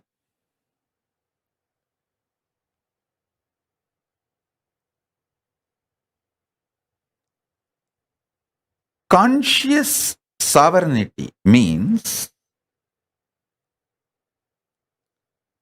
there is no blind spot about you and your existence.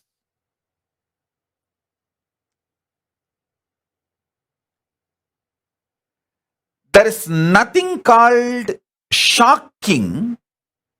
Everything is sweetly surprising. See, sweetly surprising is not wrong. But there is nothing called shocking. You just know the probability and possibilities of your existence. Because you are consciously manifesting it.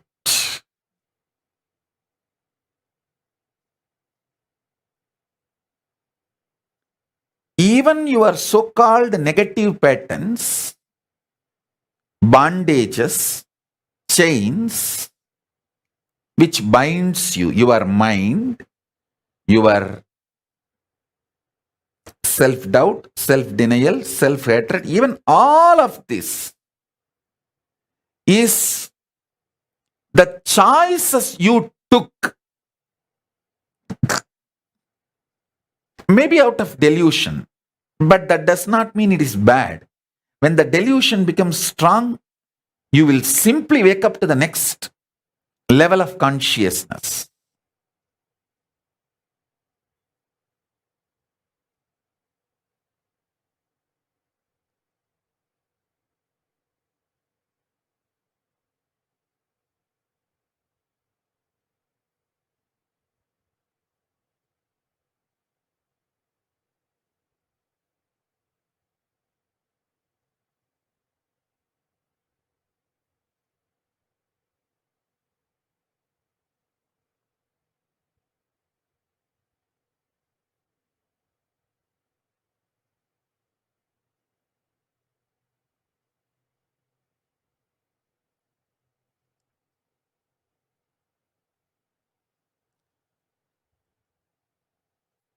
One funny thing with human beings, all the things they like, they feel as good.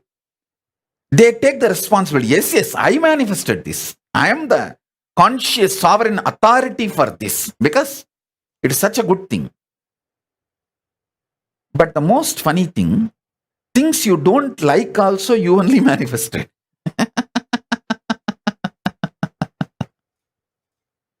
You manifested it for different reason. Maybe after manifesting you forgot. You liked it and you wanted it. You called for it. So listen. Tripura, call Vedaswarupa to attend. Nice. Vedaswarupa, call Bhagavan Reddy also to come and attend. Bhagavan Reddy and his daughter and wife, the whole family. Listen. I'll repeat now. Even if you missed the whole satsang last, I think 1 hour I am speaking. Even if you missed the whole 1 hour, don't worry. I'm going to be elaborately repeating in various words. Because it's an initiation, the words I am uttering are like a mantra. Initiation. It is not discourse or a teaching.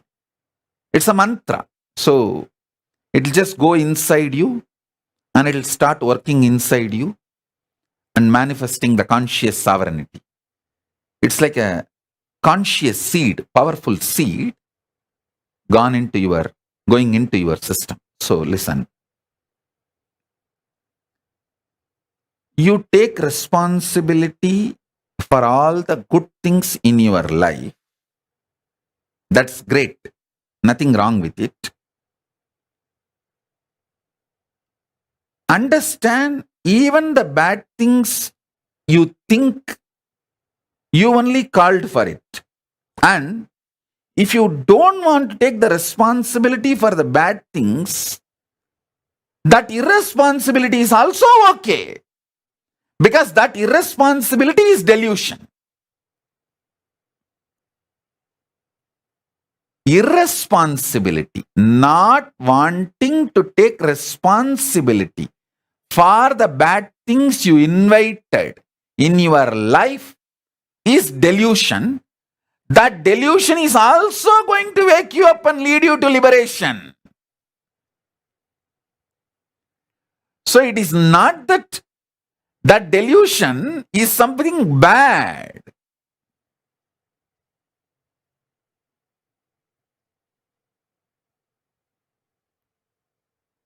Be very clear.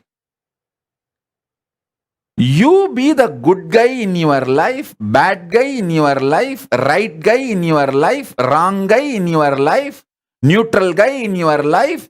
You be your deluder, you be your liberator. You are that. It is not that you have to be or become. You are that. That is a truth.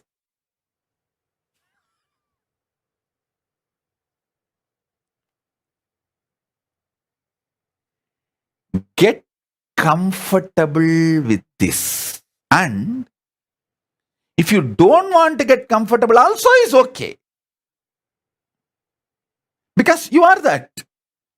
See, even if you don't get comfortable with the truth, you invited your headache by having a head. You deciding to have a head itself. You accept the process of possible headache, the possibility of headache.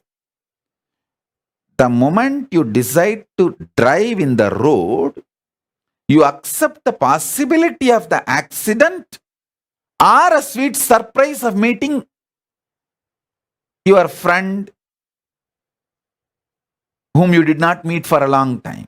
So the surprise, sweet surprises, shocking accidents, both are possibilities, probabilities of your decision to drive in the road. So ultimately, you are the source is not teaching, it's a reality. And the great news is when you start getting comfortable with this truth, you manifest powers. You manifest powers. You manifest powers of conscious sovereignty. That is what is powers of Paramashiva. Every time when you manifest powers of Paramashiva, I give you one powerful cognition to manifest that power. That powerful cognition is one of this liberating principle. So now I am giving you multiple liberating principles. So you start manifesting multiple powers.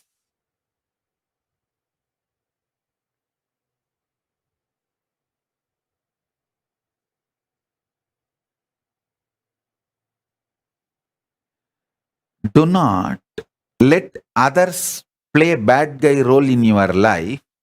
And even if you let them play the bad guy role, it's okay. This paradox,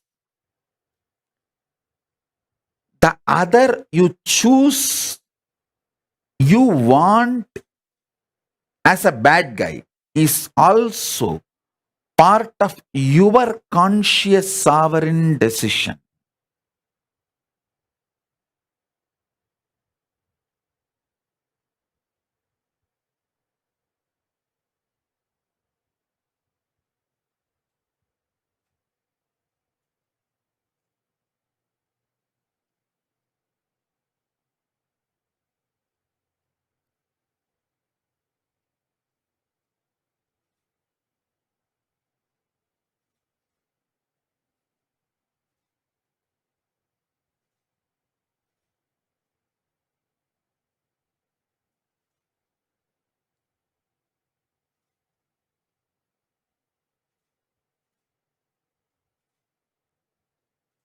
Paramashiva,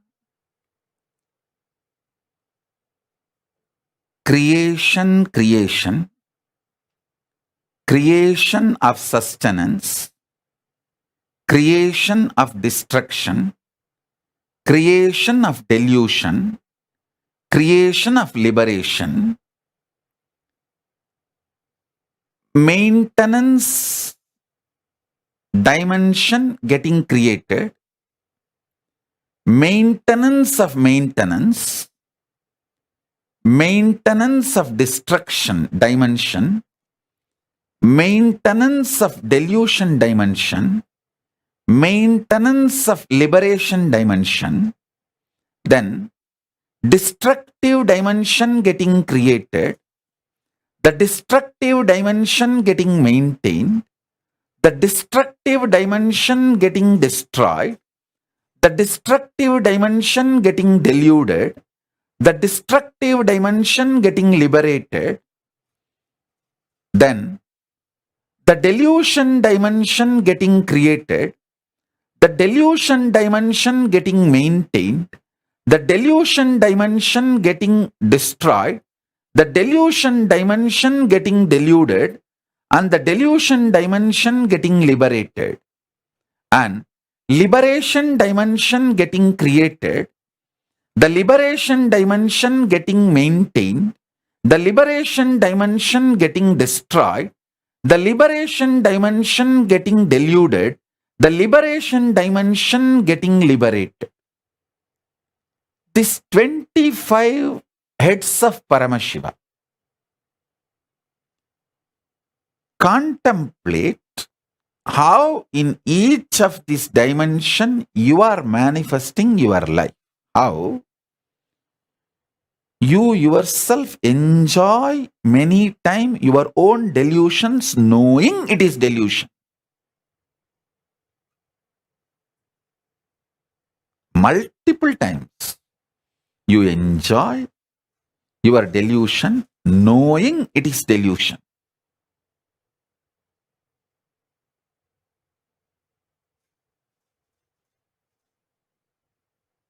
I am not saying don't enjoy your delusion. I am not saying enjoy your delusion. I am only saying know it that it is you, so that your conscious sovereignty is not damaged by your actions. Your existence should not be damaged by your actions.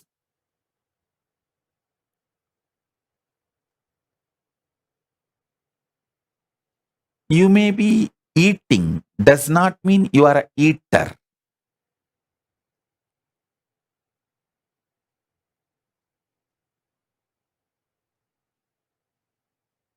You may not be eating, does not mean you are a nirahari.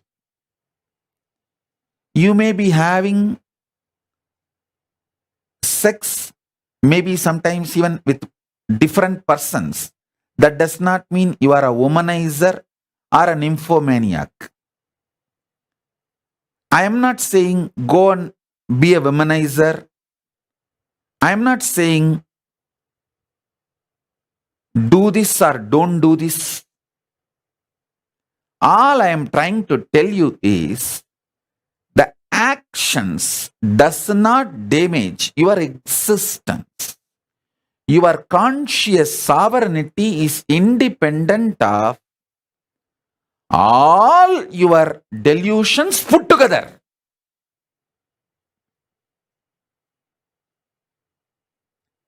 Because your unmanifest is more powerful than all the 5 manifest put together.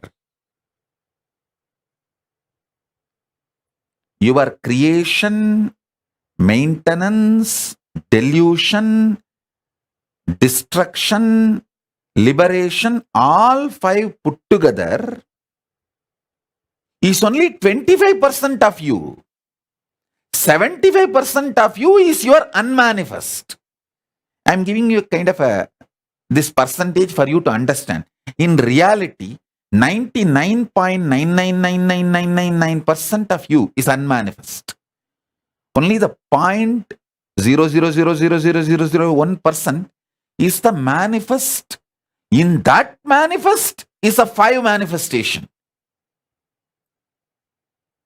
Like if in your cell, even if your cell, if you thoroughly analyze, 99.99999% is vacuum, unmanifest. Only the 0.0000001% is the manifest. In that manifest, 1/5 is creation, 1/5 is sustenance, 1/5 is destruction, 1/5 is delusion, 1/5 is liberation. So,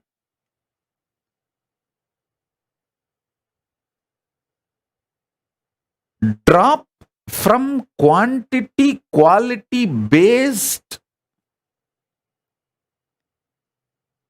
irritative, stressful, kind of a drugged thought flow, life current. That's the right word, I'll call it. Drugged life current.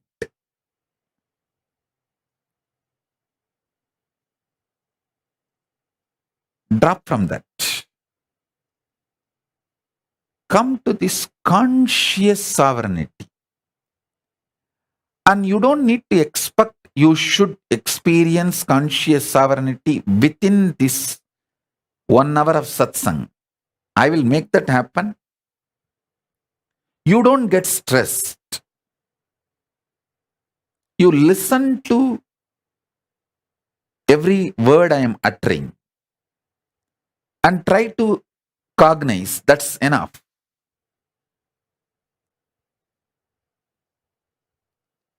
Mind is a drug.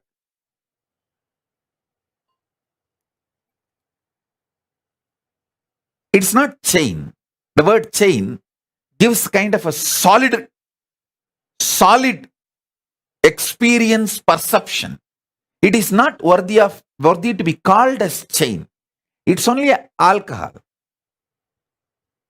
Tomorrow morning, its effect will not be there on you. That kind of a moodiness of your mood is a drug. Drug's impact on you is moodiness of your mood. So the moodiness of your mood is mind, which is like a drug. See, the fear. Fear is the substance out of which your mind is formed. That substance, fear itself, is moodiness of your mood. It is not even the permanent mood. When the lust comes, the fear just disappears because it is only moodiness of your moods. As I said, delusion is only one dimension of the 5 dimensions. So the fear is just a moodiness of your mood.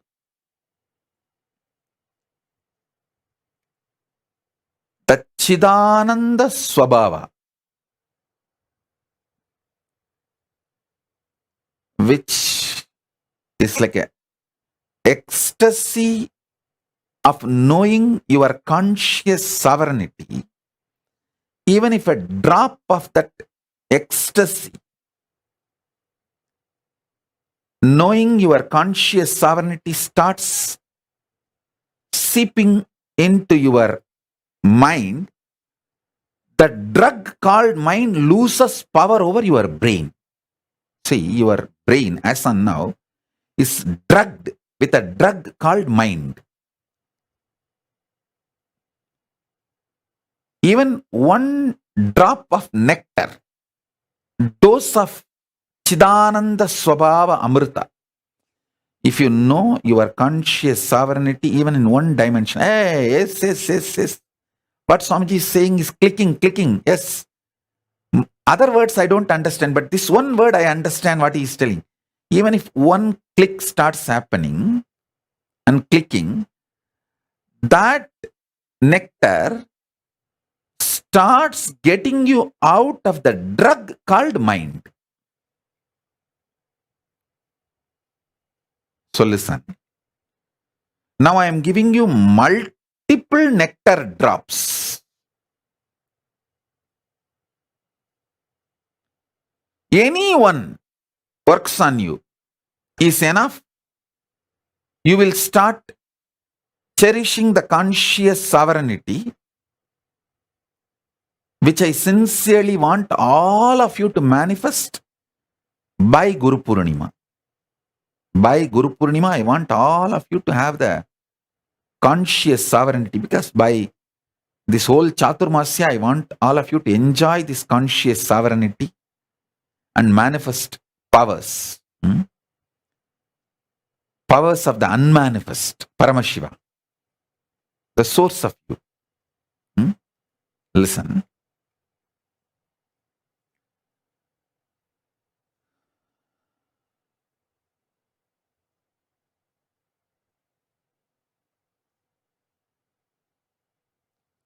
Many of the truths now I am revealing, I uttered in last 27 years of my public life, documented multiple times in multiple places, in multiple words. I am just now putting all of it together with this focus and presenting it to you. See, whatever I am sharing is basically from the revelations Paramashiva revealed in Vedas and Agamas. Last 27 years of my public life, whatever I was sharing, from what I inherited from my gurus, now I am compiling with the focus of you experiencing conscious sovereignty. I want you to catch the glimpse of conscious sovereignty. Vishoka, tell your mom to attend the session. Vishoka, get your mom to attend the session.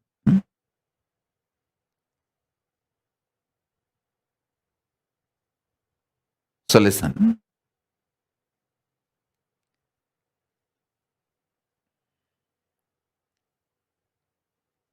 First, stop hating. Stop getting powerless about anything in your life. Do not get powerless. Do not hate. There were so many assassination attempts on me. Even those things, I neither care nor hate nor enjoy. I don't enjoy the assassination attempts on me, and I don't hate the assassination attempts on me. I don't care about it.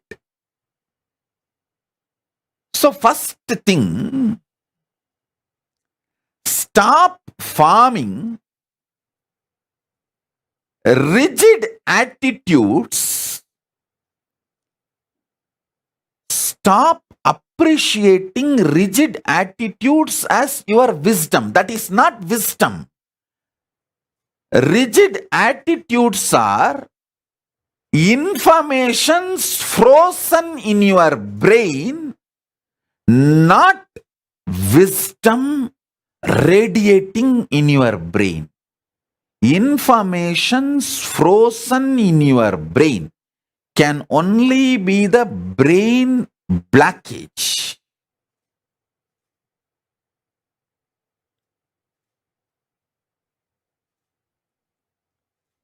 You call that blood clot, like that brain clot. It's only the brain clot.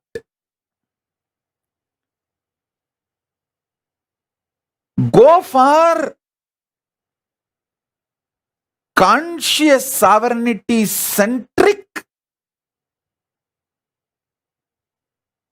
existence.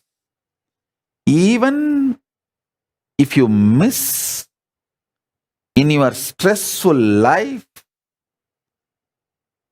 to be conscious sovereign being, when you come back home, when you drop your coat and shoes, drop your mind and stress and decide inside my home, I will be conscious sovereign being. Sit and remind yourself, cognize conscious sovereignty of you. In few days, this will become your existence. Because anything you enjoy,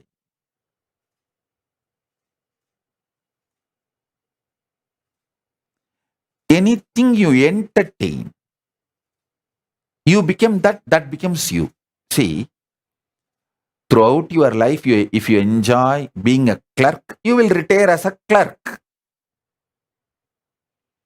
If you enjoy being a manager, you will retire as a manager. If you enjoy being a king, you will retire as a king. What you enjoy, you will manifest. Do not tell me, oh, I enjoy being a king, but I am not getting opportunity. No, life is too big. And even if you are struggling, no, I really want to be a king, but I am not getting opportunity, then okay, entertain with that. You are engaging with that. Engage with that delusion. It's okay. But know it, you are engaging with that delusion. Listen.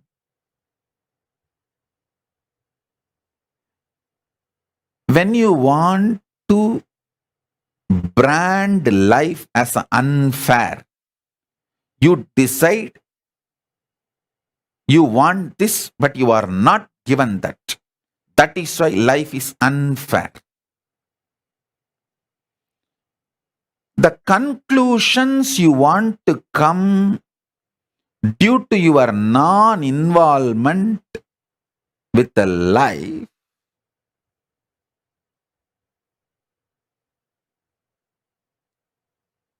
is the real delusions.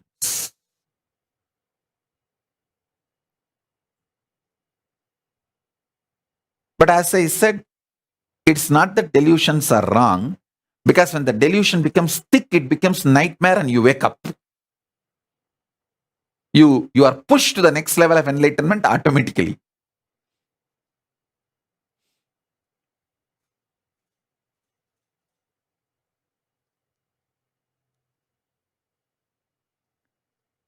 Engaging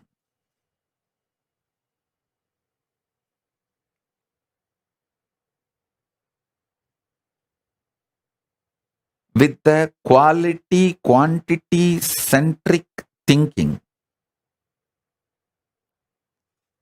always leads to destruction and delusion. Decide truth about the life is the goal of your life. I tell you, first be genius. What is the meaning of genius? Search for the truth is the center of life. From that, make a six-pack body. From that, make billions of dollars.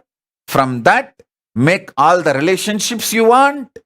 From that, manifest all the powers you want. You want, create what you want, enjoy what you want, celebrate what you want, destroy what you don't want. Be deluded when you want, be liberated when you want, but centered on your conscious sovereignty. Listen, people who search for the truth in the field they have chosen in their life, they become genius.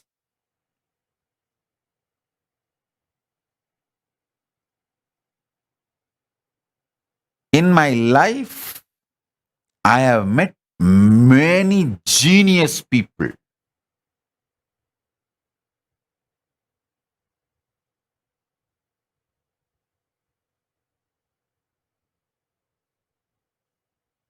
In Tiruvannamalai alone, I have met at least 50 genius people.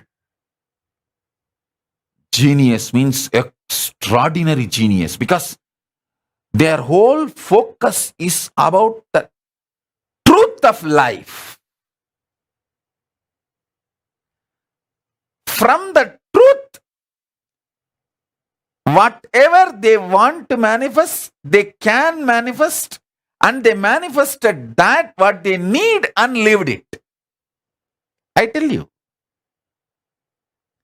Annamalai Swamigal had only 2 loincloth and 2 towel his whole life. But I have not seen a more richer person than him. In my life, I have not seen anybody else richer than Annamalai Swamigal, because he manifested the 2 kaupin and 2 towel from his conscious sovereignty. His decision to exist on the truth of life is a genius, I tell you. I have met many Nobel laureate scientists, but the geniusness, nobody can be compared to Annamalai Swamigal or Ram Surat Kumar. A geniusness is not related to what others feel about you. It is related to your strength of cognizing the truth of life. Your brain's capacity to cognize the truths of life and manifest them in your life in a very cohesive, coherent way. That is geniusness. That's what I call geniusness.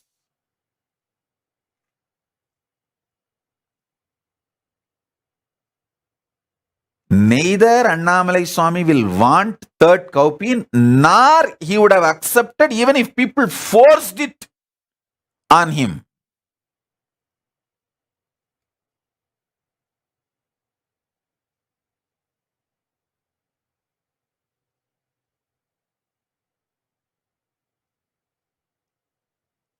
Listen, I am not saying you also live with just 2 kaupin and 2 clothes. No. All I am saying is manifest billions and trillions without losing your geniusness. Genius means your capacity to cognize the truth. You have 25 heads, as I explained now. You have 25 heads.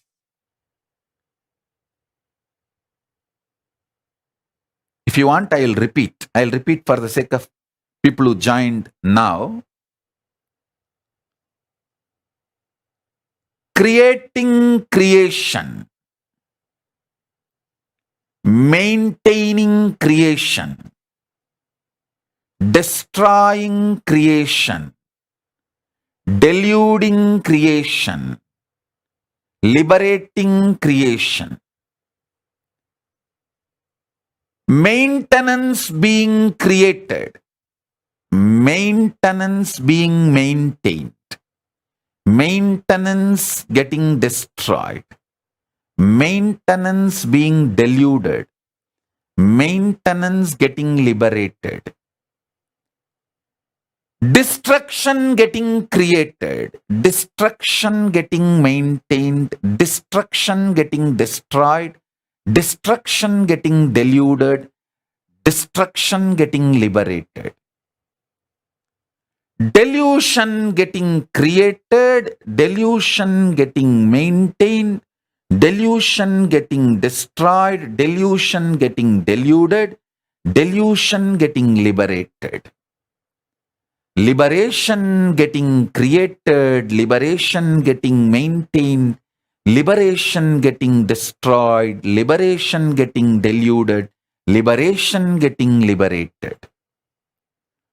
This 25 phase FACE and PHASE pace of Paramashiva, you have it.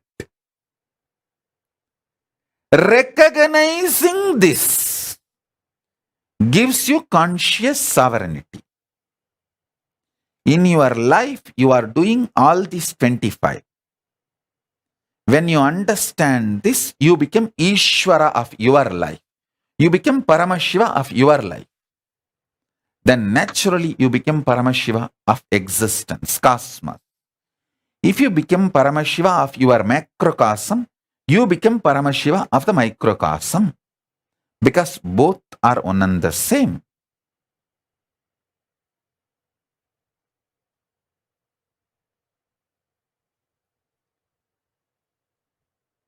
Ability to cognize this is geniusness. Geniusness is not just stealing some theories here and there. Listen, the so-called modern civilization mostly built on stolen money and stolen theories from Hindus of India. Instead of India, I'll use the word Bharat, because the Bharat is from Himalayas to Malaysia, from Gandhar to Gadaram. The whole thing is Bharat. India means you will feel only that small area, but Bharat. The modern day civilization mostly built on stolen wealth and stolen ideas of Himalayas, from Himalayas to Setu and Gandhar to Gadaram, Bharat. From Bharat, the knowledge, ideas, principles and wealth stolen. Out of this only, the modern day civilization is built. Only thing is, they stole parts of it. They did not fully steal. That is why the whole mess. Geniusness is not about stealing some concept, principles and rebranding, rewording in your name and getting Nobel Prize or this prize, that award, this award, that recognition, this recognition. Geniusness is ability to cognize you are doing this 25 in your life.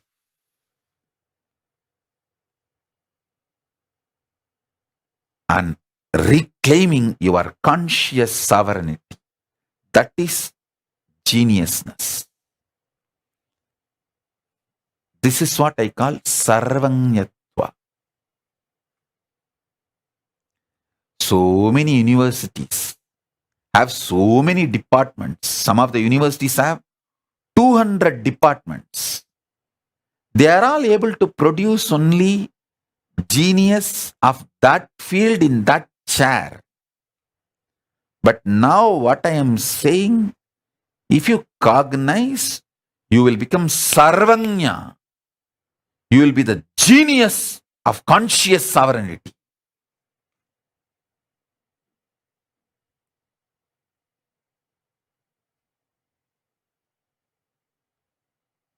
Spend little time on cognizing this. Nothing wrong. That will be the best worthy time in your life. See how you are creating creation in your life, how you are maintaining creation in your life, how you manifest a cell and how you sustain that cell, how you destroy that cell, how you put that cell into delusion, means different usage, and how you liberate that cell. Once for all, you free it, and that becomes part of your larger existence, unmanifest form. How you are playing all these 25 dimensions of you, cognize these 25 phases and paces.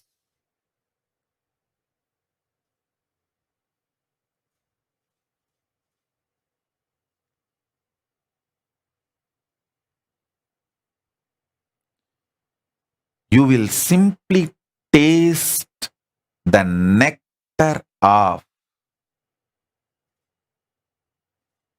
conscious sovereignty. Understand?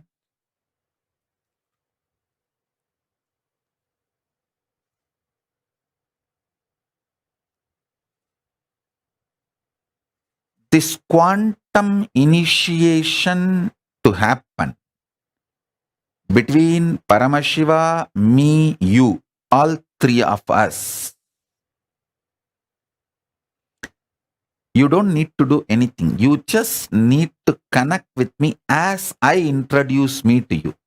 I introduce me to you. I am Paramashiva, fully manifesting conscious sovereignty of Paramashiva with all its dimensions. Unmanifest and manifest and more.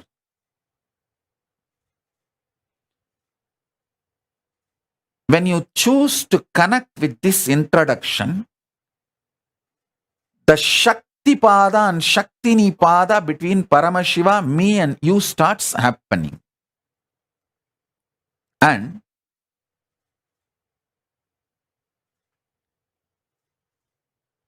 with this mood, relaxed, sit with a cup of coffee, hot chocolate or tea, listen to these revelations.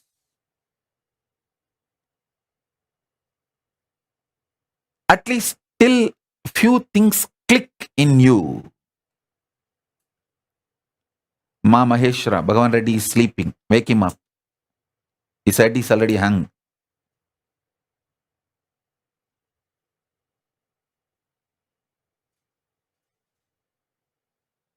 Listen, listen.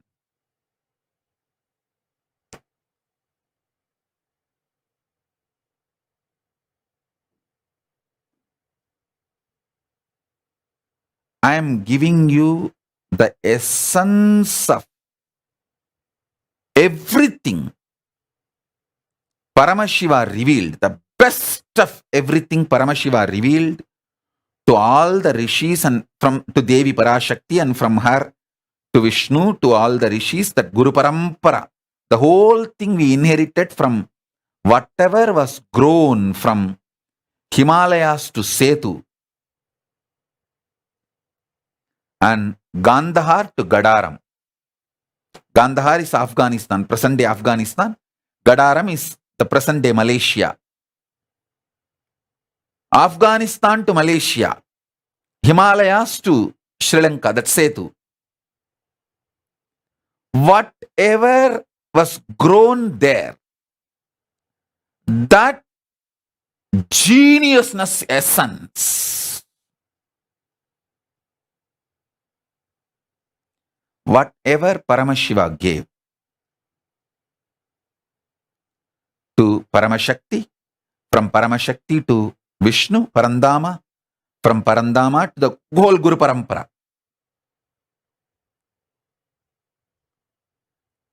Best of the whole thing I am sharing with you all. Listen to this.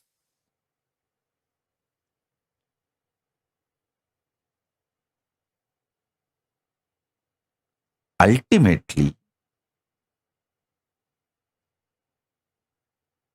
the essence of what I am trying to convey is you are Paramashiva.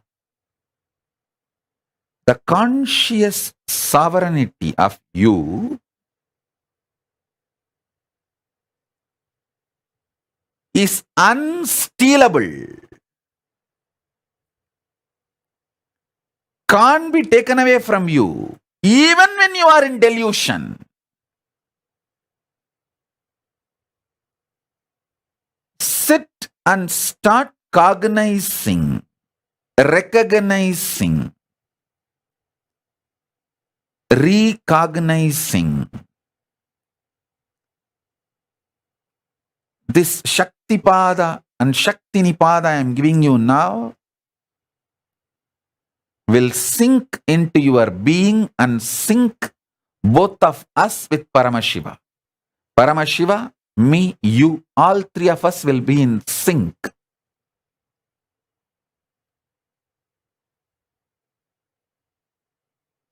When these truths sink inside you,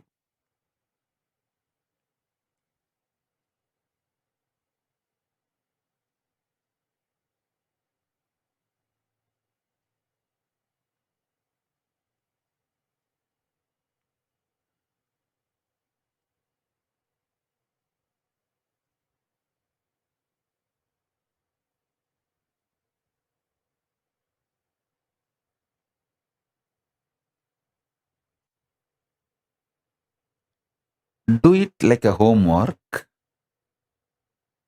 till you understand each dimension of this 25 dimension. Sit and start penning down how your conscious sovereignty is working in that dimension, how you delude your own delusion. Only when you delude your delusion, you can get out of delusion. Only when you terrorize your nightmare, you will wake up from the nightmare. See, the nightmare happens in a ground. For example, you are having a nightmare, you are running to escape from tiger and snake, and you are running in the wild forest. This is the nightmare. But you send a earthquake to your nightmare and shake your very nightmare itself. Then you realize, oh God, you never went to that forest and the whole thing is a delusion. You wake up. So you delude even your delusion. It means you have a capacity to delude your delusion. You can give an earthquake to the forest in which you are running to save your life. You are running in a forest to escape from tiger and elephant and lion or snakes, but you have a capacity to give earthquake to the whole forest and shake the forest and wake up from that. I'm giving you one example. But you can see in multiple levels how you are capable of deluding your delusion itself and liberating yourself from your delusions. Look into small examples of your life and start working on it. Listen, when Arjuna desired to connect with Krishna, as Krishna introduces himself, Krishna says, I am everything.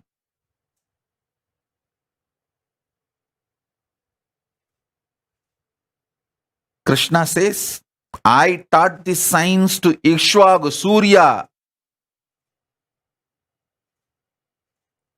Arjuna was shocked. This is too blatant.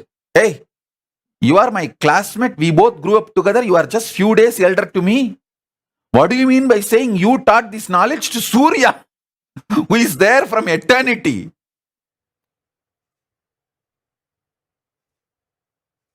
Arjuna even asks openly. Then Krishna explains, but Arjuna had a doubt, but not violence in the doubt. He only wanted clarification.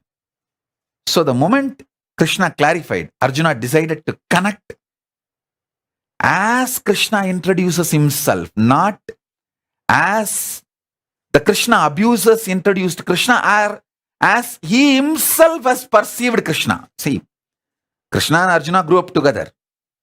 They were classmates, all mates. They enjoyed life together. It was such a sweet relationship. Arjuna decides not to trust even his own opinion, idea about Krishna, but to connect with what Krishna introduces about himself. Then Arjuna gets the Divya Chakshu and sees the Vishwarupa of Krishna. The Shaktipada and Shaktinipada happens between Parameshwara, Paramashiva, Krishna and Arjuna. So understand,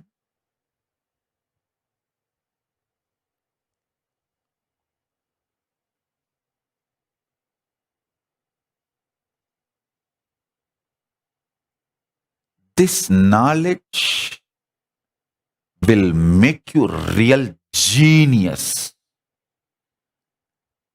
Seeking the truth intensely makes you genius, not just some award, reward, theory, somebody accepting you.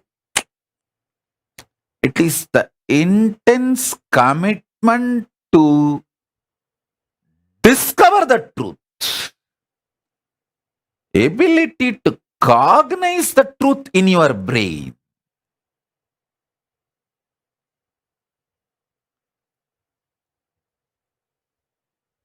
Everything other than this geniusness, others can do for you. Money, others can earn for you. Clothes, others can get for you. Food, others can get for you. Everything others can get for you. But the seeking of the truth, only you have to do for yourself. Becoming genius, only you have to do for yourself. Nobody else can do it for you. I can give you Shaktipada and Shaktinipada. Make this Shaktipada and Shaktinipada happen between Paramashiva, me and you. I can do that. But deciding to cognize that conscious sovereignty, only you can do it for you. Decide to be genius.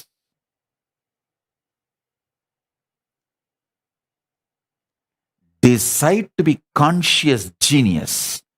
Decide to have conscious sovereignty. Decide to grasp how you are doing all these 25 in your life. Till you catch it, sit and pen down, think through. This will make you most practical.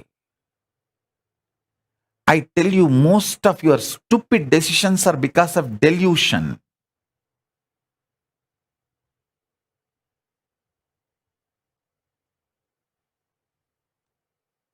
When people ask me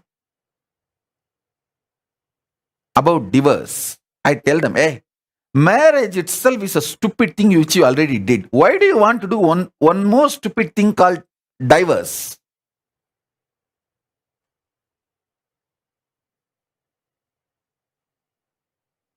It's all over. Just go through and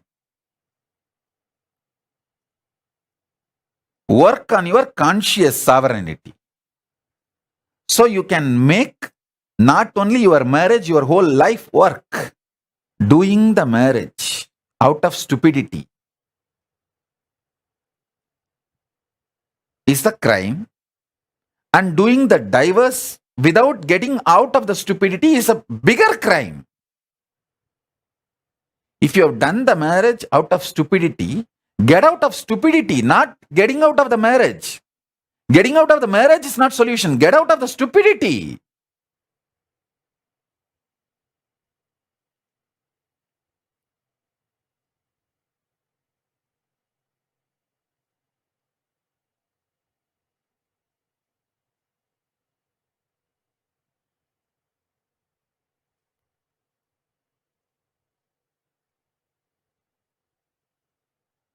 Become seeker of truth with a conscious stamina for the truth.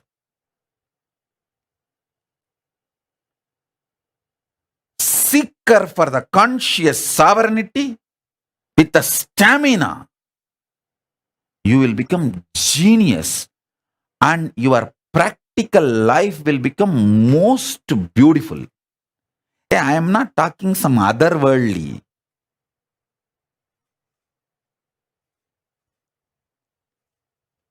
I am talking of other worldly in this world, in every world.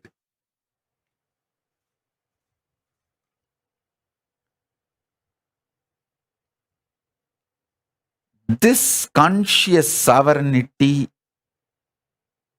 truth. Swalpamapyasya dharmasya trayate mahato bayat. Even if you start cognizing even little bit, so much fear will be destroyed, so much bad things will leave you. You will become so good to yourself and to others and to the whole world.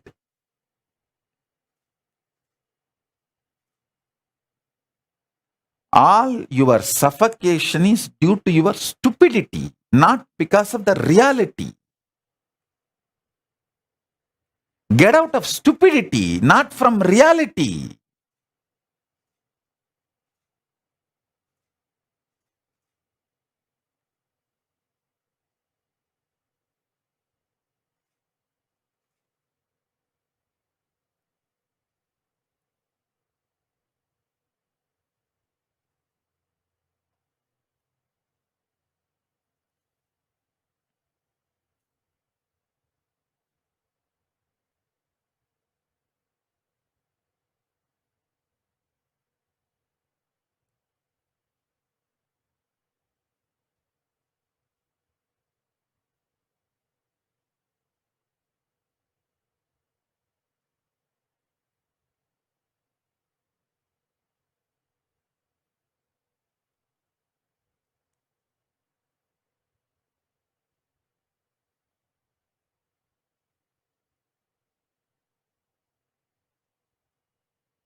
I'll utter word by word. I'm just trying to reveal layer by layer.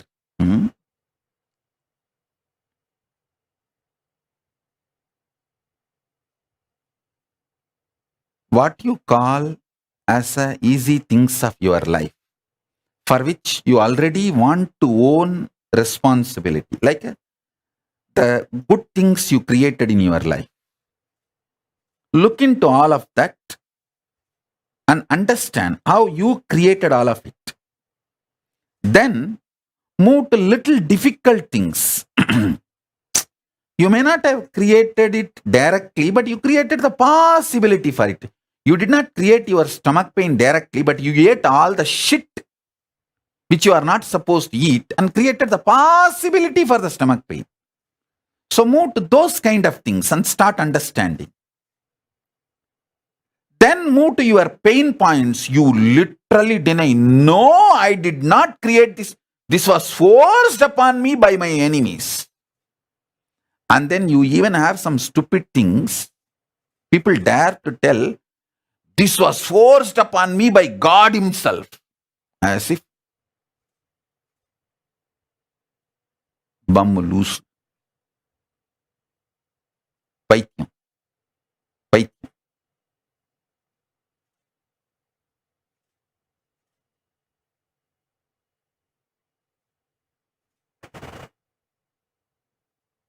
10 கொடுத்து பன்னிப்பியை வாங்கி தின்னுட்டு நீ படுத்திருந்தா அதுக்கு பரமசிவன் மேலேயாடா பாதகம் சொல்லுவ?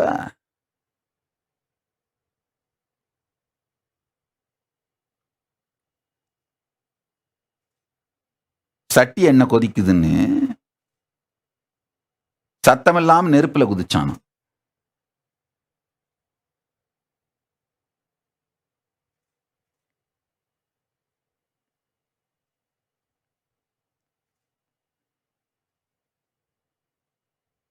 This all village slang, it's a little difficult to translate. I'll make them translate and put it in the Facebook, that gist, you get it from there.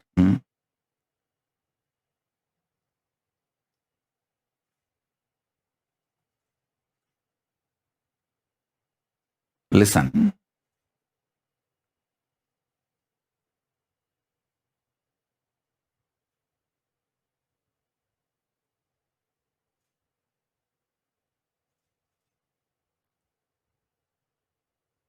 What you can easily accept, you manifested, list them. What you easily don't accept, you manifest them. You manifested it, list them. What you feel very difficult to accept that you manifested, what you don't want to accept at all, you manifested. Just see. And how your delusion, destruction, all this is involved in every step.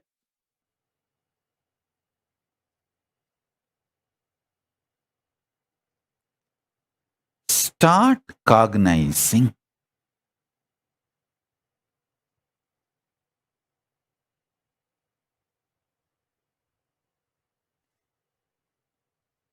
I think I am not yet done. I am going to continue. I know it's already 2 hours satsang, more than 2 hours, but I am going to continue. If it is late night, I think it is 12 o'clock now for India. But anyhow, when I wanted to share, let me continue and do the initiation. So better you guys get one more cup of coffee, tea, hot chocolate, anything you want, and keep yourself awake and listen. Get the initiation, because now the initiation is happening.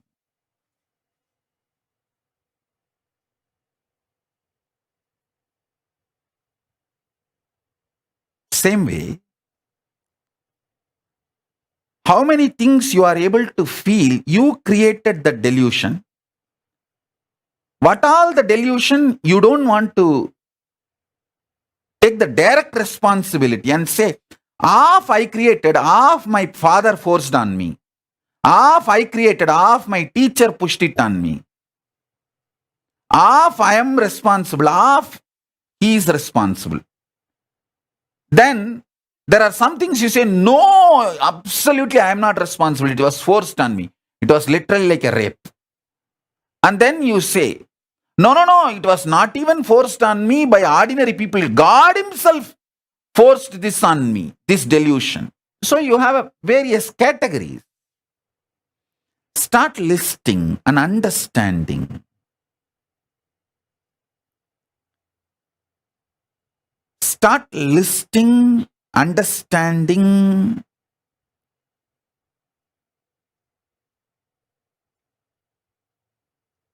the creation dimensions,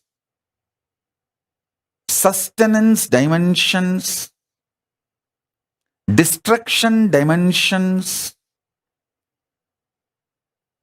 delusion dimensions, liberation dimensions,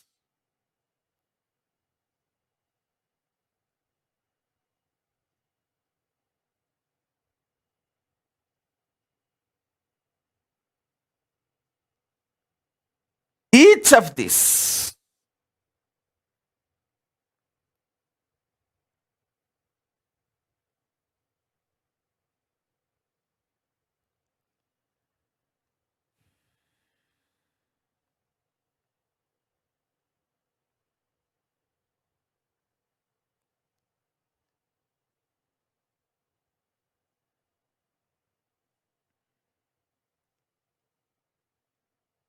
understand, every aspect of you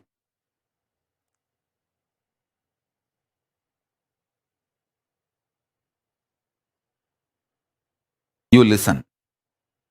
Every aspect of you understand.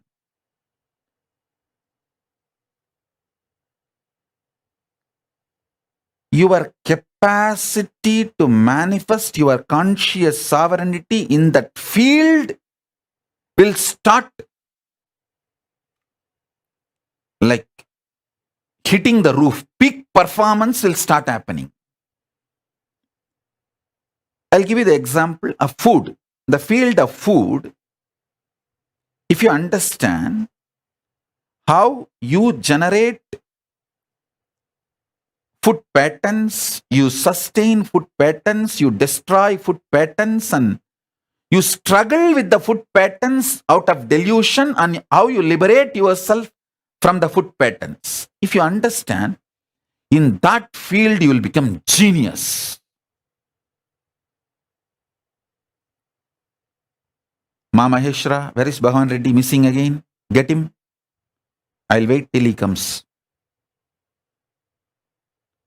He's gone to sleep? No, pour coffee on him and get him. Not on his head, pour in his mouth. Give him coffee and get him. Ma Supraja, get Bhagavan Reddy. Bhagavan Reddy has come back. So let me start. Listen. Hey Supraja, give him coffee. I tell you,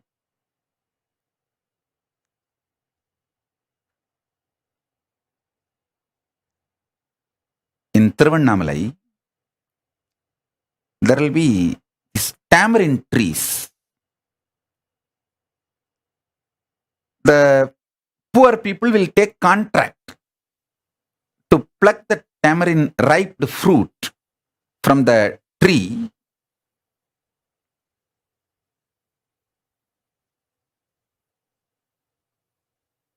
One day, one person who took that contract came to my guru, Raghupati Yogi, and complained that he has to get so much of labor to shake the tree and make all that ripe tamarind fruits to fall. The labor cost is more than the selling cost of the tamarind. It was very funny. Solution my guru gave. My guru said, don't worry. Just make small bits of ginger. He said, take ginger and make it into small piece. Put jaggery. Keep it next to the tamarind trees. I could not understand. How can this be a solution for his problem? But one good thing I had is surrender to my gurus. I'll simply keep quiet. Even if I don't understand, I will keep quiet till, see, in Tiruvannamalai, there will be these tamarind trees. Poor people take the leaves of those trees, collect all the ripe fruits and make puli, tamarind out of that fruits and sell. One day, one poor man who took the contract for some of the tamarind trees came to my guru, Raghupati Yogi, and he was telling his problem. Swamiji, that I have to spend so much money for the labor to shake the tree and make that tamarind fruits fall, and then collect and make the tamarind and sell. The labor cost which I have to pay for all the workers is more than the money I gain from selling the tamarind. So the business is going in loss. He was really crying. Very sad situation. My guru, Raghupati Yogi, he gave the solution. See, in India, especially Indian villages, gurus are like a yellow page. Any problem, people will come to gurus only. And they will have to solve everything. And my guru just gave one solution. Hey, get ginger, fully ripe, dry ginger. Make small pieces. Mix jaggery. Keep it near the tamarind tree garden on a stone. I could not understand, how can this be a solution? But I had one good thing in my life, utter obedience to my gurus. Whether I understand or not, I'll just keep quiet and wait till I understand. And this fellow did it exactly as my guru told. Within 48 hours, he came back and said, with eyes full of bliss tears, he thanked my guru. And he said, Swamiji, I kept this ginger and jaggery. All the local monkeys came and ate. Once the monkeys eat the ginger, what will happen? That's all. Very pudichi. They jumped on all the trees and ulkified all the trees. Inchi tinna korangu enna agum? He said, Swamiji, not only all the ripe tamarind fruits fell from the tree, these monkeys jumped on all the mango trees and shook even all the mangoes I collected. Almost 90% of the tamarind, 90% of the mango, I collected it. Only the remaining 10%, I have to get workers. Hinji tinna korangu very pudichi. Puliya maratta ulki, maamaratta ulki, athanaiyum clear panirchi. The tamarind tree and mango tree, everything is cleared. He was so happy. I had a doubt. I asked, okay, the monkeys came. In Tiruvannamalai village, they come like a 300, 400. Like a real Sena, they come. They came and they ate and they shook the trees and tamarind fell and mango fell. All this is okay. Did they not eat all this and damage it and make a loss for you? He laughed and said, that is what I am also surprised, Swamiji. Not a single monkey ate the tamarind or mango. Very few, 1 or 2 they picked up. But not more than 1 or 2. I looked at my guru and said, he laughed and told, hey, when you take ginger and jaggery together, you will not feel hunger. You will feel fully alive and you will not feel hunger.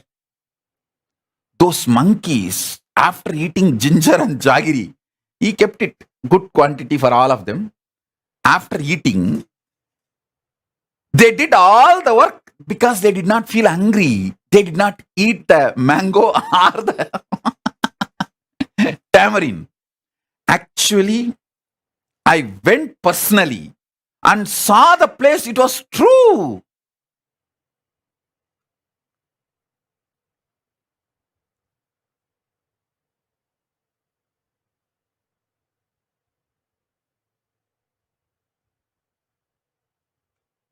I gave this example to tell Supraja, feed Bhagavan Reddy with coffee or hot chocolate so that he will sit. Even ginger tea is good.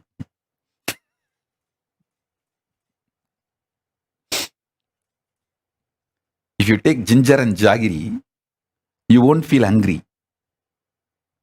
With less food, you will feel full. And it can be weight loss and You will be very wide awake. Sometimes my guru will send me to give this satsangs classes. If I am feeling tired or lazy to go, I will tell, oh, I am feeling sleepy. If I go now also, I will speak only for 10 minutes. Can I go tomorrow? Can we make the class tomorrow? All he will do is only one thing. He will just take little karslangani and apply it on my upper palate. And all that pitta and kapha will come out. I'll go and sit and talk for 3 hours, 4 hours. Because no tiredness. Pitta and kapha in the body is responsible for tiredness. Once he will put that and send me, I am also like a monkey fed with ginger and sugar. And I will go on and on and on and explain everything I am supposed to explain and come back after 3 hours or 4 hours giving satsang. I think my karsalangani on the upper palate is working. All the pitta and kapha has gone, so I am sitting and going on and on and on. It's already 12:20 in India. Indian time 12:20, and I started 9:20 and it is going on. And still I have so many things to share.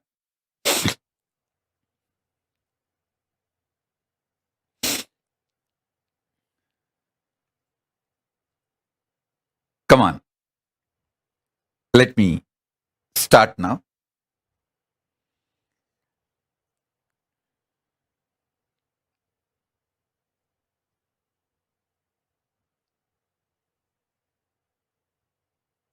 The happenings of your life, which you are not able to convince that you are responsible directly or indirectly, that part is called delusion. And delusion is not always bad. Delusion is nothing but some part of you which you just want to keep it aside to be stress-free.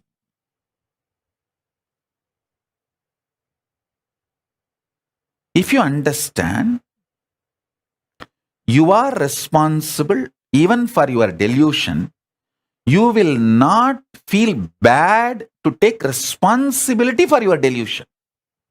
Listen. This is what I call layers of problems. See, when you don't want to take responsibility for your delusion, you start calling them bad, or when you start thinking they are bad, you don't want to take responsibility for them. Either you stop calling them bad or take responsibility. Anyone will start solving this puzzle called delusion. If you take responsibility, you won't call them bad anymore. If you stop calling them bad, you will start taking responsibility. Anyone is okay, and you will start breaking that deadlock, catch-20 situation. You will start liberating yourself from your delusions. Your delusion is nothing but the part of you which you did not attend for quite a long time. That's it.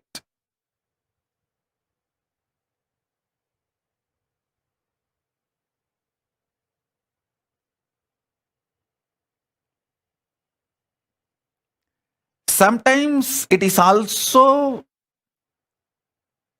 change of taste. See, all the time you can't be taking sweet. You may want little spicy, gongura chutney also.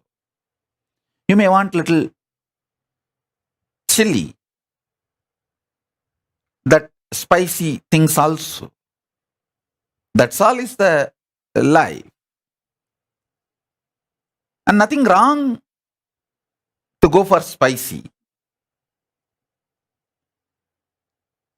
The layers and layers. If you start peeling, you will simply realize and reclaim your conscious sovereignty.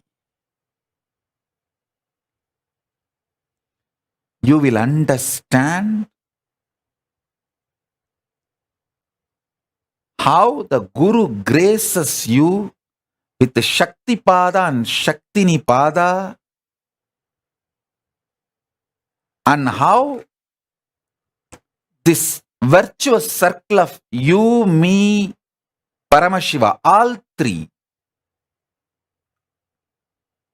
vibrating in the same frequency and oneness. The more and more pain points in you melts down, more and more you, me, Paramashiva, all three start vibrating in the same frequency of oneness. I can call it Paramadvaita, Shuddhadvaita.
Nityananda சொன்ன சூத்திரம் அது எல்லாமே எங்களுக்கு வேத சாஸ்திரம்.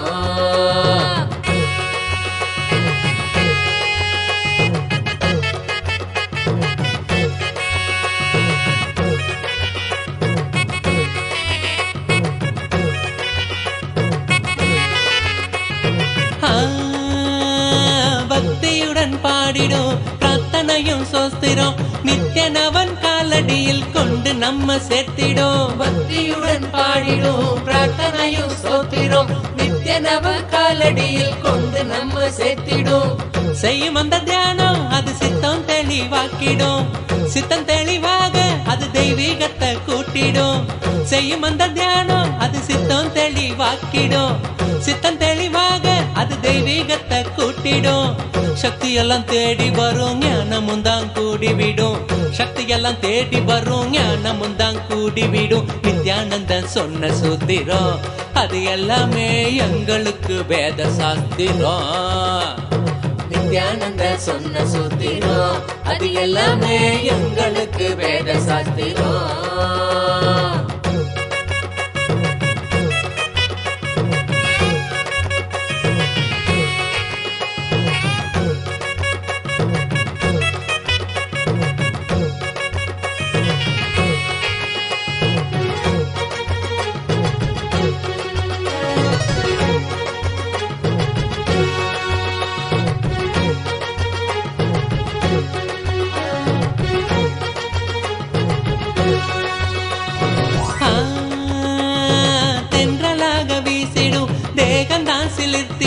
சொந்தமாக்க எண்ணி விட சேர்ந்திடாம ஓடிடும். தென்றலாக வீசிடும் தேகந்தா சிலிர்த்திடும். சொந்தமாக்க எண்ணி விட சேர்த்திடாம ஓடிடும்.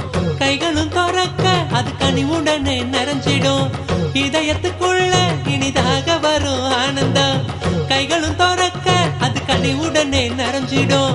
இதயத்துக்குள்ள இனிதாக வரும் ஆனந்தம், சக்தி எல்லாம் தேடி வரும் ஞானமும் தான் கூடி விடும், சக்தி எல்லாம் தேடி வரும் ஞானமும் தான் கூடி விடும். நித்யானந்த சொன்ன சூத்திரம் அது எல்லாமே எங்களுக்கு வேத சாஸ்திரம்.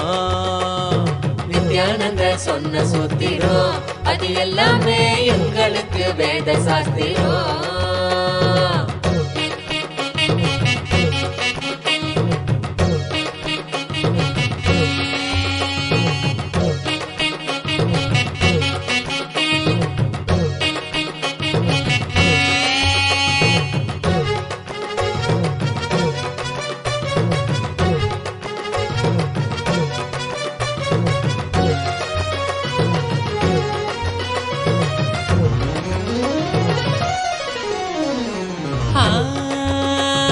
சொர்க்கலோகம் என்பதும் நரகலோகம் என்பதும் வெளியில் தானே உள்ளதுன்னு வீணாகத்தான் தேடினோம். சொர்க்கலோகம் என்பதும் நரகலோகம் என்பதும் வெளியில் தானே உள்ளதுன்னு வீணாகத்தான் தேடினோம்.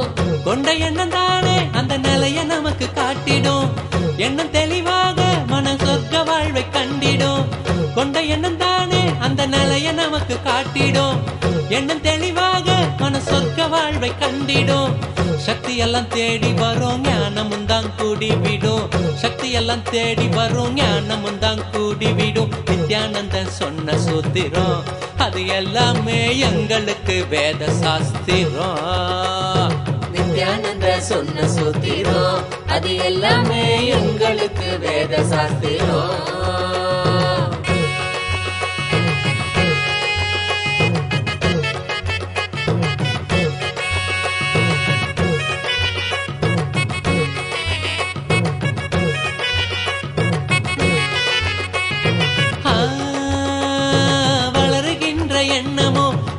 சோகமாக்கிடும், ஆழ்ந்து செயல் செய்ய அது மாயமா மறைஞ்சிடும். வளருகின்ற எண்ணமோ வாழ்வ சோகமாக்கிடும், ஆழ்ந்து செயல் செய்ய அது மாயமா மறைஞ்சிடும்.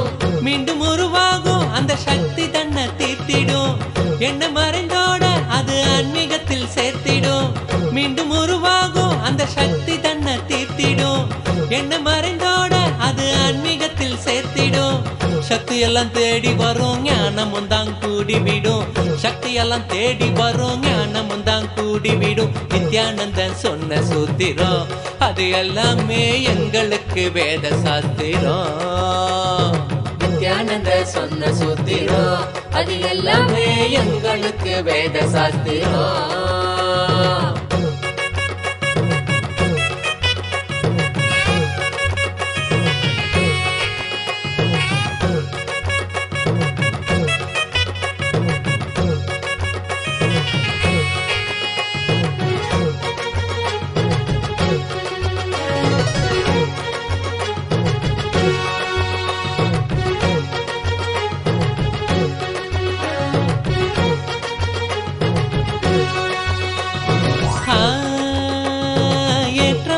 வாழ்க்கையும் இறக்கம் கண்ட போதும் மனம் ஏற்றுக்கொள்ளும் பக்குவத்தை பாங்குடனே கொள்ளணும். ஏற்றமான வாழ்க்கையும் இறக்கம் கண்ட போதும் மனம் ஏற்றுக்கொள்ளும் பக்குவத்தை பாங்குடனே கொள்ளணும்.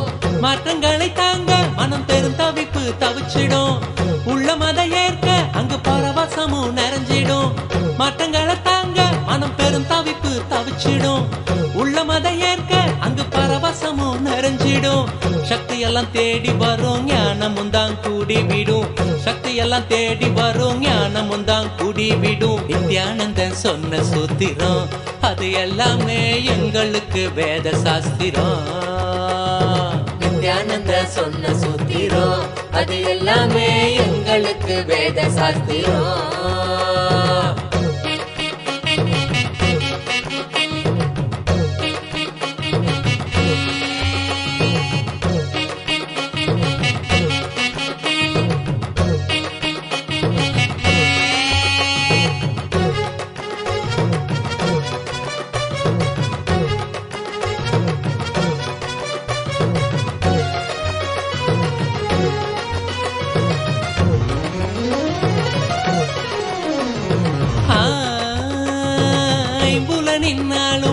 துன்பத்தையே சேர்க்கும். குரு நித்யனை நீ நம்பு, அது ஆனந்தத்தை ஈர்க்கும். ஐம்புலனின் ஆளுமை துன்பத்தையே சேர்க்கும். குரு நித்யனை நீ நம்பு, அது ஆனந்தத்தை ஈர்க்கும். அன்பு வழி மலரும், அகங்காரம் அது நீங்கிடும். சத்குருவின் பாதம் சரணாகதியா சேர்ந்திடும். அன்பு வழி மலரும், அகங்காரம் அது நீங்கிடும். சத்குருவின் பாதம் சரணாகதியா சேர்ந்திடும். சக்தி எல்லாம் தேடி வரும், ஞானமும் தான் கூடிவிடும். சக்தி எல்லாம் தேடி வரும், ஞானமும் தான் கூடிவிடும். நித்யானந்த சொன்ன சூத்திரம், அது எல்லாமே எங்களுக்கு வேத சாஸ்திரம். நித்யானந்த சொன்ன சூத்திரம், அது எல்லாமே எங்களுக்கு வேத சாஸ்திரம். ஆன்ம வாழ்க்கை வாழ்ந்து பார்க்கணும், அட வாழ்ந்துதான் ஆன்மீகத்தை அனுபவிக்கணும். ஆன்ம வாழ்க்கை வாழ்ந்து பார்க்கணும், அட வாழ்ந்துதான் ஆன்மீகத்தை அனுபவிக்கணும். சக்தி எல்லாம் தேடி வரும், ஞானமும் தான் கூடிவிடும். சக்தி எல்லாம் தேடி வரும், ஞானமும் தான் கூடிவிடும். நித்யானந்த சொன்ன சூத்திரம், அது எல்லாமே எங்களுக்கு வேத சாஸ்திரம். நித்யானந்த சொன்ன சூத்திரம், அது எல்லாமே எங்களுக்கு வேத சாஸ்திரம்.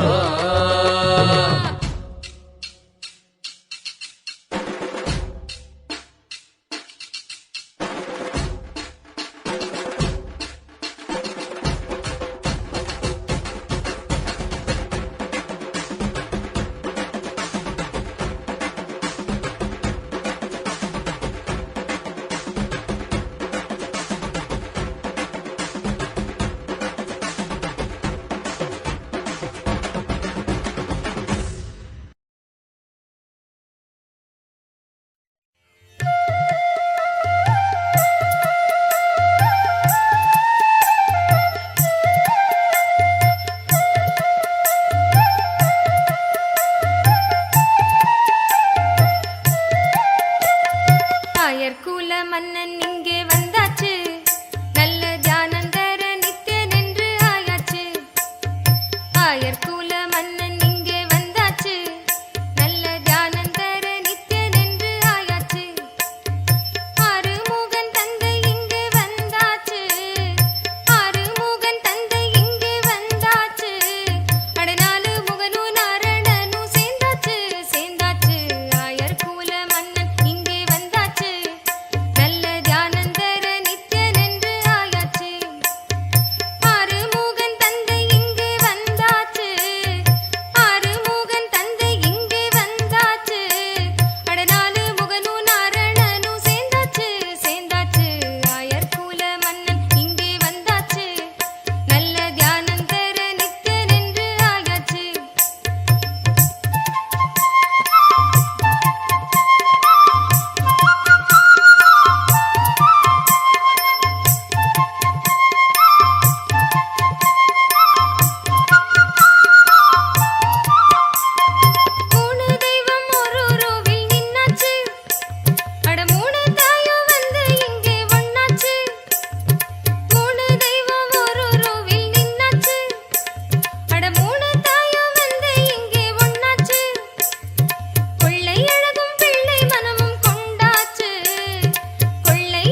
மன்னன் இங்கே வந்தாச்சு நல்ல தியானம் தர நித்யன் என்று ஆயாச்சு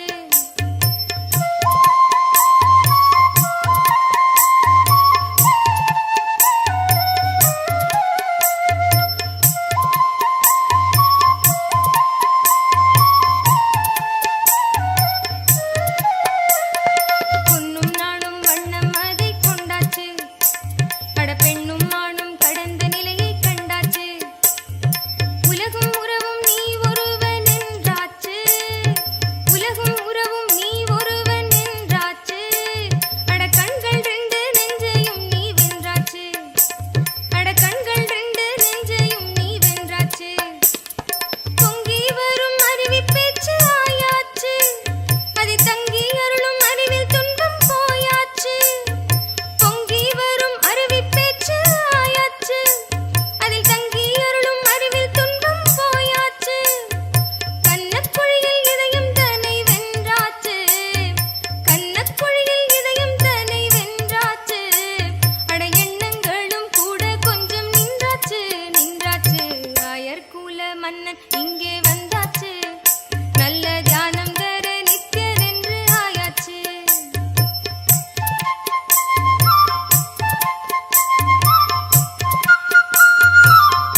ಪಾವನವಾಯಿತು ನನ್ನೀ ಜನುಮವು ನಿನ್ನಯ ದರ್ಶನದಿ ನಿತ್ಯಾನಂದ. ಪಾವನವಾಯಿತು ನನ್ನೀ ಜನುಮವು ನಿನ್ನಯ ದರ್ಶನದಿ ನಿತ್ಯಾನಂದ. ಶಿವನಾಗಿ ಗುರುವಾಗಿ ಸದ್ಗತಿಯನ್ನು ಜಗಕ್ಕೆಲ್ಲ ಕೊಡುತ್ತಿರುವೆ ನಿತ್ಯಾನಂದನೇ ನೀ. ಶಿವನಾಗಿ ಗುರುವಾಗಿ ಸದ್ಗತಿಯನ್ನು ಜಗಕ್ಕೆಲ್ಲ ಕೊಡುತ್ತಿರುವೆ ನಿತ್ಯಾನಂದನೇ ನೀ. ನಿತ್ಯ ಶಿವಂ ನಿತ್ಯಾನಂದ ಶಿವಂ ನಿತ್ಯ ಶಿವಂ ನಿತ್ಯಾನಂದ ಶಿವಂ ನಿತ್ಯ ಶಿವಂ ನಿತ್ಯಾನಂದ ಶಿವಂ ನಿತ್ಯ ಶಿವಂ ನಿತ್ಯಾನಂದ ಶಿವಂ.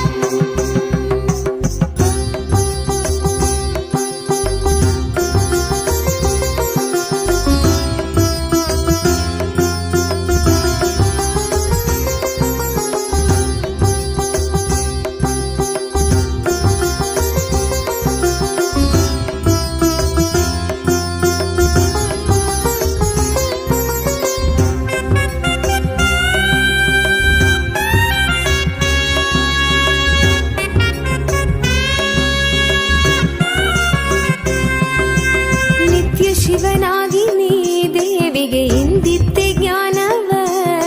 ಜ್ಞಾನ ಗುರುವಾಗಿ ನೀ ಕೊಡುತ್ತಿಹೆ ವಿಶ್ವಕ್ಕೆ ಪ್ರಜ್ಞೆಯ. ಮನದಲ್ಲಿ ತನುವಲ್ಲಿ ಕಲ್ಮಶವ ತೆಗೆಯುವನಿ ನೆನೆದವರ ಮನದಲ್ಲಿ ನೆನೆಸಿರುವನಿ. ಮನದಲ್ಲಿ ತನುವಲ್ಲಿ ಕಲ್ಮಶವ ತೆಗೆಯುವನಿ ನೆನೆದವರ ಮನದಲ್ಲಿ ನೆನೆಸಿರುವನಿ. ಜೀವನ್ಮುಕ್ತನಾಗಿ ಬಾಳುವಂತ ಕಲೆಯನ್ನೇ ಕಲಿಸಿದಂತ ನಿತ್ಯಾನಂದನಿ. ಜೀವನ್ಮುಕ್ತನಾಗಿ ಬಾಳುವಂತ ಕಲೆಯನ್ನೇ ಕಲಿಸಿದಂತ ನಿತ್ಯಾನಂದನಿ. ನಿತ್ಯ ಶಿವಂ ನಿತ್ಯಾನಂದ ಶಿವಂ ನಿತ್ಯ ಶಿವಂ ನಿತ್ಯಾನಂದ ಶಿವಂ ನಿತ್ಯ ಶಿವಂ ನಿತ್ಯಾನಂದ ಶಿವಂ ನಿತ್ಯ ಶಿವಂ ನಿತ್ಯಾನಂದ ಶಿವಂ.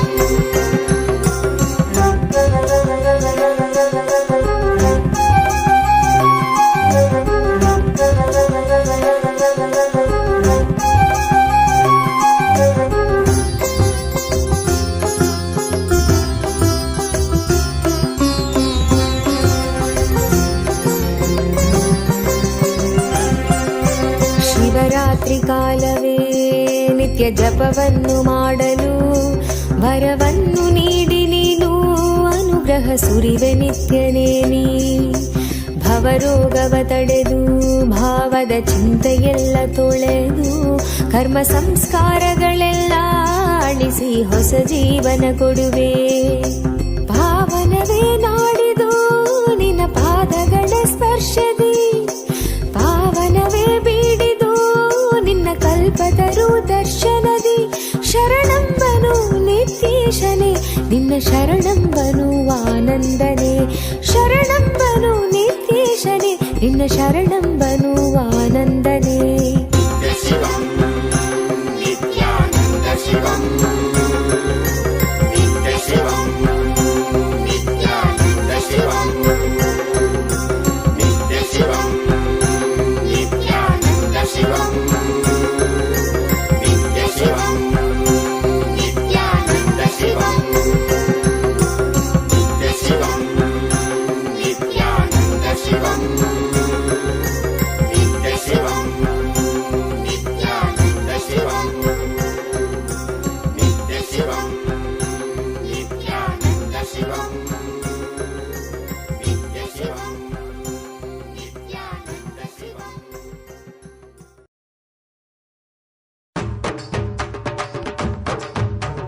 நித்யானந்தன் நாம சொல்லுங்க, உங்க நெஞ்சில் உள்ள சோகம் வெல்லுங்க. நித்திய நண்பு கொண்டு நம்மையே ஞான மாற்றம் தன்னிலே செல்ல சொல்லியே கரு தள்ளி தந்ததே. சக்திக்கெல்லாம் சக்தி தானுங்க, அத பாங்குடனே பாட்டில் கேளுங்க. சக்திக்கெல்லாம் சக்தி தானுங்க, அத பாங்குடனே பாட்டில் கேளுங்க. நித்யானந்தன் நாம சொல்லுங்க, உங்க நெஞ்சில் உள்ள சோகம் வெல்லுங்க. நித்திய நண்பு கொண்டு நம்மையே ஞான மாற்றம் தன்னிலே செல்ல சொல்லியே கரு தள்ளி தந்ததே. சக்திக்கெல்லாம் சக்தி தானுங்க, அத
கருத்தள்ளி தந்ததே சக்திக்கெல்லாம் சக்தி தானுங்க அத பாங்குடனே பாட்டில் கேளுங்க சக்திக்கெல்லாம் சக்தி தானுங்க அத பாங்குடனே பாட்டில் கேளுங்க நித்யானந்தன் நாம சொல்லுங்க உங்க நெஞ்சில் உள்ள சோகம் இல்லைங்க நித்திய நண்பு கொண்டு நம்மையே ஞான மாற்றம் தண்ணிலே செல்ல சொல்லியே கருத்தள்ளி தந்ததே சக்திக்கெல்லாம் சக்தி தானுங்க அத பாங்குடனே பாட்டில் கேளுங்க சக்திக்கெல்லாம் சக்தி தானுங்க அத பாங்குடனே பாட்டில் கேளுங்க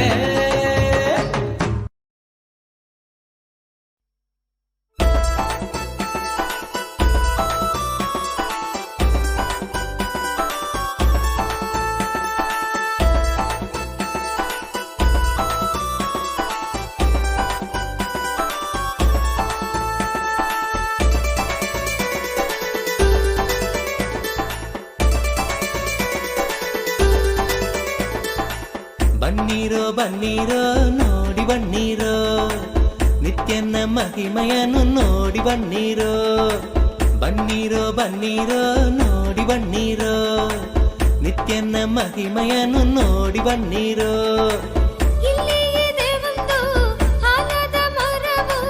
ಬೆಡ್ದಿಯ ಬಳಿ ನಿತ್ಯ ಪುರಿಯು ಬೆಡ್ದಿಯ ಬಳಿ ನಿತ್ಯ ಪುರಿಯು ಬನ್ನೀರೋ ಬನ್ನೀರೋ ನೋಡಿ ಬನ್ನೀರೋ ನಿತ್ಯನ ಮಹಿಮೆಯನ್ನು ನೋಡಿ ಬನ್ನೀರೋ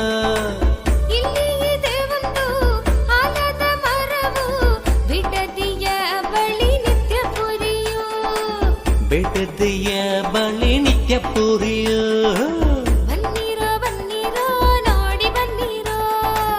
ನಿತ್ಯನ ಮಹಿಮೆಯನ್ನು ನೋಡಿ ಬನ್ನೀರೋ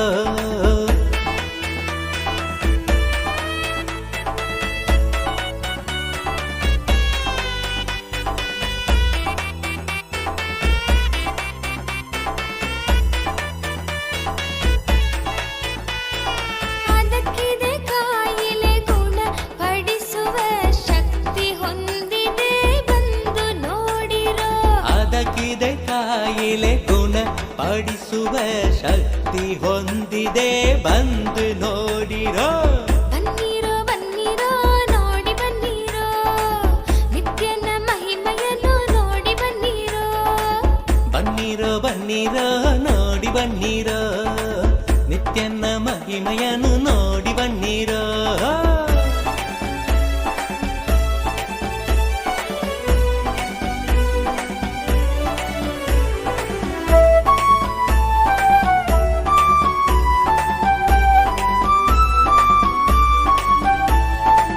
ಮುಂದೆ ಇದೆ ಒಂದು ಆನಂದೇಶ್ವರನ ಮುಂದೆ ಇದೆ ಒಂದು ಆನಂದೇಶ್ವರನ ಆನಂದೇಶ್ವರಿಯ ದೇವಾಲಯವು ಆನಂದೇಶ್ವರಿಯ ದೇವಾಲಯವು ಬನ್ನೀರೋ ಬನ್ನೀರೋ ನೋಡಿ ಬನ್ನೀರೋ ನಿತ್ಯನ ಮಹಿಮೆಯನ್ನು ನೋಡಿ ಬನ್ನೀರೋ ಇಲ್ಲಿ ಇದೆ ಒಂದು ಆಲದ ಮರವು ಬಿಟ್ಟಿದೆಯ ಬಳಿ ನಿತ್ಯ ಪುರಿಯು ಬಿಟ್ಟಿದೆಯ ಬಳಿ ನಿತ್ಯ ಪುರಿಯು ಬನ್ನೀರೋ ಬನ್ನೀರೋ ನೋಡಿ ಬನ್ನೀರೋ ನಿತ್ಯನ ಮಹಿಮೆಯನ್ನು ನೋಡಿ ಬನ್ನೀರೋ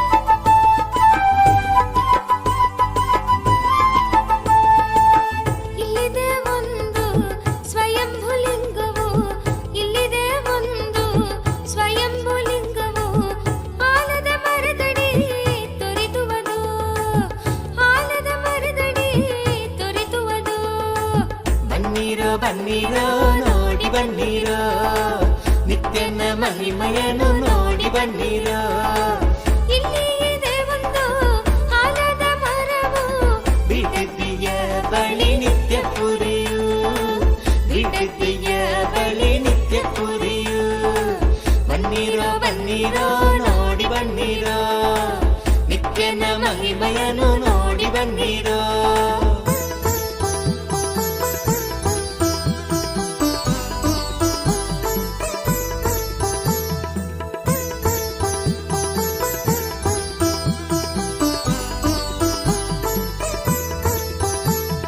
ಹಿಂದೆ ವರವ ಪಡೆಯಿರಿ ಬಂದು ಭಾಗ್ಯವಂತರಾಗಿ ಬಾಳಿ ಜೀವನದಿ. ಹಿಂದೆ ವರವ ಪಡೆಯಿರಿ ಬಂದು ಭಾಗ್ಯವಂತರಾಗಿ ಬಾಳಿ ಜೀವನದಿ. ಬನ್ನಿರೋ ಬನ್ನಿರೋ ನೋಡಿ ಬನ್ನಿರೋ ನಿತ್ಯನ ಮಹಿಮೆಯನ್ನು ನೋಡಿ ಬನ್ನಿರೋ. ಇಲ್ಲಿ ಇದೆ ಒಂದು ಆಲದ ಮರವು, ಬಿಡದಿಯ ಬಳಿ ನಿತ್ಯ ಪುರಿಯು, ಬಿಡದಿಯ ಬಳಿ ನಿತ್ಯ ಪುರಿಯು. ಬನ್ನಿರೋ ಬನ್ನಿರೋ ನೋಡಿ ಬನ್ನಿರೋ ನಿತ್ಯನ ಮಹಿಮೆಯನ್ನು ನೋಡಿ ಬನ್ನಿರೋ.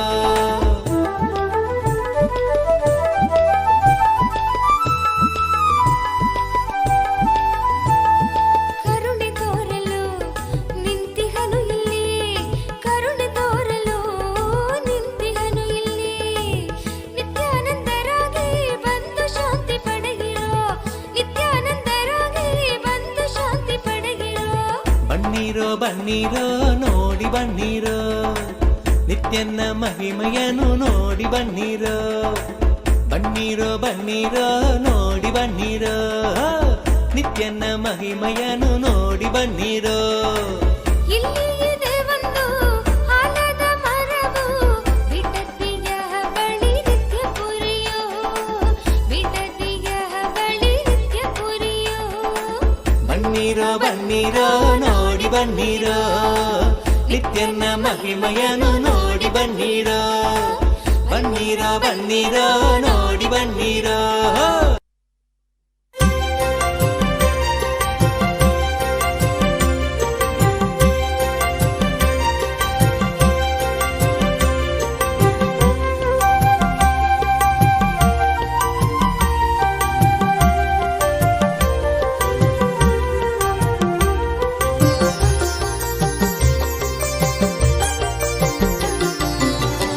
ಎಂಥ ಆನಂದ,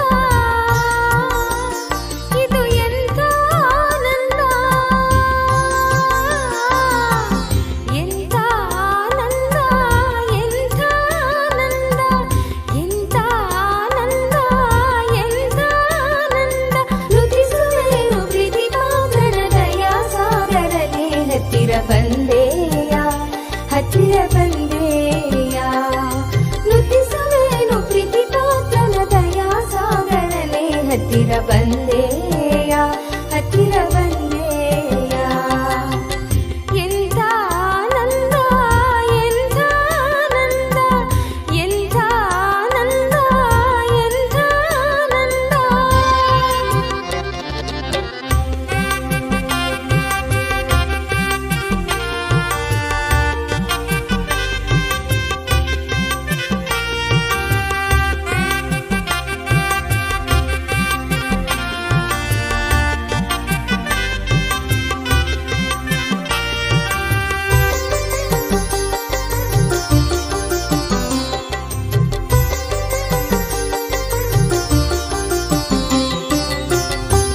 ನಿತ್ಯಾನಂದನೆ ಕೋಮಳ ರೂಪನೆ, ನಿತ್ಯಾನಂದನೆ ಕೋಮಳ ರೂಪನೆ. ಕಣ್ಣಿಗೆ ಆನಂದ ಸದಾ ಕೊಡುವುದು, ಕಣ್ಣಿಗೆ ಆನಂದ ಸದಾ ಕೊಡುವುದು. ನಿತ್ಯಾನಂದನೆ ಕೋಮಳ ರೂಪನೆ, ಕಣ್ಣಿಗೆ ಆನಂದ ಸದಾ ಕೊಡುವುದು, ಕಣ್ಣಿಗೆ ಆನಂದ ಸದಾ ಕೊಡುವುದು. ಎಂಥ ಆನಂದ, ಎಂಥ ನಿತ್ಯಾನಂದ, ಎಂಥ ಆನಂದ, ಎಂಥ ನಿತ್ಯಾನಂದ. ನುತಿಸುವೆನು ಪ್ರೀತಿಪಾತ್ರನ ದಯಾ ಸಾಗರನೇ, ಹತ್ತಿರ ಬಂದೆಯ, ಹತ್ತಿರ ಬಂದೆಯ. ನುತಿಸುವೆನು ಪ್ರೀತಿಪಾತ್ರನ ದಯಾ ಸಾಗರನೇ, ಹತ್ತಿರ ಬಂದೆಯ, ಹತ್ತಿರ ಬಂದೆಯ. ಎಂಥ ಆನಂದ, ಎಂಥ ನಿತ್ಯಾನಂದ, ಎಂಥ ಆನಂದ, ಎಂಥ ನಿತ್ಯಾನಂದ.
ಹತ್ತಿರ ಬಂದೆಯ ಎಂಥ ಆನಂದ ಇದು ಎಂಥ ಆನಂದ ಎಂಥ ಆನಂದ ಎಂಥ ನಿತ್ಯಾನಂದ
सद्गुरुनायकं नित्यानन्दमे अच्युतं केशवं श्रीधरं माधवं सद्गुरुनायकं नित्यानन्दमे आनन्दम् आनन्दं नित्यानन्दम् आनन्दम् आनन्दम् आनन्दं नित्यानन्दमे आनन्दम् आनन्दं नित्यानन्दम् आनन्दम् आनन्दम् आनन्दं नित्यानन्दमे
I bless you all. Let's all radiate with integrity, collective integrity, authenticity, responsibility, enriching, causing, living Paramadvaitam, Shuddhadvaita Saivam, conscious sovereignty, the state, space, powers, being, superconsciousness, and Kailasa of Paramashiva. Paramashivoham. Om Nithyananda Paramashivoham. The eternal bliss, Nithyananda. Thank you. Be blissful.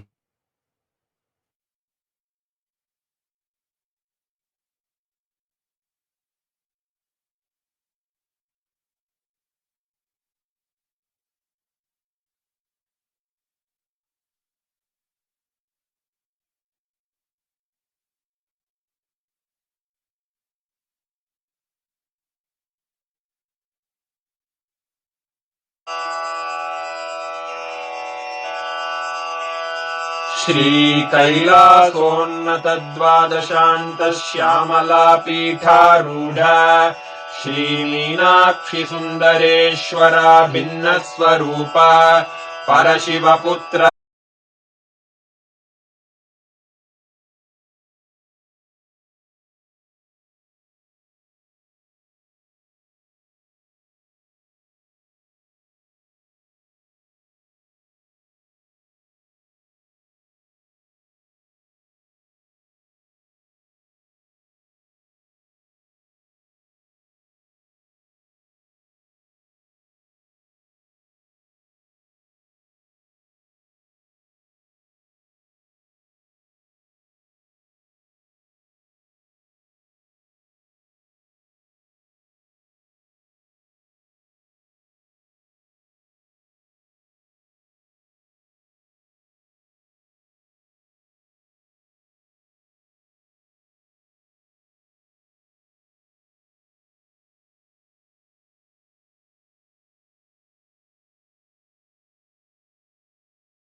आनन्दं परमसुखदं केवलं ज्ञानमूर्तिं द्वन्द्वातीतं गगनसदृशं तत्त्वमस्यादिलक्ष्यम् एकं नित्यममि. Let's go through the disclaimers. Security measures. No photography, video, or please be aware of the important cautions.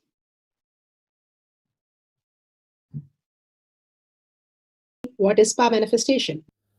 All the 25 states of consciousness, when they happen, when it happens in you, out of your free will and consciousness, it is powerfulness. That's all. Fall into dream, it is powerlessness. When you decide to dream, it is powerfulness. Saturiyatita, in your whole being and doing, manifest all the powers. Understand, power manifest, it is just cognitive shift. It's not work. Work is a 4-letter word. Being alive.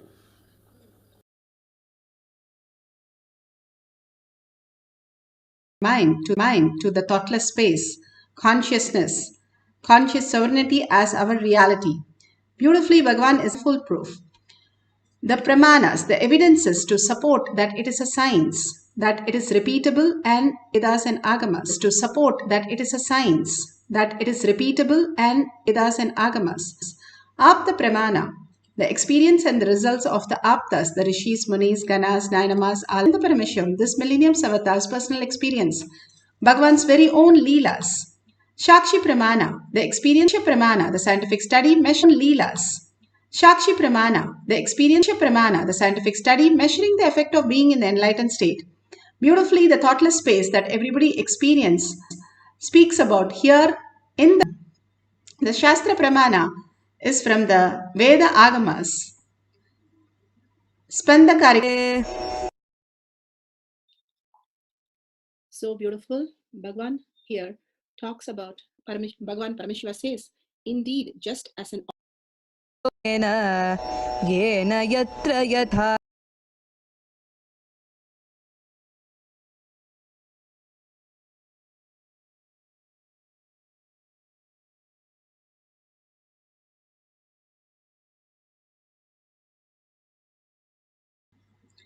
Bhagavan Paramashiva says, indeed, the some indistinctly at first and seen this indistinctly at first and then appears visual power. Bhagavan Paramashiva beautifully says how we are experiencing the reality. The more and more we are raising in the superconscious space, the more we understand the higher science. There's a big which is tied and to a rope and some food is kept on it. The bird goes and sits on it. It just topples down and it's hanging upside down. But the bird thinks if I leave it the twig, I would fall and die. But there is no history of bird falling down and dying if it is staying upside down. It might flutter a few minutes into a different state, but it will balance and it will start flying. But the bird never leaves it till the man who tied it comes all the way, and then he catches the bird and goes. Beautifully, the same way the monkeys, they kept some food item inside a place where they can only leave their hand to take the food, but the food does not come out. If they leave the food, the hand will come out and monkeys can go. But the monkeys refuse to leave the food, so they get caught to the person who comes and just picks up the monkey. These are the ways that we are also caught. We do not want to let go whatever we are deluding. Again and again, we are falling into the delusion. Again and again, we believe what we see, perceive is true. In the dream, it's so clearly seen that multiple places you occur, but that is not you. You are sleeping. That is you. But what you believe in the dream, when you wake up, you know it is you are sleeping and you were never there in any of the places and you are unclutched. Here also Bhagavan beautifully says, when you're unclutched, when you let go, whatever it is holding you, whatever you think as reality or problem or struggle, whatever you perceive, drop everything, all the identity, and simply you will see the reflection of Paramashiva in you. And more you can start manifesting all the auspiciousness and abundance. When we wake up, we don't miss the dream state. We don't think there's something is lost, but we only manifest more of the reality. That is what Bhagavan says. When you wake up from this dream, you will only make it more auspiciousness and abundance. Each of the power manifestation, that is what it happens. The more you are doing the power manifestation, more you understand that conscious sovereignty is the only way to exist. This is from volume 4. This is from the website itself, issued the God, the Avatar, Intellectual, January 2006. Under this section, beautifully Bhagavan has said how he got a fig, cold fig, not hot, afternoon, on a hot afternoon by Swami. So he materialized a fig and distributed to his devotees in front of them. Beautifully, all these possibilities become a reality when you align to the highest consciousness. Bhagavan himself narrates how the seed of the banyan tree manifests into a huge banyan tree. Reality and the Kundalini's involvement in this whole. Kundalini is the huge possibility residing in you, like a seed. Seed, a small banyan tree seed, is the huge tree in the form of possibility. Same way, you are God in the form of possibility. You are the seed for God in the form of possibility. How? The banyan seed is possibility for banyan tree. You are possibility for God himself. Integrity means aligning your thinking with what you want. Integrity clears the path for Kundalini to travel. Authenticity awakens it. Every time you raise yourself to the peak of inner image and outer image, and others' image, the Kundalini is raised. That quantity which is required is raised. Today morning you feel tired, you want to sleep in the satsang. When you say, no, I am going to listen, internalize, live. The moment you make the decision, a part of your Kundalini is awakened. Each decision you make with authenticity, your Kundalini is awakened. Each time you coil, shrink and lie down, your Kundalini is falling, reducing. A few days before, one sannyasi came to my meeting very late. I asked him what? He said fever. I know it's a lie. He started dropping from authenticity. He started destroying himself. Energy suicide started happening in him. Only then the disease. Inauthenticity is energy suicide. Listen. Whenever you make decision based on authenticity, your body and mind is immediately supplied the Kundalini energy required to fulfill your authentic decision. When you take the responsibility, the Kundalini energy is infused into the world. World starts cooperating with you, listening to you. When you start enriching, whole universe follows you. आज में कुंडलिनी शक्ति द्वारा आप आपके इच्छा अनुसार वास्तविकता का fantasies will disappear, fears will disappear, worry will disappear, attention need will disappear, jealousy will disappear, ego will disappear, discontentment will disappear. Just integrity will open all the 7 chakras for the Kundalini to flow. Integrity will clear the path. Authenticity will awaken the Kundalini energy. Responsibility will send the awakened energy which is in you into the world, so that world will listen to you. With enriching, world just follows you. Not only listening to you, just follows you.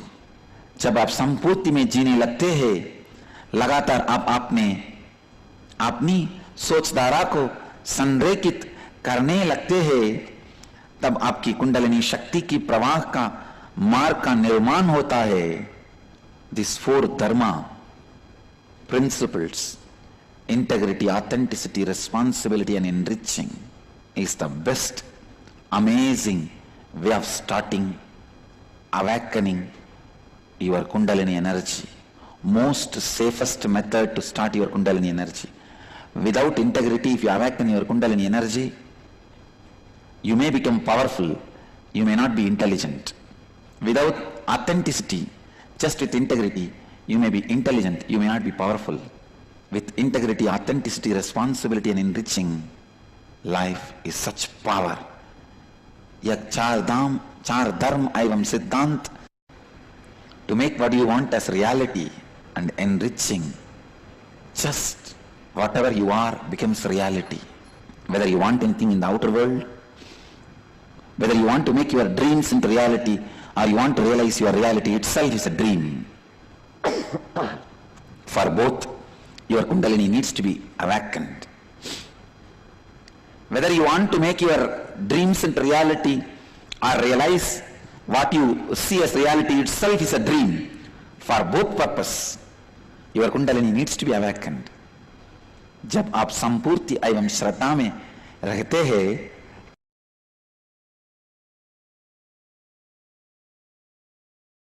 Beautifully, Bhagavan explains how the Kundalini energy raises us to the conscious sovereignty. Now let's listen to the Shakshi Pramana, where the devotee has materialized the crystal, the sugar crystal, so beautifully, and she's sharing her experience.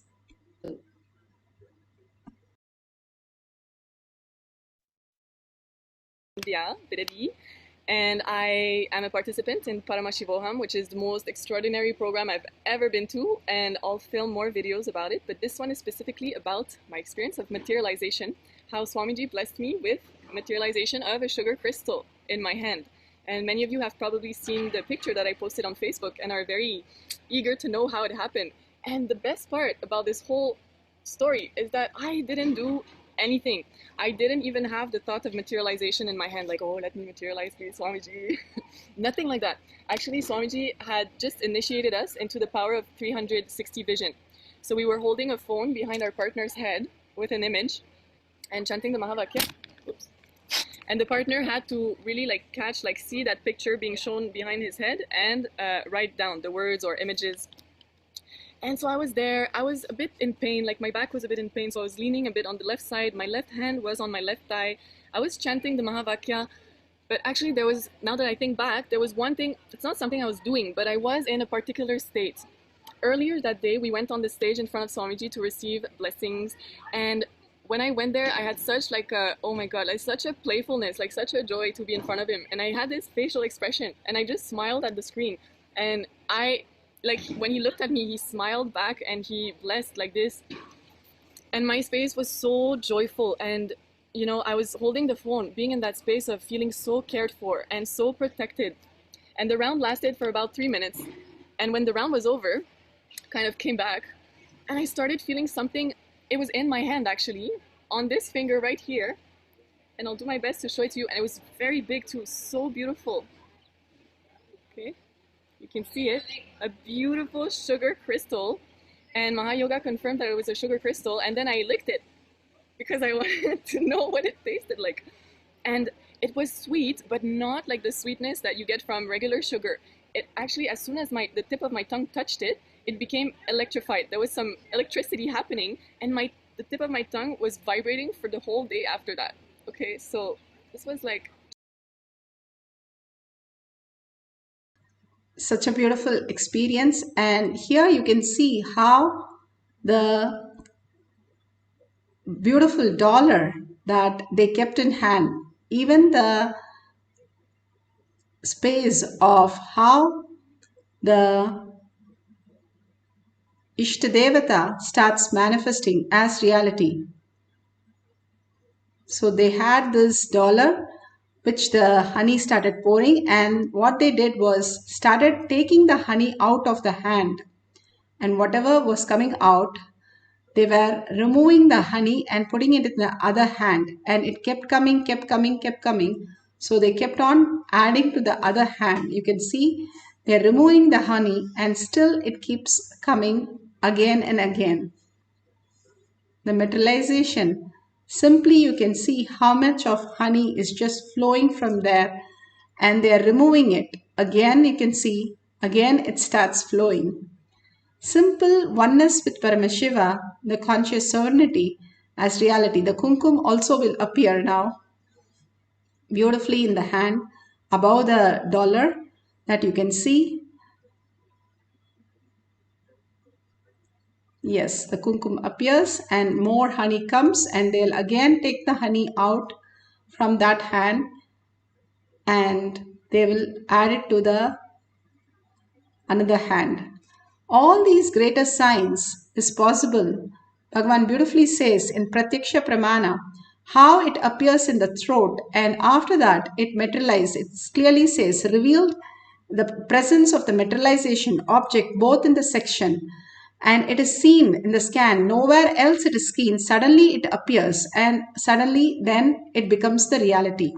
And we can see in this what are the materialization that has happened to different devotees. Linga, even the Ganesha and Conch, and all the favorite gemstones, the beautiful gemstones.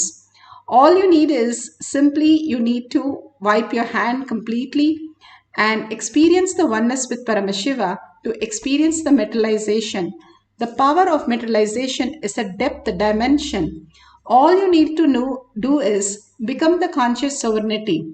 The more you are in the conscious sovereignty, the oneness with Paramashiva, the more you will experience the higher reality. How we materialize these, we can materialize in our life abundance and auspiciousness, health and relationship. All that can be materialized when we understand this greater science. Teleporting, it is the breath dimension where the matter becomes the antimatter and then it reassembles. But materialization is even more amazing, where from nowhere it just materializes from a different dimension. It comes into our dimension where we understand. So it's a blessing to experience the higher reality. So wipe all the places clean, make sure your hands are very clean. And even for a speck, the NASA is spending billions of dollars. Here we are going to sit with a cup of coffee or a chocolate, chant the Mahavakya, deeply merging into the oneness space and manifesting the powers. So now, no gadget for any other purpose except for recording. And sit straight with your head, neck and spine in a straight line. If you have the Jnananjan in your Kantamala, it's Bhagavan's DNA, you can apply in your third eye and your temple. Simply, you can experience the great reality. If you don't have the Jnananjan, you can apply the Basma and Kumkum from any of the temples where they have done Abhishekam on the Linga. It's the same thing that Bhagavan says, you can experience it. If you don't have anything, apply the turmeric, which will detox your third eye. Detoxing the lower chakra, that is the main way to experience the highest consciousness. That is why Bhagavan says, I always work on your biology, not on your mind. Mind is not there. What is there to work on? It doesn't even exist. So he works on our body and he explains how we can detox our body again and again and again. All we need to do the detox and simply we will manifest all the powers. Now visualize Paramashiva in your third eye. Parashakti. Everything that exists is Paramashiva. Everything that is manifesting is Parashakti. Sit with very clear space that I am Parashakti, I am Paramashiva, with that 25 heads and 75 eyes and 50 hands, experiencing that great awareness. The awareness engulfs us into awareness and we become conscious sovereignty. The more you are chanting the Mahavakya and more you are aware of it. And consciously when you chant and holding Paramashiva in your inner space, you simply become that. More and more you experience the oneness and manifest the powers of Paramashiva. Now let's sit straight with the head, neck and spine in a straight line. Entangle with Bhagavan, chant deeply and melt into that oneness space. How much you melt in that oneness space, Paramashiva who has come down physical form on planet Earth, what more we want?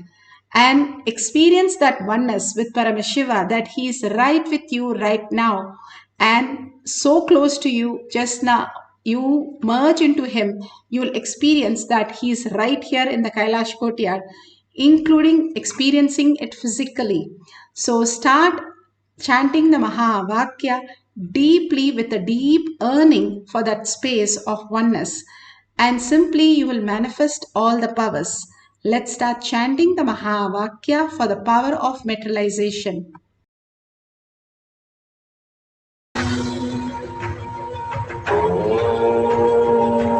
Nithyananda Paramashivam. Om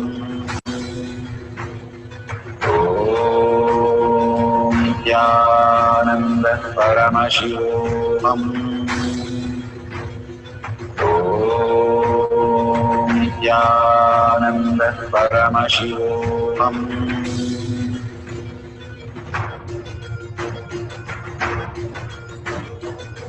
Paramashivoham, Paramashivoham. Let Paramashiva's third eye manifest in all our third eyes. Let the Amrita pour, let the Varni open up, manifest in all of us. Paramashivoham, Paramashivoham, Paramashivoham, Paramashivoham. Let Paramashiva overflow, manifest the powers in all our third eyes. Om Nithyananda Paramashivoham. Om Nithyananda Paramashivoham. Om